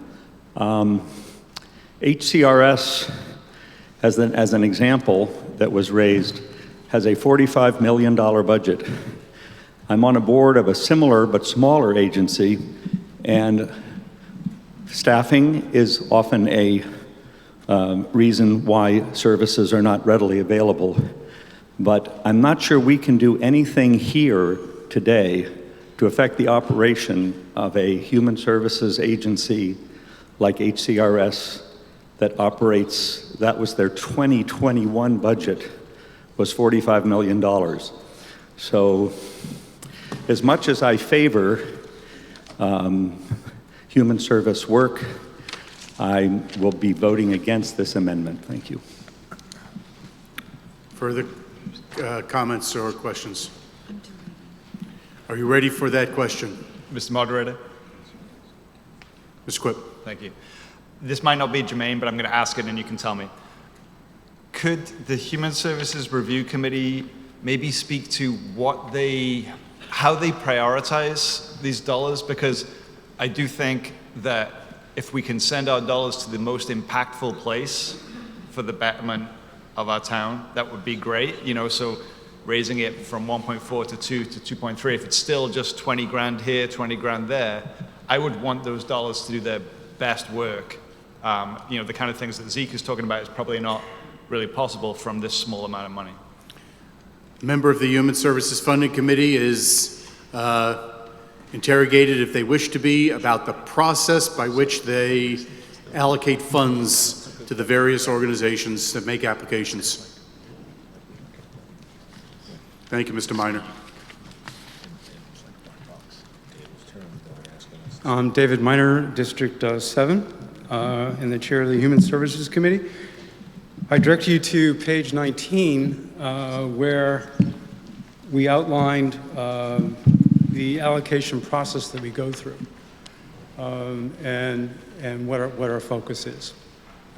We certainly give and provide funding to a variety of different organizations that provide assistance and human services to a number of different types of organizations.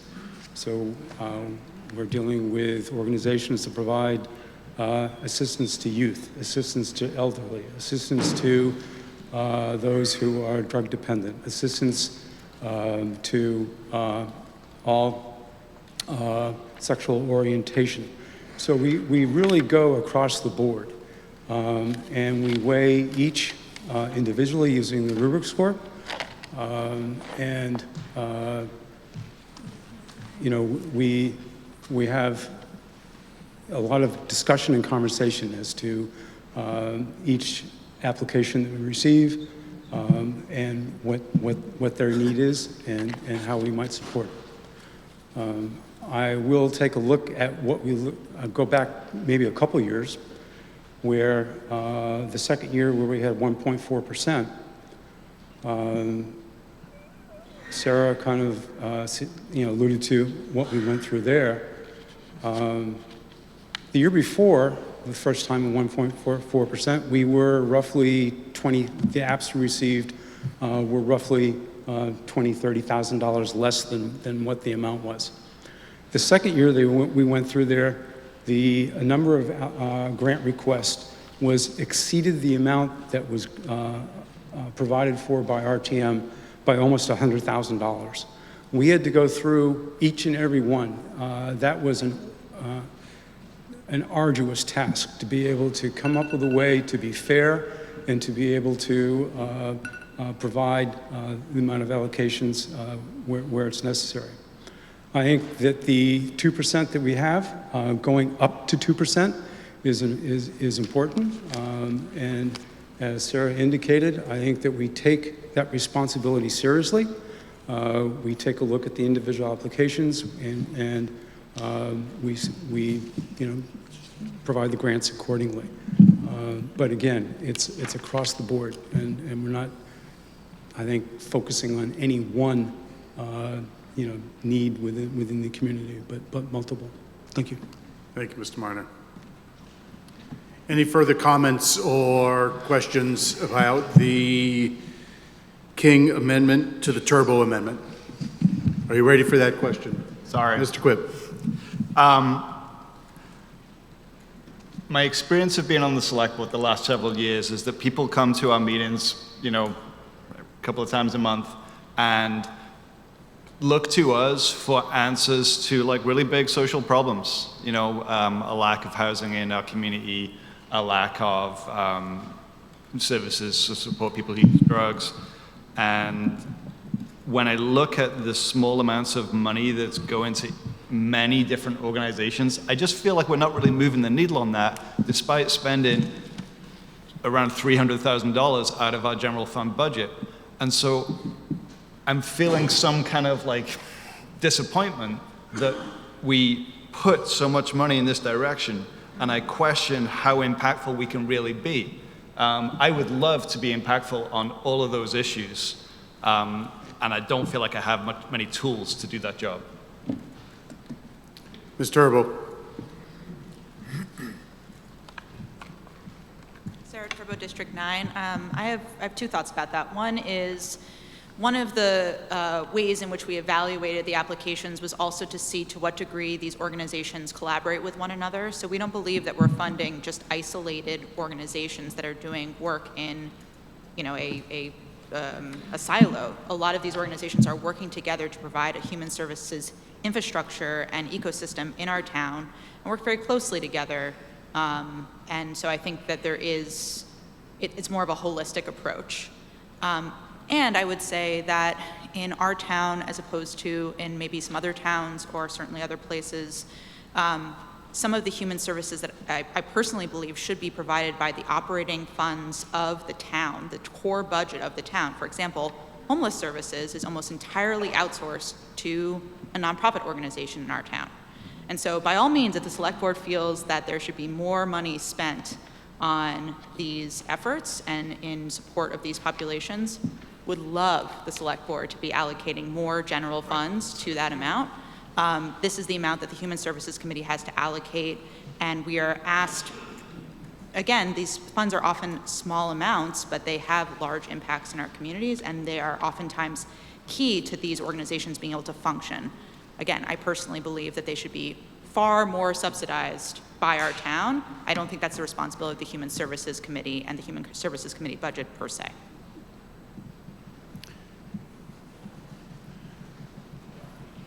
Yeah.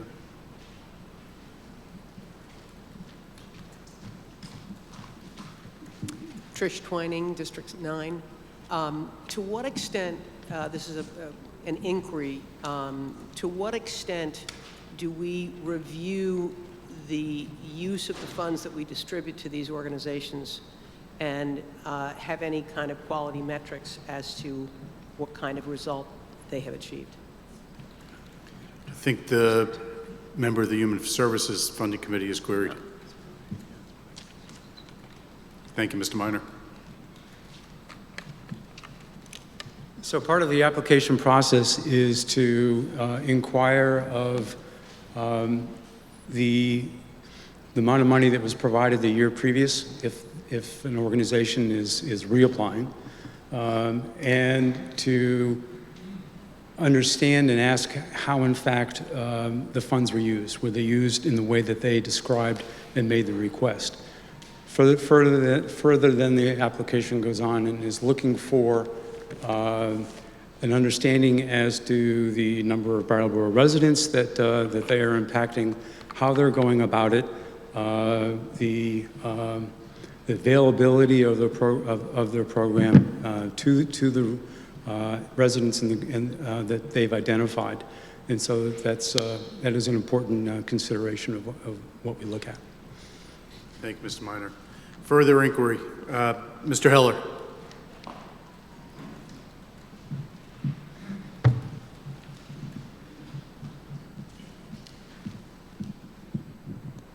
Oscar Heller, District 9. I think I've had the same thought as Daniel before, which is that the human services process right now is pretty reactive, although I think it's a great process and it's a ton of work, and I'm certainly not volunteering to do it, and I'm very thankful to those who do it. But organizations make requests, and then the committee decides to fund them partially or not fund them at all, which is different from a strategic approach where, say, the select board identifies some problems, splits this money up into, allocates it into different areas, and then sort of makes strategic decisions about, okay, we have $200,000 we want to spend towards the housing aspect of human services. What is the best way to do that?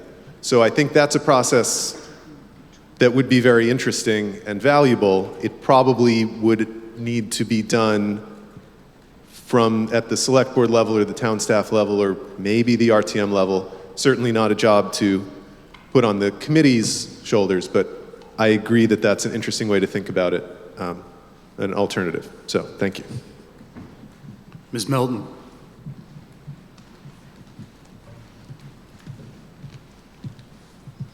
Paula Melton, District 7. I definitely see where people are coming from about the amount of impact we can make through these allocations. I do want to mention something that I don't think I've heard anyone say yet today. For those who aren't familiar with this, in the sort of philanthropic granting world, most of the money that you apply for is for a one-time thing. And one way that the town funding makes a difference for these organizations is they can use it for ongoing operations, salaries, all of that stuff. So they can actually use it in a different way than than organizations use other, a lot of grant funding. Ms. Manukin.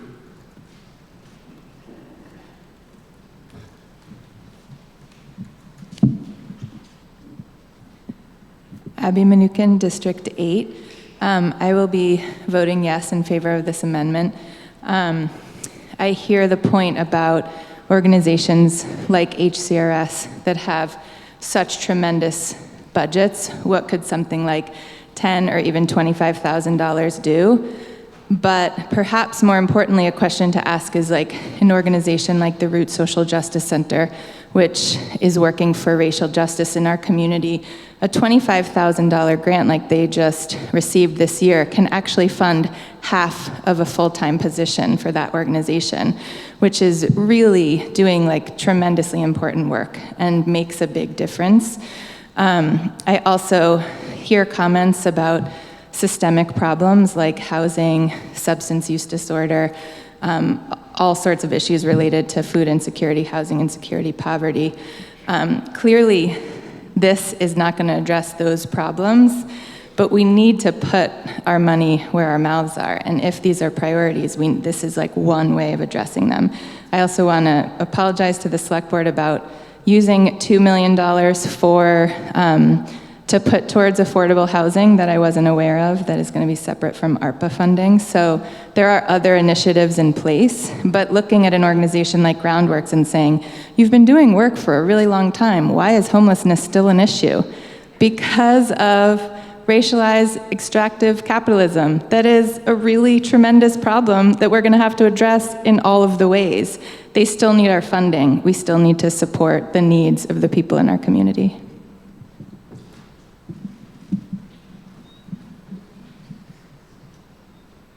Continuing question is on the King Amendment to the Turbo Amendment. Are you ready for that question? The motion on the floor is to amend to 2.3%. The amendment to increase to 2% the percentage of the FY25 budget to be dedicated to human services funding. All those in favor of the King Amendment to increase the percentage to 2.3%, please rise and say aye. Please be seated. Thank you. All those opposed, please rise and say nay.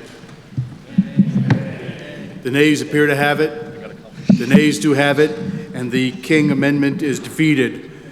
We now return to the continuing question, being the motion to amend Article 16 to 2% of the FY25 budget. Are you ready for that question?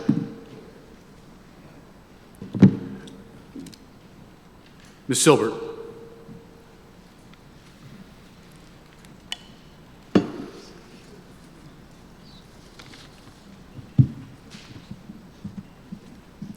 Sonia Silbert, District 9. I just wanted to echo what had been said earlier about the fact that the committee does a really rigorous and a very self-contained job of not hitting the ceiling if they don't think the applications meet their criterion. And I just want to advocate for that 2%. Gives the committee the flexibility to meet the needs in our town. We don't know what will happen in the next year. There have been a lot of really intense tragedies that have happened in the past year to our human services community in particular, plus the flooding, plus some other things. We don't know what's going to happen in the next year in terms of hard stuff that we're all going to deal with. There's a very real possibility by this time next year, the federal government could really gut funding for a lot of human services when we're looking at what might happen in the election. I really want our community to have the flexibility to meet needs that we can't predict right now, and I trust this committee to not spend money that isn't being responsibly used. Echoing what Paula had said, that this funding is really important to nonprofits because it's for general support. That allows our local agencies to use other funding to meet emergencies, like what happened almost a year ago now to our social service agencies that had to really step up in a really big way after a really immense tragedy. So I really want to advocate for giving our committee the flexibility to meet needs that we can't necessarily predict right now, and I trust them to do due diligence to make sure our money is being used responsibly. Thanks. Question before the body is whether to amend the Article 16 from 1.4% to 2%. Is there any further discussion? Ms. Morgan?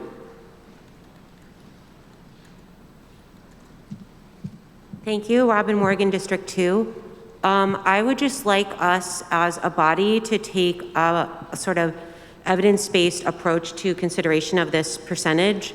So we all voted to pass the Human Services budget earlier, and that was created on a recommendation of last year's RTM to fund up to 2%, and the committee chose to fund it at an amount that is equivalent to about 1.7%. So I feel it's hard for me to understand why the Select Board made a motion that only includes 1.4%, which would represent a diminishment of the funding that we are putting into human services compared with the budget that we just voted on. So for that reason, if this is an amount that we as a body have all agreed is supportable about funding our human service agencies, then I would say that we need to do the same process again and allow the committee the ability to spend up to 2%, recognizing that they will not spend more than is merited, and trust in the committee to make that judgment. Thanks.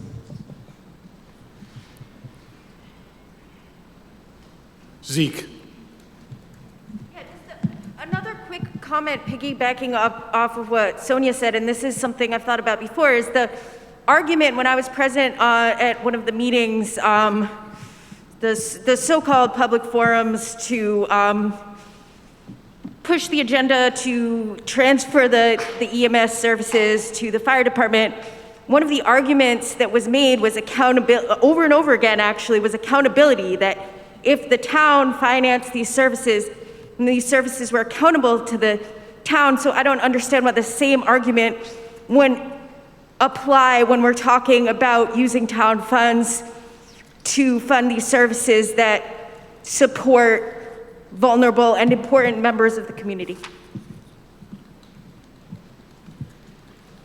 Question is whether to amend Article 16 to 2%.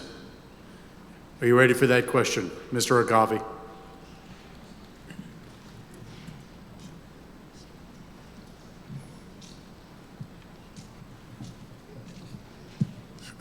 Spoon Agave, District 8.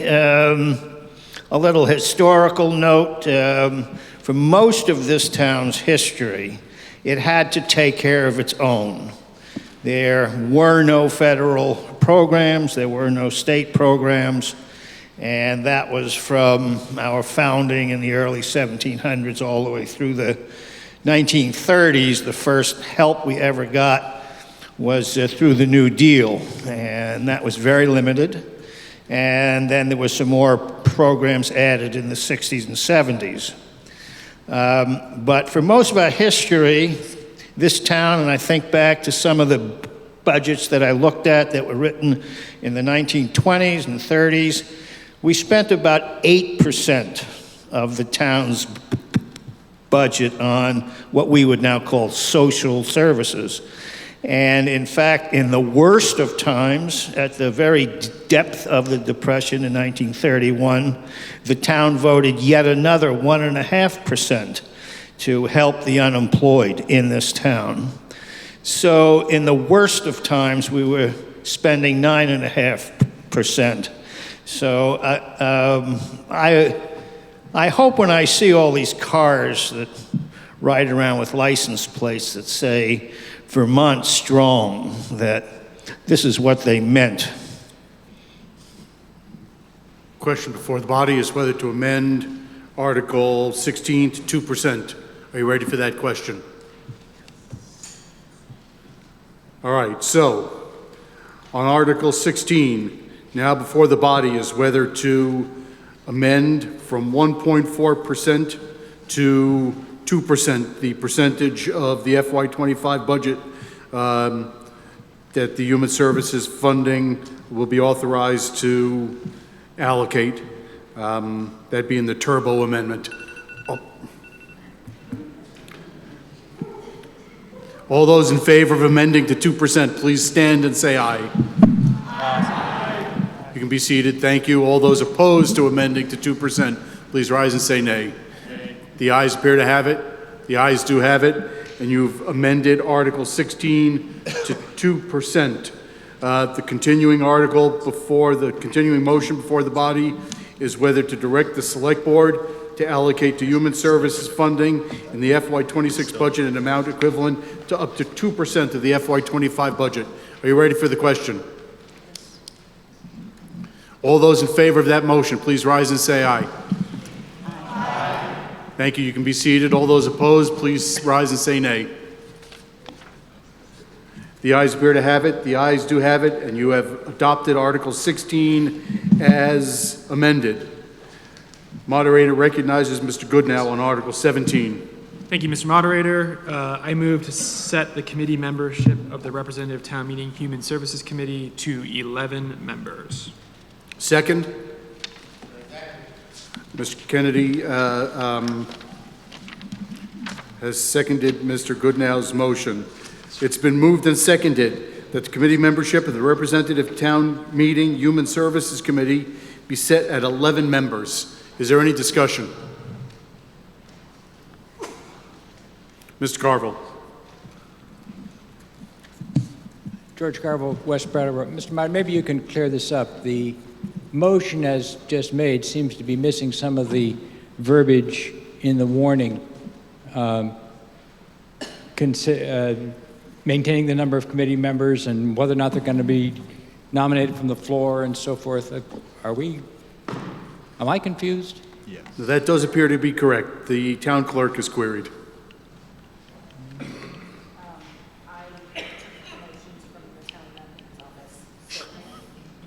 All right. All right. With unanimous consent and absent objection, the motion will now read to set the committee membership of the Representative Town Meeting Human Services Committee at 11 members to be elected at the annual Representative Town Meeting and to maintain this number of committee members until rescinded or amended by warrant article and vote of the Representative Town Meeting. Any objection? No, the next article is to pick the members. Is there an objection? Very good.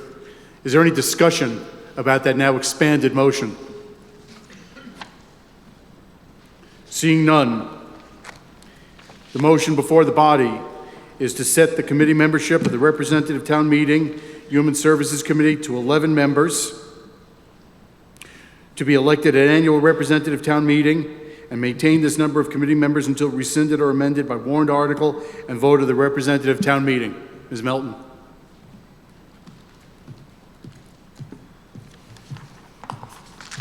Paula Melton, District 7. I just want to make sure, so in the article it says at no more than 11 members, and both times you've read it, you've said exactly 11.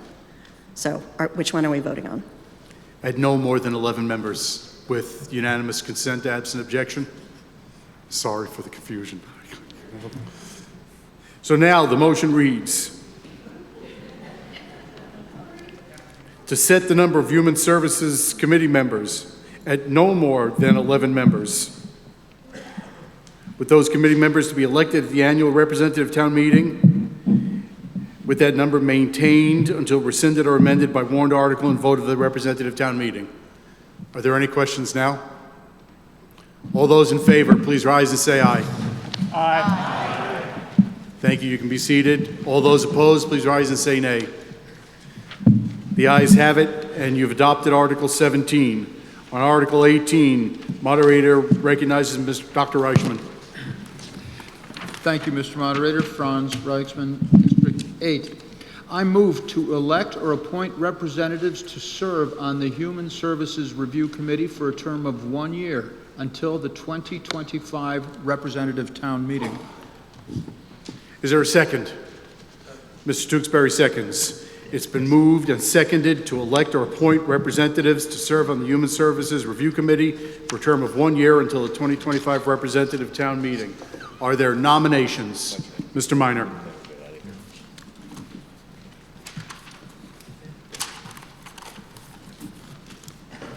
I would like to take this opportunity to nominate members of the committee who look to return for another year. May I approach? Sure, thank you. Excellent, thank you. So, the nominations at this time are David Minor, Tara O'Brien, Hannah Cirilla, Trevor Stannis, Aslan Thompson, and Sarah Turbo. We have 6 so far. Are there any additional nominations? I don't have any additional, but I just wanted to take an opportunity to thank those that have served in the committee in the past and that for a number of different reasons aren't going to be returning. Jennifer Griffith, John Kennedy, Kip Tewksbury, Zach Wiggum, and Gary Stroud. Thank you very much all for their time and effort.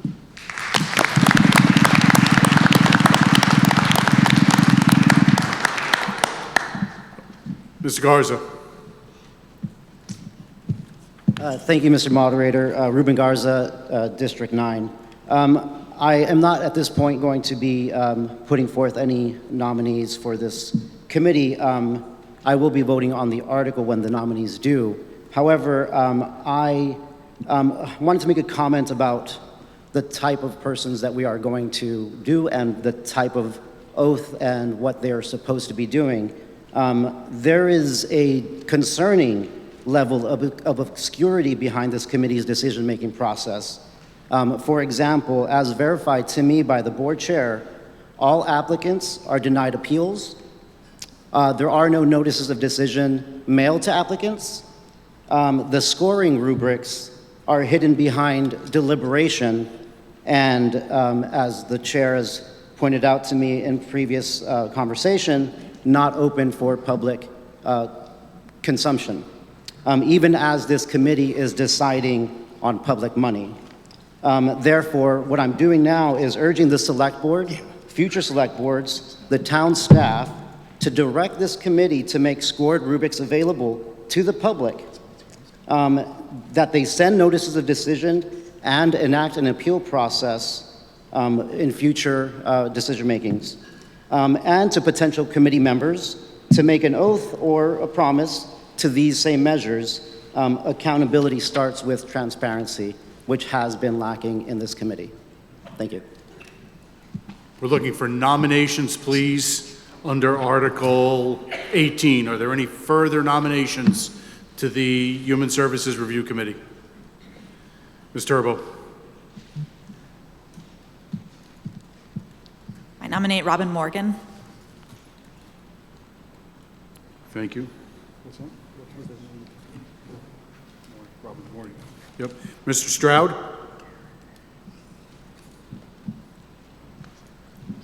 Gary Stroud, District 8. I'd like to nominate Zeke.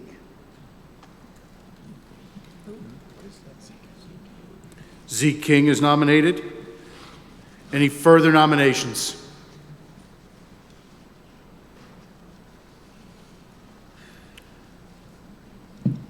The motion on the floor is to elect or appoint representatives to serve on the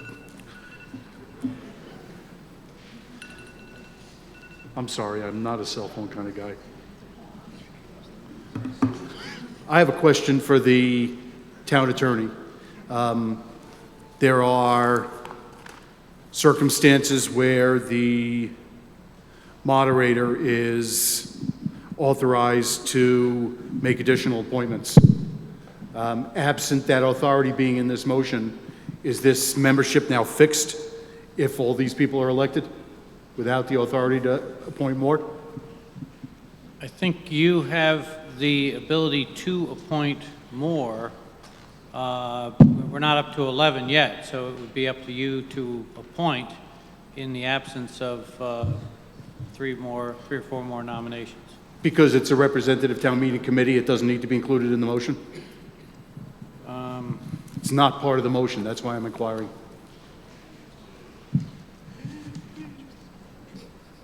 All right. So, absent objection, I would amend the motion to elect those people and to authorize the moderator to make additional inter-appointments to the Human Services Review Committee for a period to expire at the next annual representative town meeting. Is there objection? Excellent. So the motion that's now in front of the body is to elect David Minor, Tara O'Brien, Hannah Cirilla, Trevor Stannis, Aslan Thompson, Sarah Turbo, Robin Morgan, and Zeke King to the Human Services Review Committee for a term of 1 year until the 2025 representative town meeting,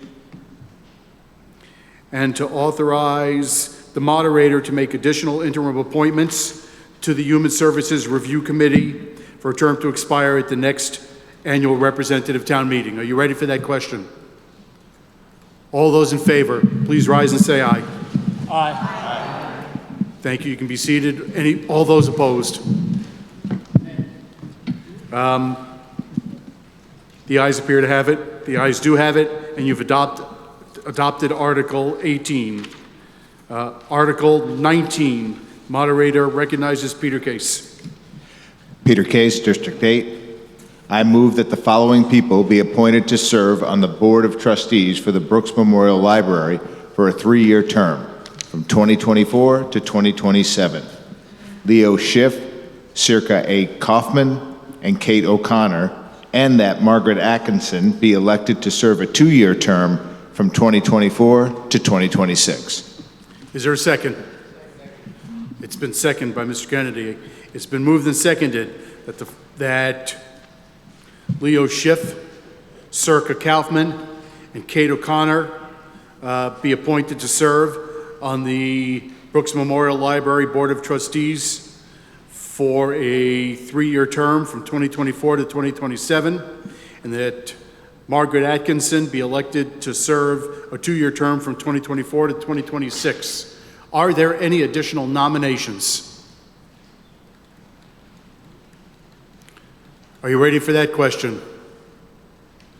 All those in favor of appointing Leo Schiff, Sirkka Kauffman, and Kate O'Connor to 3-year terms on the Brooks Memorial Library Board of Trustees, and Margaret Atkinson to a 2-year term on the Brooks Memorial Library Board of Trustees, the former being 2024 to 2027 and the latter from 2024 to 2026, please rise and say aye. Aye.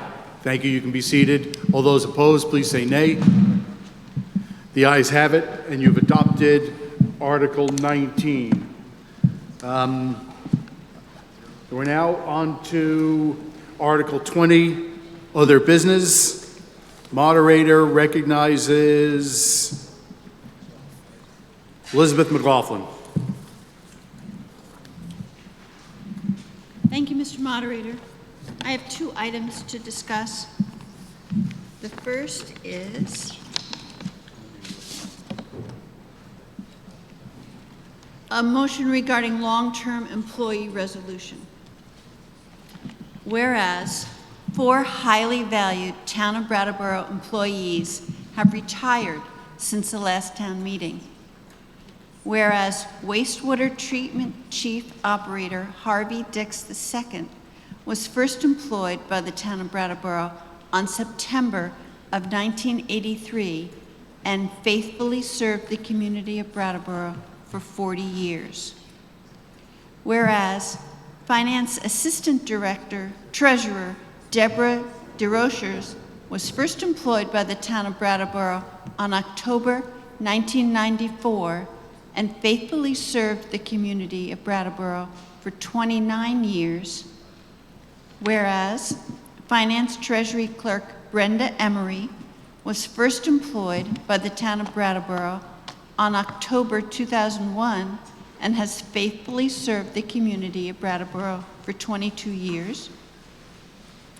Whereas wastewater treatment plant operator Michael Ethier was first employed by the Town of Brattleboro on September 29, 1986 through June 26, 1995, and he returned on October 5th, 2009 through September 8th, 2023, and faithfully served the community of Brattleboro for a total of 22 years. And whereas each of these long-term employees contributed significantly to the town during their careers, and whereas the daily contributions of employees like these are crucial to a well-functioning town government that supports its community. Now therefore, be it resolved that this town meeting, on its own behalf and on behalf of the entire town, are grateful and thank Harvey Dix II, Deborah DeRocher, Brenda Emery, and Michael Ethier for their many years of service to the town of Brattleboro. We can adopt that by acclamation.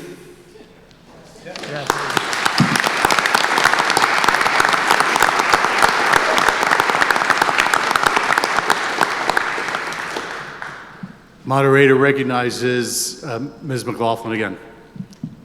Thank you, Mr. Moderator. It is my pleasure to now say a few words of gratitude for Ian Goodnow's 4 years of service to the town as Select Board member and 2 years as Select Board Chair. I stated a few years ago that Ian exhibited grace under fire. Ian has been a gracious front man to the Brattleboro Select Board. It is a time-consuming, painstaking job, and please remember that it is not a job, it is a volunteer elected position with a stipend.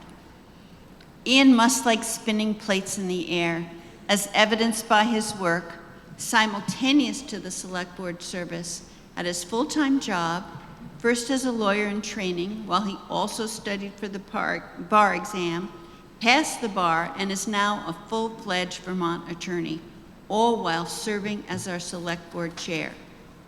Future lawyers of Brattleboro, take note. And he also runs ultra marathons. How does he do it? He's light on his feet for sure.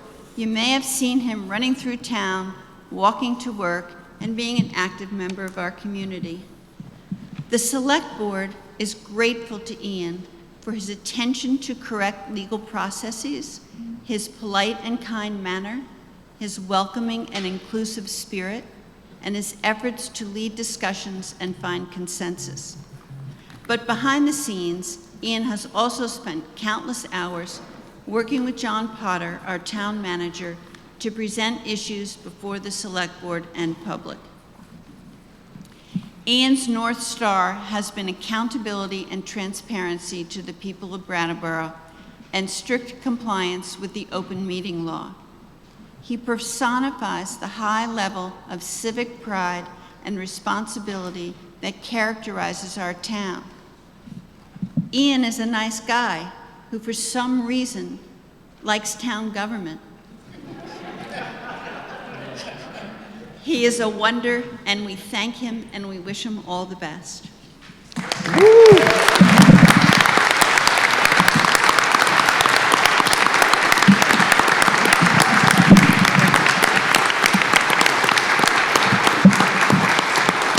And we have a little gift for him from his fellow Select Board members.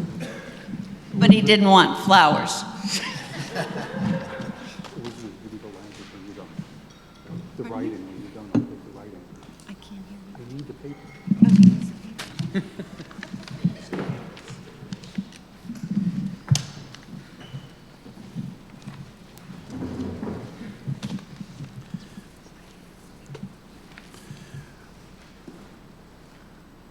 Moderator recognizes Isaac Evans France.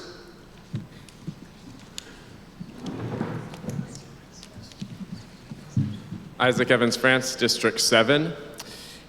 A group of us submitted a resolution for consideration, urging Representative Becca Ballant to join Senators Sanders and Welch and colleagues in rejecting funds enabling war crimes in Gaza. This is submitted by myself, George Carville, Martha Gossage, Alex Fisher, Sheila Linton, Farah Meese, Abby Mnookin, Robert Oser, and Kipton Tewksbury. Whereas Congresswoman Becca Ballant of Brattleboro has pledged to, quote, use the influence and power of her position to bring an end to this horrific violence and suffering in Gaza. And whereas 69 elected members of the Vermont State Legislature, including members of the legislature here amongst us, let me read the resolution text, including both Vermont State Senators of Windham County and 2 of the 3 Vermont State representatives of Brattleboro, have called on President Biden to, quote, demand a permanent ceasefire, end quote, in Gaza, and to, quote, conditionally halt any further arms sales or military aid to the Israeli government, end quote. And 13 Vermont town meetings have passed resolutions calling for a ceasefire. And whereas both Senators Bernie Sanders and Peter Welch voted against a recent bill that would have directed billions of dollars in weapons to Israel, and a bipartisan coalition of over 15 of Representative Ballant's colleagues in the House have pledged to vote against any more funding for Israel, the representative town meeting of Brattleboro asked Congresswoman Becca Ballant to work against any action, procedural or substantive, that advances weapons for the Netanyahu government and to commit to vote against any bill that includes weapons for the war in Gaza. The representative town meeting further asked the Brattleboro Town Clerk to transmit an official copy of this resolution to the 3 members of Vermont's congressional delegation. There's a motion. Is there a second? Second. Second by Mr. Grace. It's been moved and seconded. Whereas Congresswoman Becca Ballant of Brattleboro has pledged to use the influence and power of her position to bring an end to this horrific violence and suffering in Gaza, and whereas 69 elected members of the Vermont State Legislature, including both Vermont State Senators of Windham County and 2 of the 3 Vermont State Representatives of Brattleboro, have called on President Biden to demand a permanent ceasefire in Gaza and to conditionally halt any further arms sales or military aid to the Israeli government, and 13 Vermont town meetings have passed resolutions calling for ceasefire, and whereas both Senators Bernie Sanders and Peter Welch voted against a recent bill that would have directed billions of dollars of weapons to Israel, and a bipartisan coalition of over 15 of Representative Ballant's colleagues in the House have pledged to vote against any more funding for Israel, the representative town meeting of Brattleboro asks Congresswoman Becca Ballant to work against any action, procedural or substantive, that advances weapons for the Netanyahu government, and to commit to vote against any bill that includes weapons for the war in Gaza. The representative town meeting further asks the Brattleboro Town Clerk to transmit an official copy of this resolution to the 3 members of Vermont's congressional delegation. Is there any discussion? Mr. Evans-France. Thank you. Brattleboro residents' federal tax dollars should not be used to bomb babies and starve children. That's my opinion, and I know is the opinion of many of the constituents that I represent and the constituents that my fellow representative town meeting members represent. I received an email yesterday from Oxfam America that said, only an immediate cessation of hostilities and safe, complete access to food, water, basic services, and treatments will prevent a famine in Gaza. The principal cause of the rapid deterioration is the Israeli government's severe restrictions on humanitarian assistance, basic services, and commercial activity, end quote.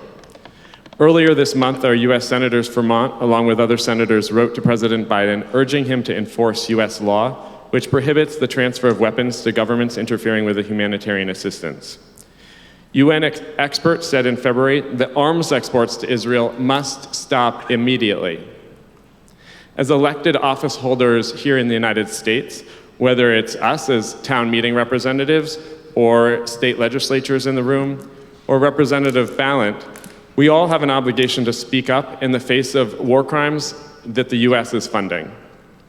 Representative Ballant has rightly called for a ceasefire in Gaza, but to avoid complicity or the perception of complicity, she must commit to opposing any additional funds for weapons for the genocidal war in Gaza. Thank you. Further comments? Mr. Minor.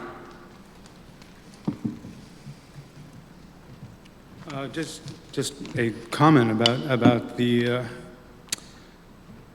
confusion, I guess, that the country is facing. Senator Welch is quoted as saying that that we are dropping food into Gaza for support on Monday, and Israel is dropping bombs on Tuesday. And the American taxpayers are paying for both. And a ceasefire is what we need in order to get aid in and hostages out. It is an absolute tragedy. Any further comments? Are you ready for the question? Ms. Morton. Rick Morton, District 7. Thank you. There was a ceasefire in place for several years up to October 6th. And at that point, horrific crimes were committed on innocent civilians. Deliberately, they were filmed, gleefully transmitted throughout the community where the folks had come from to do that terroristic activity. I stand with Israel. I think we should too. I oppose this resolution. Every people has a right to defend itself if they're forced to. And of course, there's going to be accusations that they're excessive, but we can't believe the numbers that are provided of the Palestinian deaths, because those are provided by the ones who are on the other side. So I oppose this resolution and encourage its rejection. Any further comments? Mr. Wessel?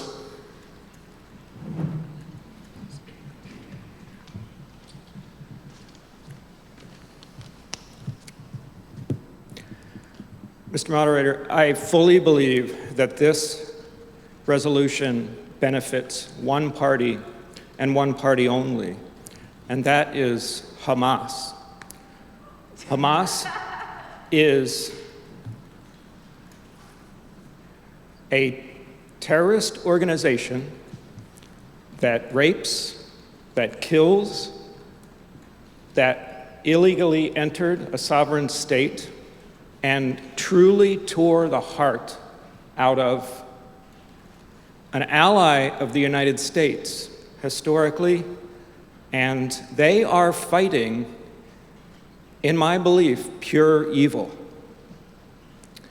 And a ceasefire, especially a permanent ceasefire, implies that Israel does not have the right to defend itself. Israel, as you know, is the only Jewish state that exists on this planet. It is surrounded by hostile states, and ironically, to this town that claims to be forward-thinking and progressive, it is the only democratic state in the region that follows a rule of law, that has many supports for many of the values that many people here value very much. This action does nothing to convince Hamas that they should stop killing Jews.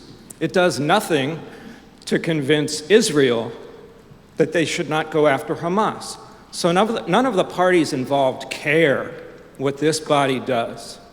But it does one thing, in my opinion. It sends a message to Jews in this country that the one country where they should be safe and have self-determination and have a right to defend themselves, because unless this is being followed by some sort of crazy declaration that Ukraine also does not have the right to defend itself against Russia, I doubt that's coming next. If that's not the case, why is Israel the only state that somehow has to justify their self-defense? This is a war that has nothing to do directly with Brattleboro, but it has everything to do with sending a message to... Yes, it is. Thanks for that. It has everything to do to send a message to Jews here in our country saying that maybe your lives aren't as valuable as everyone else's. Thank you. Please, no applauding. Mr. Oser.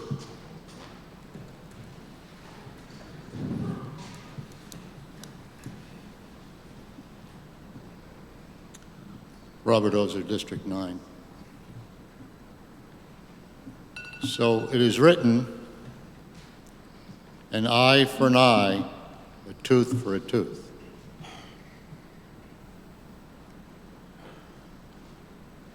But when famine is now a real possibility in a country, we've gone beyond what that word stands for. We've gone beyond proportionality. We've gone beyond defending oneself and beyond proportionate response. The United States has been moving to a different position over the last several months. It may be too late. Representative Ballant is a resident of this town. And her neighbors have a right to express opinion to her. I would hope that you support this resolution so that this war can ratchet down. It may not end. I was reading recently Jimmy Carter's book, Peace, Not Apartheid. And what struck me was that the events from 1967 onward are being replicated again and again and again. We need to stop. Thank you.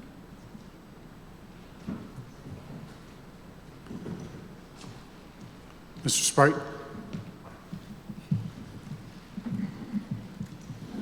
Frick Sprite, District 9. I believe it was Nelson Mandela who said, "An eye for an eye, and soon we will all be blind." I think that the cycle of abuse is always tends towards being perpetuated, and the wise person tries to find ways to break that cycle. Those who are engaged need to engage wisely and compassionately, and our public priorities need to work in support of each other rather than against each other. I have concerns in that regard on a state level, very serious ones, but nothing like this. Anytime we have stepped in, either with our military or with our weapons, we have made the military industrial complex richer and the world poorer, with the possible exception of Ukraine, which I think is a terrible example, since the Ukrainians have very deliberately tried to avoid hurting civilians in all of their efforts, despite what has been visited upon them.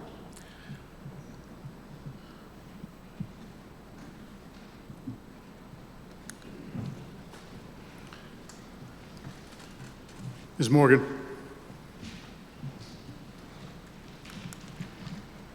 Thank you, Robin Morgan, District 8. I just wanted to return attention to the language of the actual resolution, that the resolution is to urge our representative, Becca Ballant, to join the rest of the Vermont delegation in rejecting funding allocation for weapons. It is not legislating the actions of either of the foreign powers that are involved in this struggle.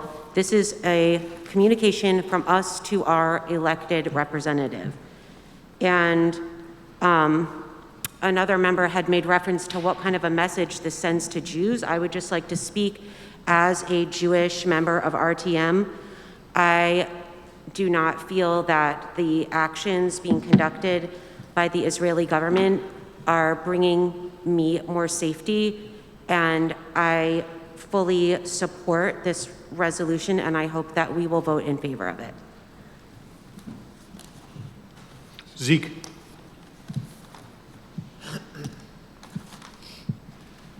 Yeah, what's going on right now in Gaza has been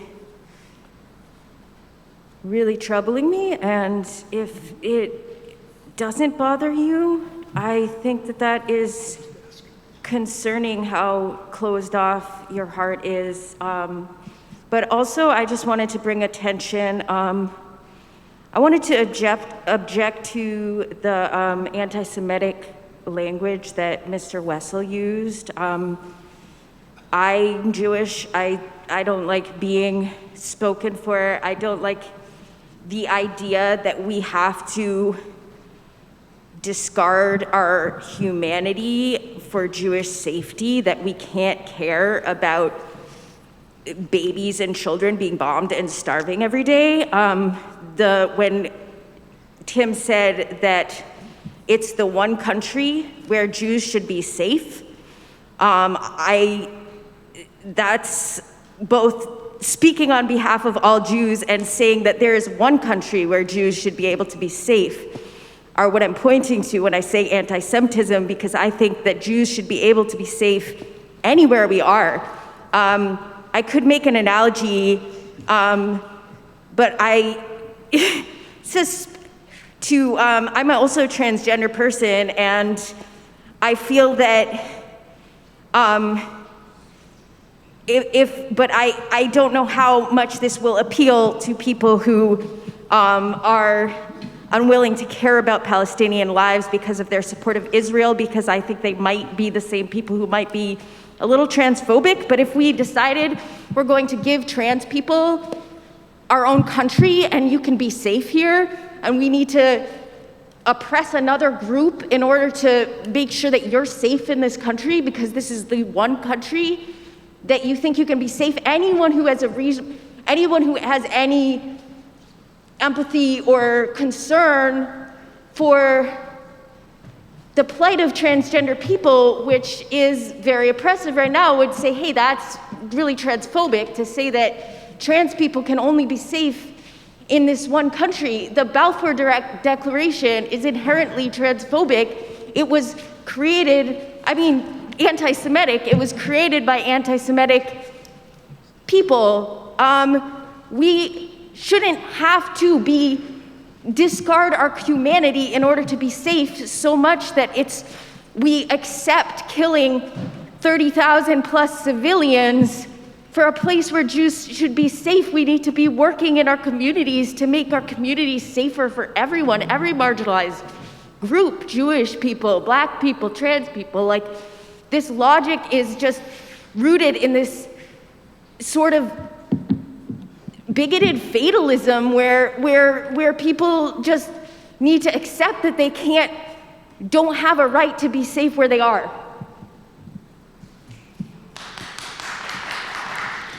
Please, Alex.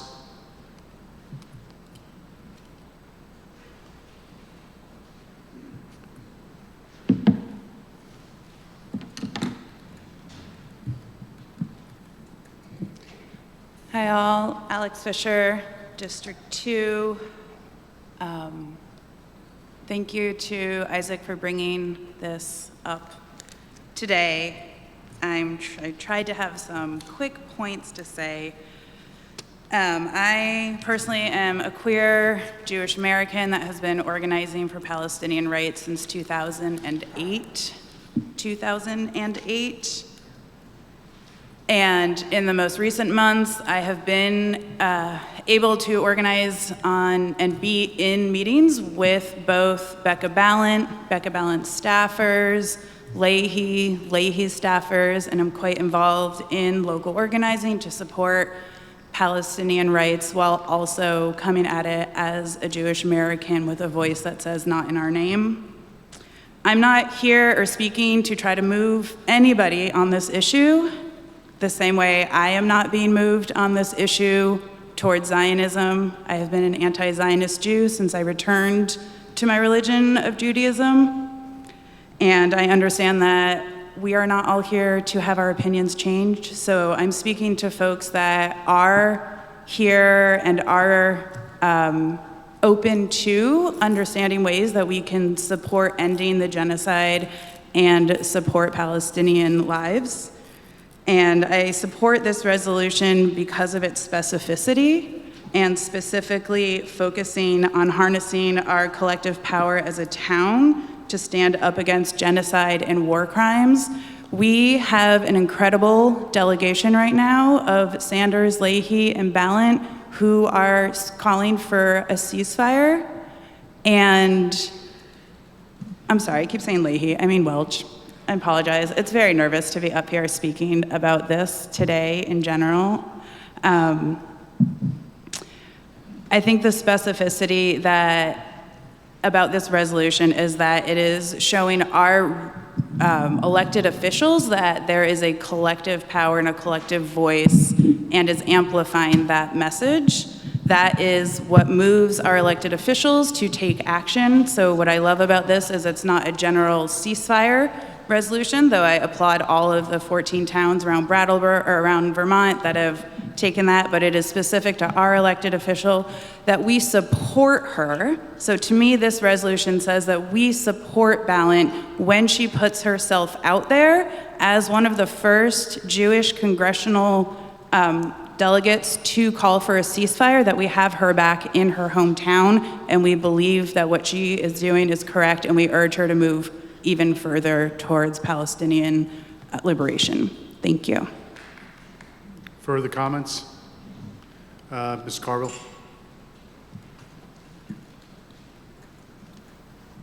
George Carver, West Brattleboro. Couple of things on this. I hear too many people who seem to equate Hamas and all the Palestinians. I reject what Hamas did. But the Palestinians as a whole, as a people, did not do that. I also reject what Israel is doing in its so-called defense. We needn't go back to what happened before October, the long history there. We only need to look right now at the horrific actions that are continuing to go on, that are funded by our tax dollars, and talk to our congressional delegation to, as you say, we have their backs, and keep urging them forward to do what they can to get a ceasefire and stop funding the genocide. Ms. Silbert?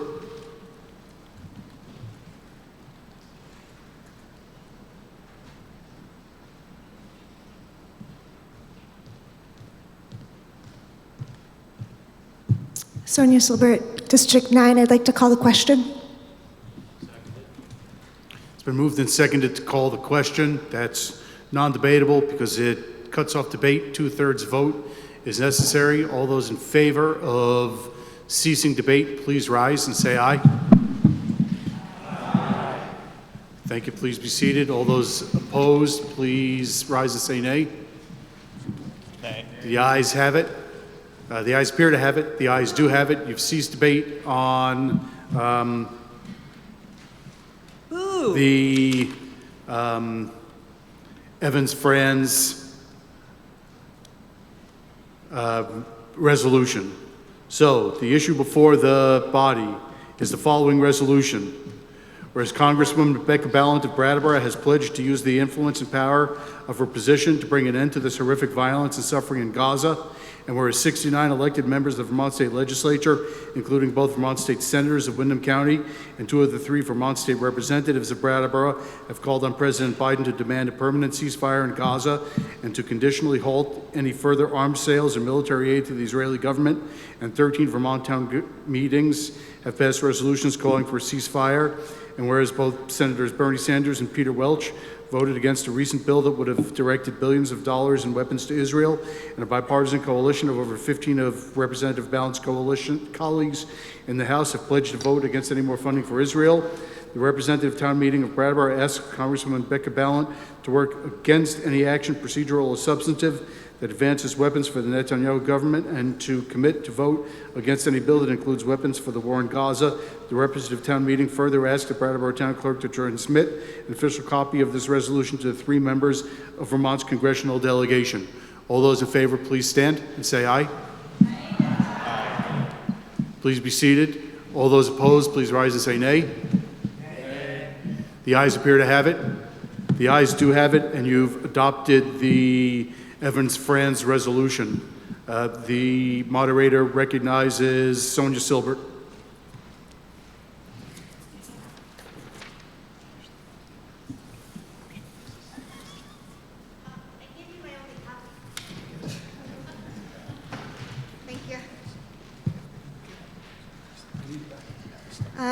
Sonia Silbert, District 9.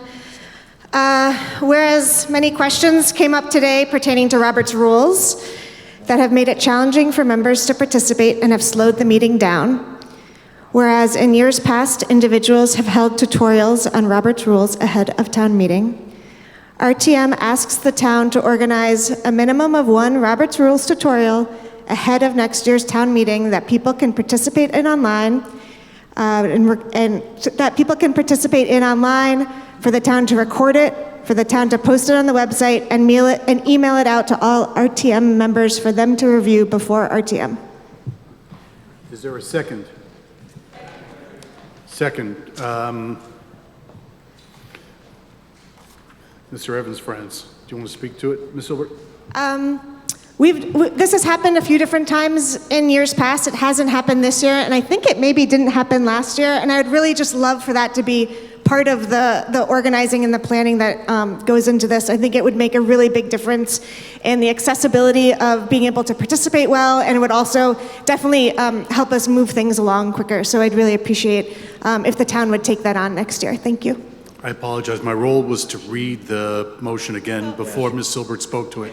So the motion has been made and seconded that whereas many questions came up today pertaining to Robert's rules that have made it challenging for members to participate and have slowed the meeting down, whereas in years past individuals have held tutorials on Robert's rules ahead of town meeting, therefore be it resolved that representative town meeting asks the town to organize a minimum of 1 Robert's Rules tutorials ahead of next year's town meeting that people can participate in online, record it, post on the website, and email it to all RTM members for them to review before representative town meeting. Is there any discussion? Mr. Davis.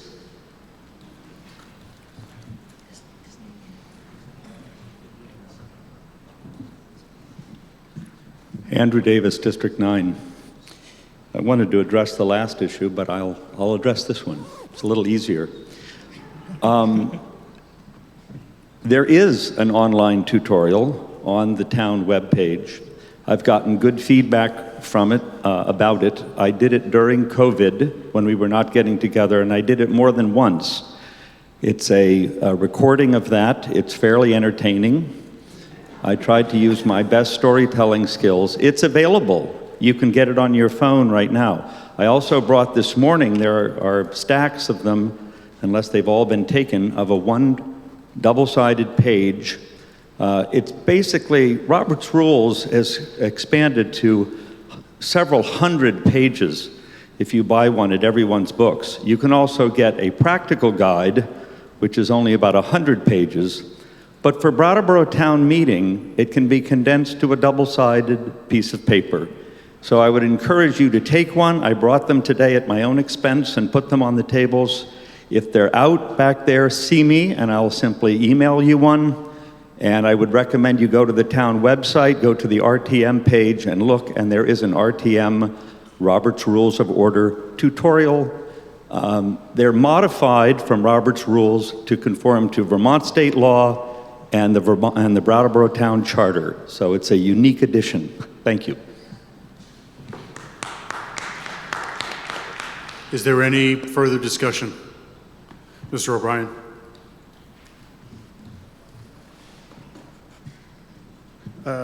O'Brien, District 9. That's a lovely segue for saying to folks, I appreciate your patience with me learning today during Article 12.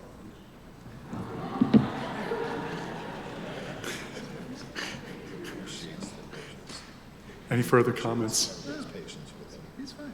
All right, the motion before The body, under other business, reads as follows. Whereas many questions came up today pertaining to Robert's rules that have made it challenging for members to participate and have slowed the meeting down, whereas in years past, individuals have held tutorials on Robert's rules ahead of town meeting.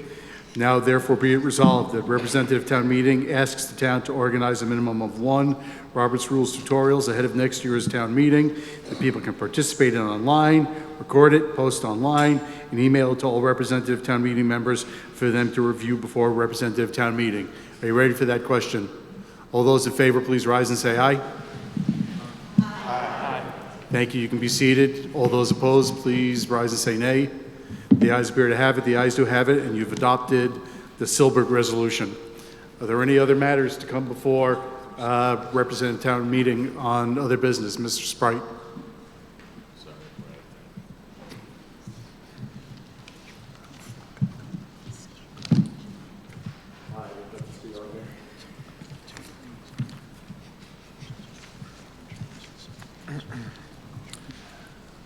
This is hopefully not terribly controversial. We, the people of Brattleboro, through RTM, in interest of improving both voter engagement and outcomes, urge the Vermont State Legislature, in coordination with our town clerks, to set a timeline for adding the option of ranked choice voting to all elections. With the escalating dysfunction in our overwhelmingly quote-unquote two-party system, we are overdue to find ways to expand the diversity of voices represented. Given the urgent need, we ask that the legislature commission this system by the end of the next biennium. Is there a second? Second, and Arthur Davis. It's been moved and seconded that we, the people of Brattleboro, through RTM, in the interest of improving both voter engagement and outcomes, urge the Vermont State Legislature, in coordination with our town clerks, to set a timeline for adding the option of ranked choice voting to all elections. With the escalating dysfunction in our overwhelmingly two-party system, we are overdue to find ways to expand the diversity of voices represented. Given the urgent need, we ask that the legislature commission this system by the end of the next biennium. Mr. Sprite, you're recognized to speak to the resolution. Thank you. First, I'd like to take a poll. How many people know what ranked choice voting is? I would say that's approximately half. For the rest of you, it is very simply the option on a ballot to give a second, third, perhaps fourth choice in a very contested race, with the goal of ending up with somebody elected who gets at least 50% of the votes.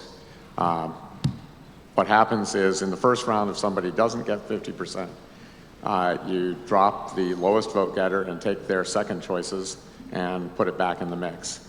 And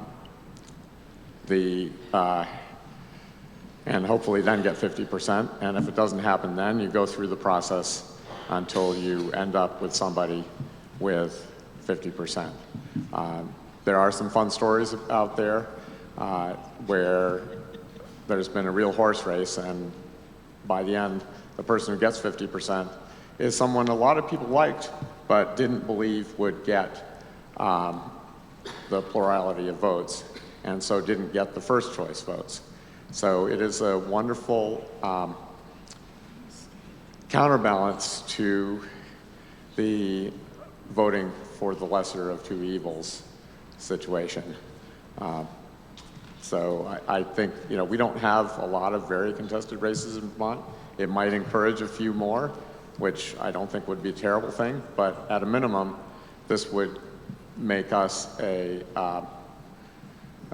good role model, as we have been in the past on other issues, to try and spur a more democratic voting process and elections. Thanks. Ms. Cooley.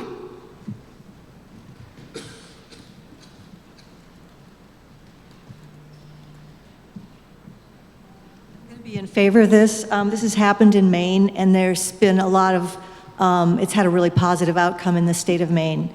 So if you read about that, if you're interested, you'd see that it's had good outcomes for the democratic process there. Ms. Davis.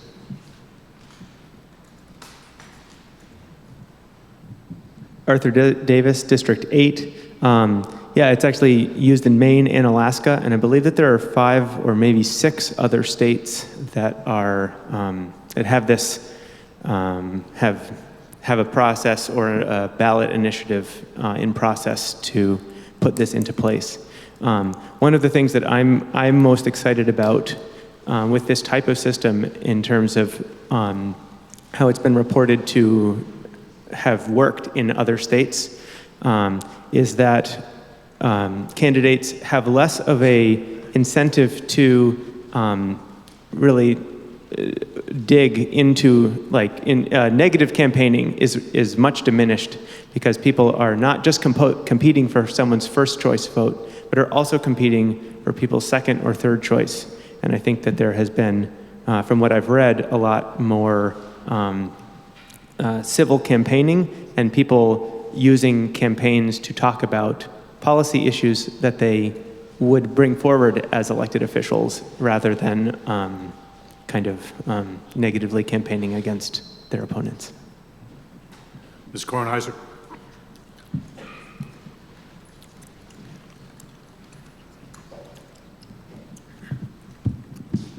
Representative Emily Kornheiser, District 7. I have previously sponsored legislation about using ranked choice voting in certain elections, but with apologies to our brilliant town clerk, I wonder if I can inquire as to the complications on using this in every election and the serious research that she has done over the last few years to explore these issues. Thank you.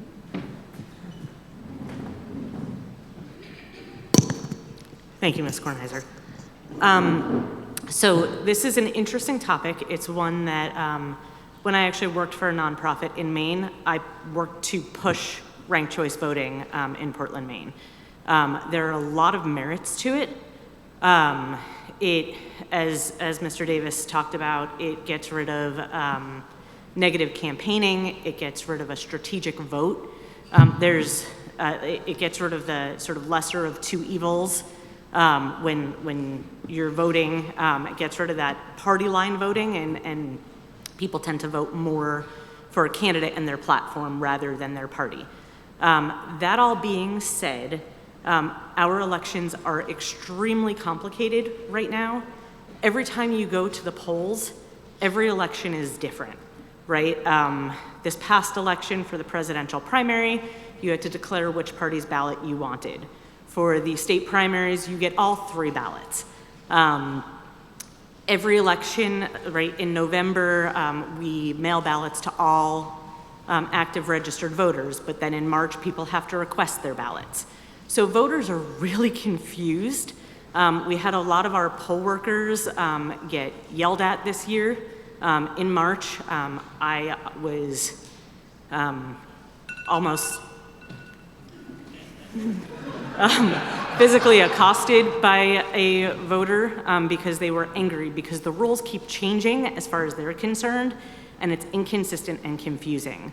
The legislature is considering passing ranked choice voting. They thought about doing a pilot program for this past March and doing it for the presidential primary. The Vermont Municipal Clerks and Treasurers Association's legislative committee urged them to wait, to do research, to do a lot of education. The clerks need training, the poll workers need training, and our voters need training and education on this. If we pass it too soon, people are going to be confused. Some ballots are going to be ranked choice voting, some are not, and it's just going to make it more and more complicated for voters, for poll workers, and for town clerks. I am going to be on a panel this summer where we talk about how can we educate folks. I'm not opposed to rolling out ranked choice voting at all. I think we need to do it strategically in a way where we can make sure that people have the education and training they need and all the processes and protocol are developed so that it can be a success. I think if we roll it out too soon, it's going to be a disaster. voters, I mean, we decided to close our office the day after the election until noon. This was the first year we did it because before we even reopen, people are calling us being like, what are the results? Did I get my votes? Where are we at? And we find that we can't even get those results fast enough because voters are chomping at the bit to know. Ranked choice voting means people may have to wait for a week to get the results. And so it's new, it's different. It's not wrong, it's not bad, there's a lot of merits to it. I just think that we need to take our time and we need to roll it out properly. Thank you.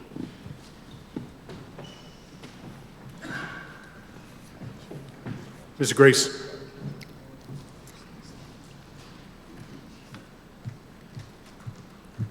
Django Grace, District 9.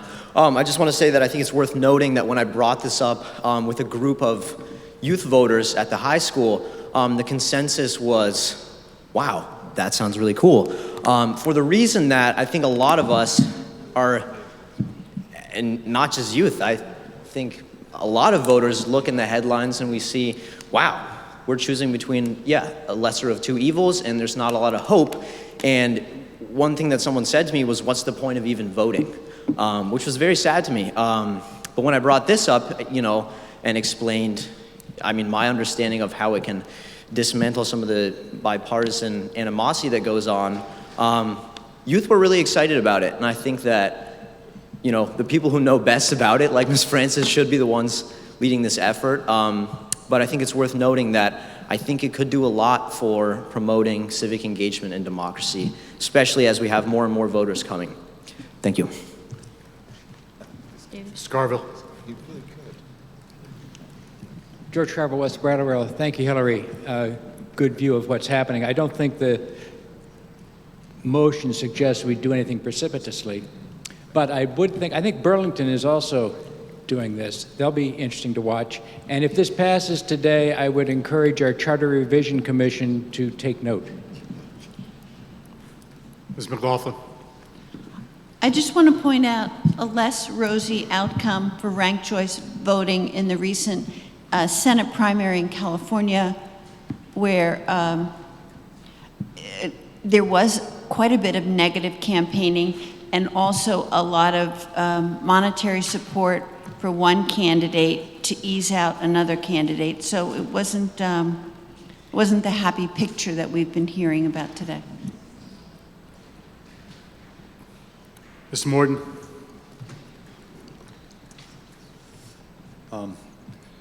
Rick Morton, District 7. I had the privilege of acting as a election worker these last couple of cycles. And I've just been amazed at how hard it is to do that job at the top level and how much work that goes into that, just the way it is now. And Hillary mentioned how there were 3 ballots going on simultaneously. We also had the issue of youth voters who could vote in Brattleboro but not in the others. You put all that together, and this is going to create a pressure for more automation as well as the delay in getting results, possibly. I'm not saying this is never going to work. I just think this is we're not ready for it yet. It's also the fact that you've got write-ins. And as it is right now, you've got to handle the write-ins, and even if there's not much chance that they're ever going to rise to the level of winning, you still have to deal with the issue of how to handle write-ins, and you're going through the ballots multiple times in order to get second and third and fourth choices. I think we need to be very careful about what we're venturing to here. I'm going to vote against this at this time. Ms. Davis.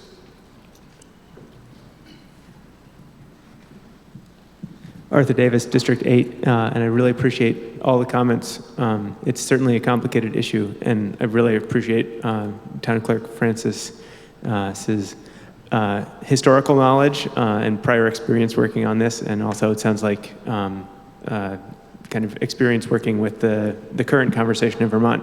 I think the way I look at this resolution is not that we are, as a town, saying that we kind of, asking for this to be put into place for the next election. The way I look at this resolution is that we are wanting to push this conversation forward, and I don't think that is mutually exclusive with moving the conversation forward in a robust, educated, and thoughtful way that it sounds like is potentially already underway. But I would encourage people to vote yes. Ms. Gossage.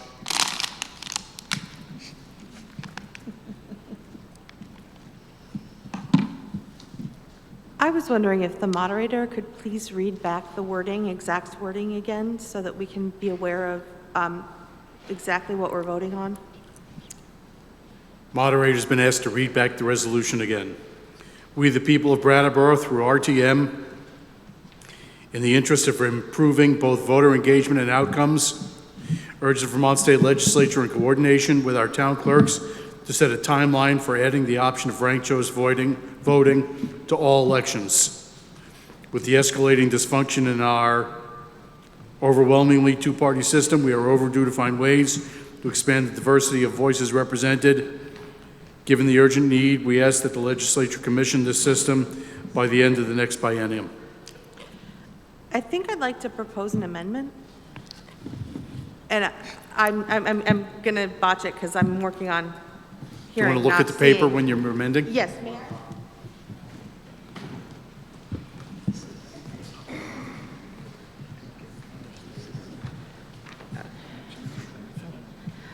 I would like to propose an amendment.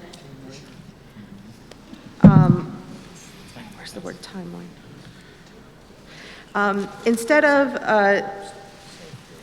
to set a timeline, to express our support and request further voter education. To express our what? To express, instead of to set a timeline, to express our support and request additional education for adding the option of ranked choice voting to all elections. You might want to look at the end of that resolution as Yeah, I was well, just reading because the that last asks for even more specific time frame. And then instead of the words, this system, this educational program.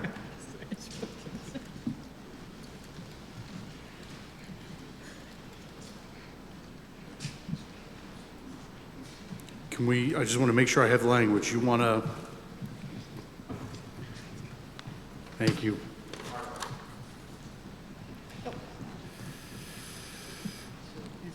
You want to strike the words to set a timeline, and you want to add to express our support and request additional education For adding about about the option of ranked choice voting. So you want to strike the words to set a timeline for adding, and say to express our support and request additional education about the option of ranked choice voting. And then you want to strike the word, the system, and change this educational program. Yes. All right. So, is there a second? Okay, so that's been accepted as a friendly amendment. So, the resolution that's now before the body reads instead,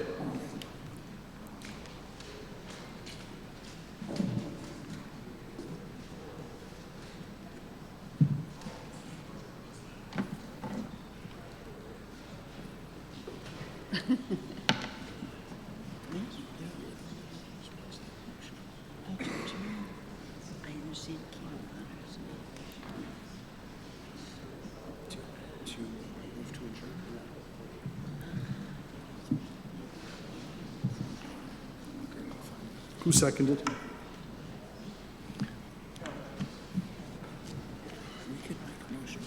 Well, no, who seconded the original motion? All right, Django did. Do you accept that amendment? Yes. Excellent. So, the That's the problems with Robert's rules, you know? The resolution now reads, the people of Brattleboro through RTM, in the interest of improving both voter engagement and outcomes, urge the Vermont legislature in coordination with our town clerks to express our support for and request additional education about the option of ranked choice voting to all elections. With the escalating dysfunction in our overwhelmingly two-party system, we're overdue to find ways to expand the diversity of voices represented. Given the urgent need, we ask that the legislature commission this educational program by the end of the next biennium. Is there any further discussion? Are you ready for that question? All those in favor, please rise and say aye. Aye. Thank you. You can be seated. All those opposed, please rise and say nay. Nay. The ayes appear to have it. The ayes do have it. And you've adopted the Sprite resolution. Ms. O'Connor had an announcement.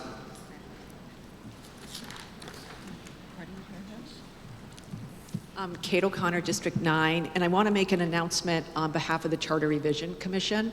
We want your help in our charter review process. And just in case people don't know, every 15 years, the Select Board or anywhere, it doesn't have to be every 15 years, but at least every 15 years, the Select Board appoints a Charter Revision Commission to go over it and review the charter, see if there are any changes. The changes ultimately come to RTM and then eventually have to go to the legislature. Just so you know who's on the Charter Revision Commission: Maya Hasegawa, Joy Turneau, Hannah Clarice, Peter Elwell, Denise Glover, and our moderator, David Gartenstein. We, on May 16th, are going to have a meeting where we're going to talk about RTM. And we really would love all of you to be involved, to tell us what you think. We're going to have a specific agenda, which we will email to everybody, so please be on the lookout for it.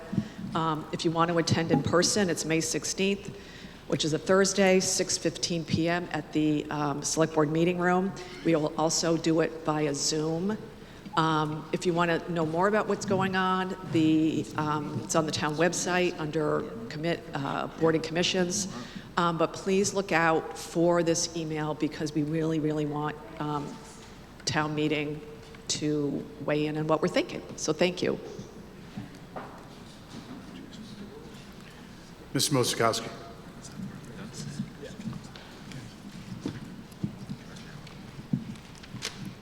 I have a Tom Mosikowski, District 8. I have a resolution. Whereas lack of competitive elections for RTM is perennially cited as a problem, and frequently people advocate for greater participation in RTM, and whereas scholars of the subject of town meetings state that attendance is highest when important and controversial issues are at stake, now, therefore, be it resolved that we request that the Select Board insert into the warning of the next RTM one or more articles that consider repealing such town ordinances as those pertaining to alcoholic beverages or personal property sales or curfew or public nudity or camping on public lands. So this is a fun one, but it's also serious. Ms. Mosikowski, I need the writing, please.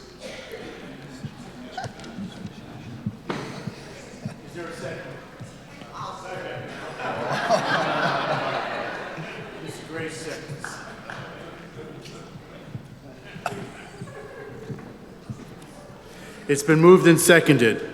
Whereas lack of competitive elections for RTM is perennially cited as a problem, and frequently people advocate for greater participation in RTM, and whereas scholars of the subject of town meeting state that attendance is highest when important and controversial issues are at stake.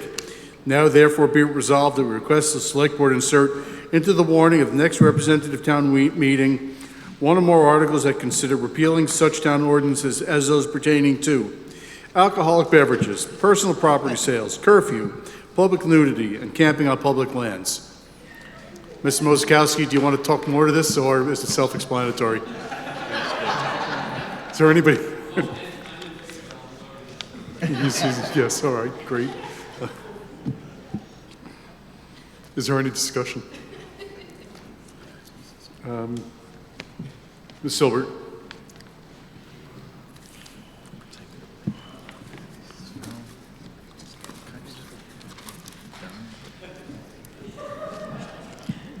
Sonia Silbert, District 9. I mean, good on ya. I kind of disagree. I would love more folks to be here. Tom and I were on a committee for many, many months trying to do a number of things, one of which was make RTM more accessible and more enticing to more folks. Andy was on it, that Mills, like a bunch of us were on it. That was when Andy did that really wonderful RTM tutorial.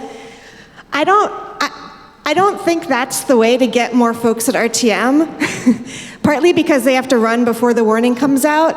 If we're serious about having this room be full, and especially have it be full with a more diverse group, we should be providing lunch, we should be providing childcare, we should be providing transportation, we should make it able to be hybrid, we should have more comfortable seats. There's a lot of things that could make RTM more accessible to more people, and we haven't taken those steps, and a lot of other towns around Vermont have taken those steps. I'm not adding a proposal necessarily, but I just want to underline, like, I don't know if that was a joke or not, but it is real that we need more folks in our town to make decisions about things that impact us. There's real, tangible, data proven ways to make more people come to meetings like this, and I would love for us to do some of those. Ms. Moskowski, I'll recognize you because you didn't really speak to the content before. Just to clarify, it's not a joke. We actually do have powers of ordinances as RTM, and town meetings in other states have powers of ordinance. So it's not a joke. As far as selecting those items and whether I think they should be repealed or not, I'm not serious about that necessarily, but getting a controversial issue, the literature I've read cites examples like that and says that it brings people out. Whereas budgetary measures that have already been considered by the Selectboard and by the administration don't bring people out so much. Ms. Atkinson.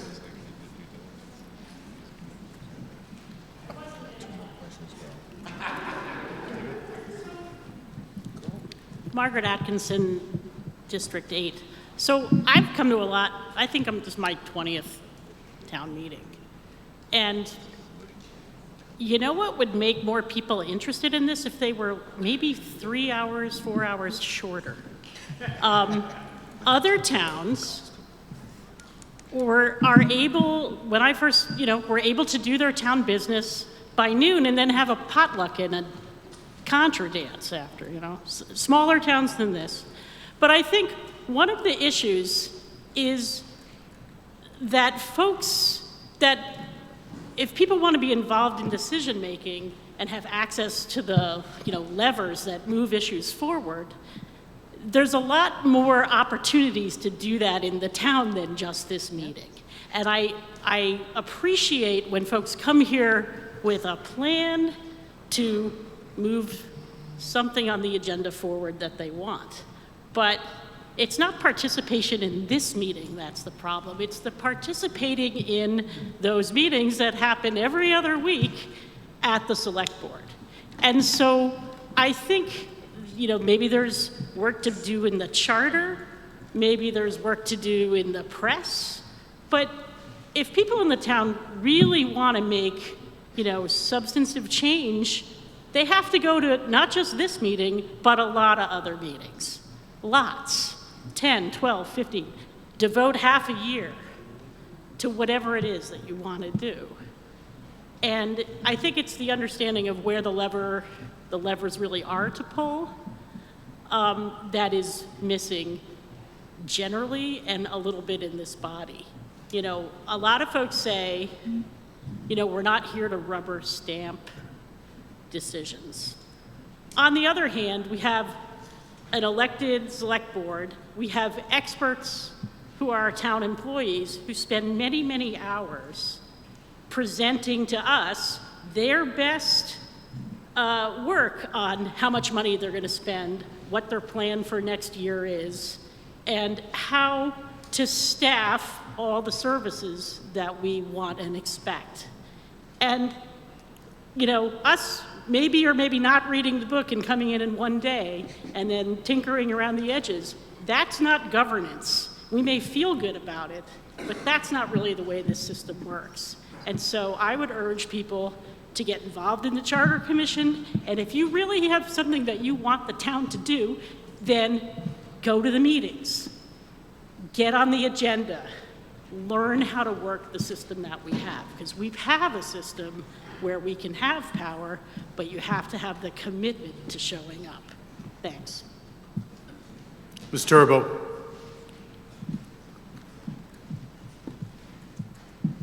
Sarah Turbo, District 9. I'd like to make an amendment, please.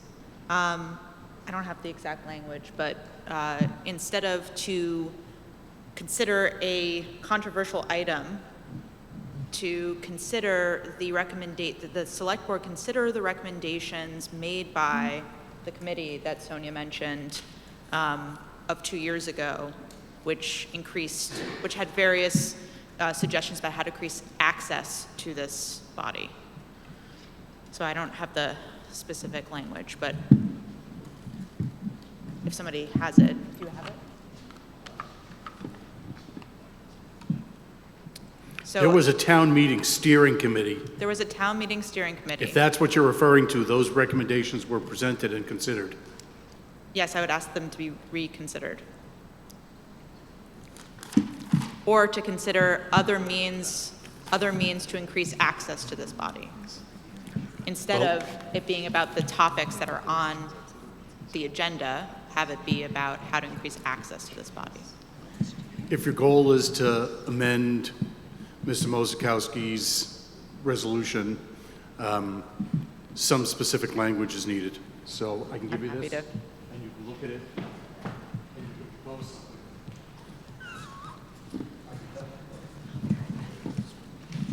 Well, don't write on that.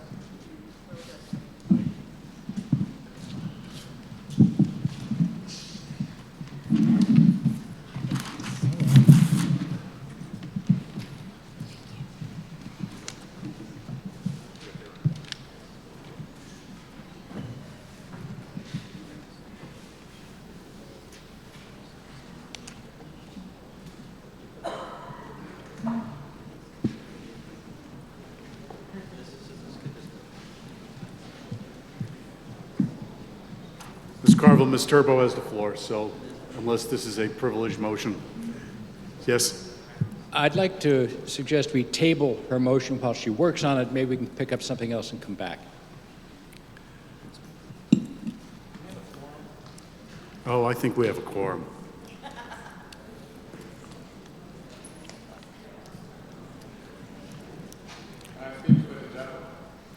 Who what?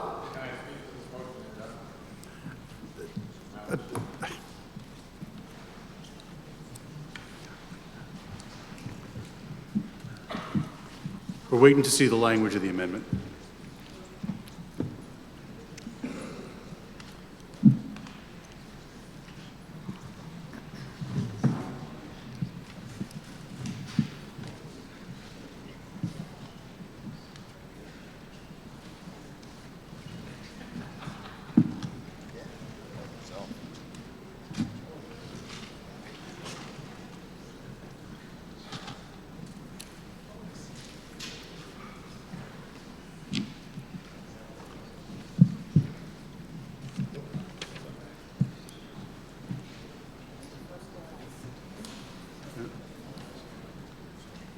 Strike out all of that. Well, alrighty then.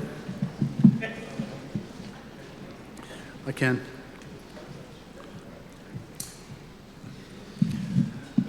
The motion to amend for Ms. Turbo is to strike out the second two paragraphs and replace them with, whereas a committee was convened 2 years ago that made recommendations to increase access to RTM, including providing a virtual option and free lunch. Now therefore be it resolved that we request the Select Board reconsider and implement those measures to improve access and attendance to RTM. Is there a second? There's a motion and a second by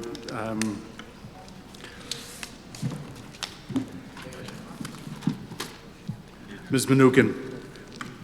Is there any, does Ms. Turbo want to speak further to that amendment?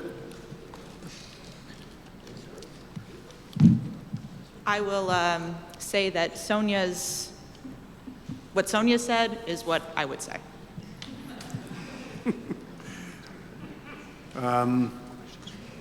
We're now speaking to the motion to amend the Mozekowski motion. Mr. Sprite, is that what you want to speak to? Well, sure. Frick Sprite, District 3 Squared. I have been a longtime public promoter of RTM, and I really appreciate the interjection of humor into this discussion. I think it's it's a very welcome relief. And I think the serious proposals, the other serious proposals might be more in keeping with the delightfully boring nature of political discourse in Brattleboro, which I am speaking in support of amending it. I have gone to town meeting, select board meetings fairly frequently under this select board, and have complimented them on having very boring meetings. One of them I did not get up to speak at, and Ian gave me a hard time not once but twice for not saying it, not participating. And I had to say that when you get on an airplane and you have full confidence in the captain and crew, you just sort of sit back and relax and enjoy the ride.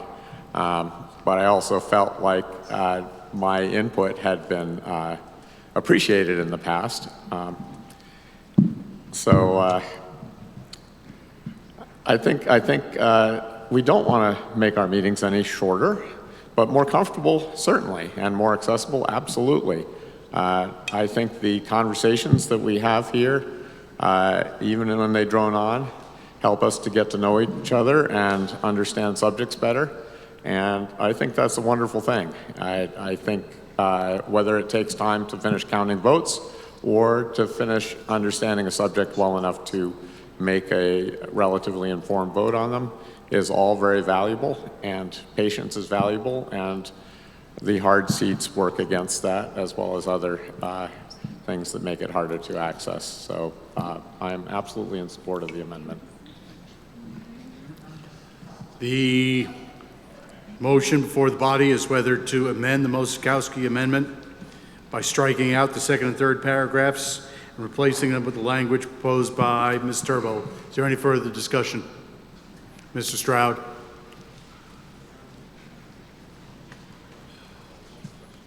Gary Stroud, District 8. I'd like to call the question on Mozekowski's amendment. Mr. Stroud has moved to call the question. To call the question is to cease debate, requires 2/3 vote. It's non-debatable. All those in favor of calling the question, please rise and say aye. Aye. Aye. Please be seated. All those opposed, please rise and say nay. The ayes appear to have it. The ayes do have it. You've called the question. So the question before the body is whether to strike out the last two paragraphs of the Mozekowski resolution, which read, whereas scholars of the subject town meeting state that attendance is highest when important and controversial issues are at stake. Now therefore be it resolved that we request that the select board insert into the warning of the next representative town meeting one or more articles that consider repealing such town ordinances as those pertaining to alcoholic beverages, personal property sales. Are we voting on the amendment? We are. I'm telling you what you're striking and then what you're going to replace it with. Curfew, public nudity, and camping on public lands. And to replace that with the following language. Whereas a committee was convened 2 years ago that made recommendations to increase access to representative town meeting, including providing virtual option and free lunch. Now therefore be it resolved that we request the select board reconsider and implement those measures to improve access and attendance to representative town meeting. All those in favor of striking out the last two paragraphs in the Mosakowski motion and replacing them with the two paragraphs suggested by Ms. Turbo, please rise and say aye. Aye. Please be seated. All those opposed, please rise and say nay. Nay. The ayes appear to have it. The ayes do have it.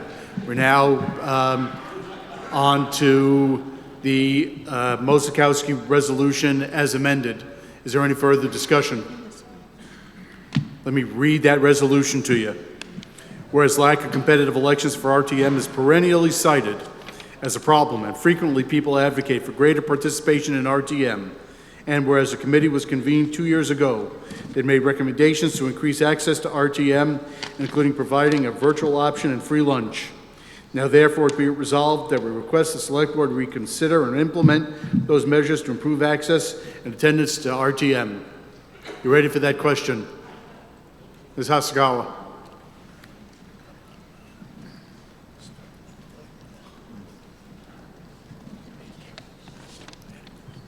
Maya Hasagawa, District 8. If I recall correctly, we actually voted on some of the recommendations already, including the one about lunch, which which this body rejected, if you recall. And so I'm voting against the resolution as amended. I also want to say that some of the things that were in that report will be revisited by the Charter Commission. We already have plans to look at them. And if you want to talk about them some more, come on in May. Any further discussion? Ms. Turbo. Make a clarification and maybe interrogate whether, I believe the thing that was rejected 2 years ago was to set aside funds for lunch, which wasn't the same as saying that we shouldn't have free lunch. Those are slightly different things in my mind, but I just wanted to clarify that. Okay. Is there further discussion? Yes. Is that Zeke? Yeah, gender neutral, what's the word, honorific, that I would accept would be mix, which a lot of people use anyway. I know you get all tripped up about that. So I just want to say that for me, personally, I'm in favor of Ms. Turbo's amendment. For some people, they might spend $12 on lunch every day. For me, that's actually a lot to spend on a simple meal. Right now, I almost never buy food out, like pay the retail price of a single meal, because that's just too much. I like spend a lot of time like cooking my own food, and yeah, I think it does matter. I think it does matter. I think if they hadn't had leftover lunch, I might not have, and I didn't have the $12, I might not have been able to sustain this far into the meeting, since I didn't really have any food I could grab to have with me. And yeah, participation's good, right? So. Is there any further comments or discussion? Dr. Kopans. My concern isn't so much with the lunch as with the Zoom. I think in hybrid meetings, it's very hard for me to be home and in the meeting at the same time. It was useful when we had our first COVID meeting in August. We actually canned 23 quarts of tomatoes during the town meeting. But I'm not sure I was paying full attention to all of the discussion.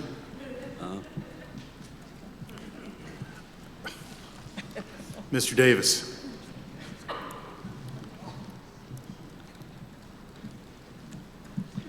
Andrew Davis, District 9. I was on that committee, and I'm going to vote in favor of this because there were many good ideas that came out of that, and I think it might be helpful for some people on RTM or the Select Board to look at that document.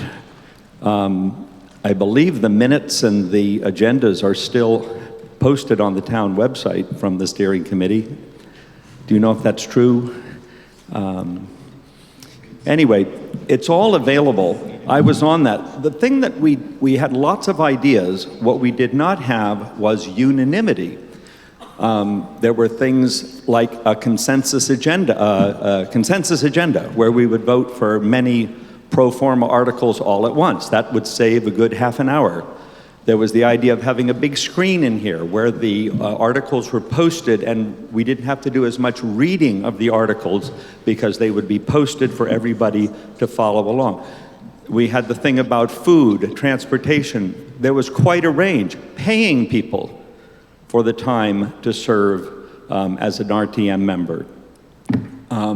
So I'm happy to have all of those looked over again and to find some gems in there. So I will probably support, I'm planning to support this, this article. It is non-binding. But I would say that it might be the best way to get people here is to talk it up with your friends and neighbors and look, if you feel there's a part of our community that's missing here today, to reach out to your circle of contacts and friends who might represent some of those underrepresented parts of our community. Write a letter to the paper saying how much fun you had today. I personally think today was one of the smoothest and efficient town meetings in my memory. We got a lot done, substantive conversations on important issues. We've got the work done. And with the weather being as bad as it was, I was happy spending the whole day here. So, thank you. Any further comments? All right. Mr. Case. Peter Case, District 8. I'd like to call the question. It's non-debatable. It's been seconded by Mr. Kennedy. Requires 2/3 vote because it ceases debate. All those in favor of ceasing debate on the Mosakowski amendment as the Mosakowski resolution as amended by Turbo Amendment, please rise. Say aye. All those opposed, please rise and say nay. The ayes appear to have it. The ayes do have it, and you've ceased debate on that resolution. I'm going to read it again. Whereas lack of competitive elections for RTM is perennially cited as a problem, and frequently people advocate for greater participation in RTM. And whereas a committee was convened 2 years ago that made recommendations to increase access to RTM, including providing virtual option and free lunch. Now therefore be it resolved that we request Select Board reconsider and implement those measures to improve access and attendance to RTM. All those in favor, please say aye and rise. Please be seated. All those opposed, please rise and say nay. The ayes appear to have it. The ayes do have it. And you've adopted that resolution. Is there a motion to adjourn? Mr. Cook moves to adjourn. Is there a second? Second. There's a second, Mr. Minor. All those in favor, please say aye. Aye. Thank you. So the polls remain open. Polls remain open for a half hour. Give your lanyards back to the counters. Thank you. Wow. Yeah. And that's it.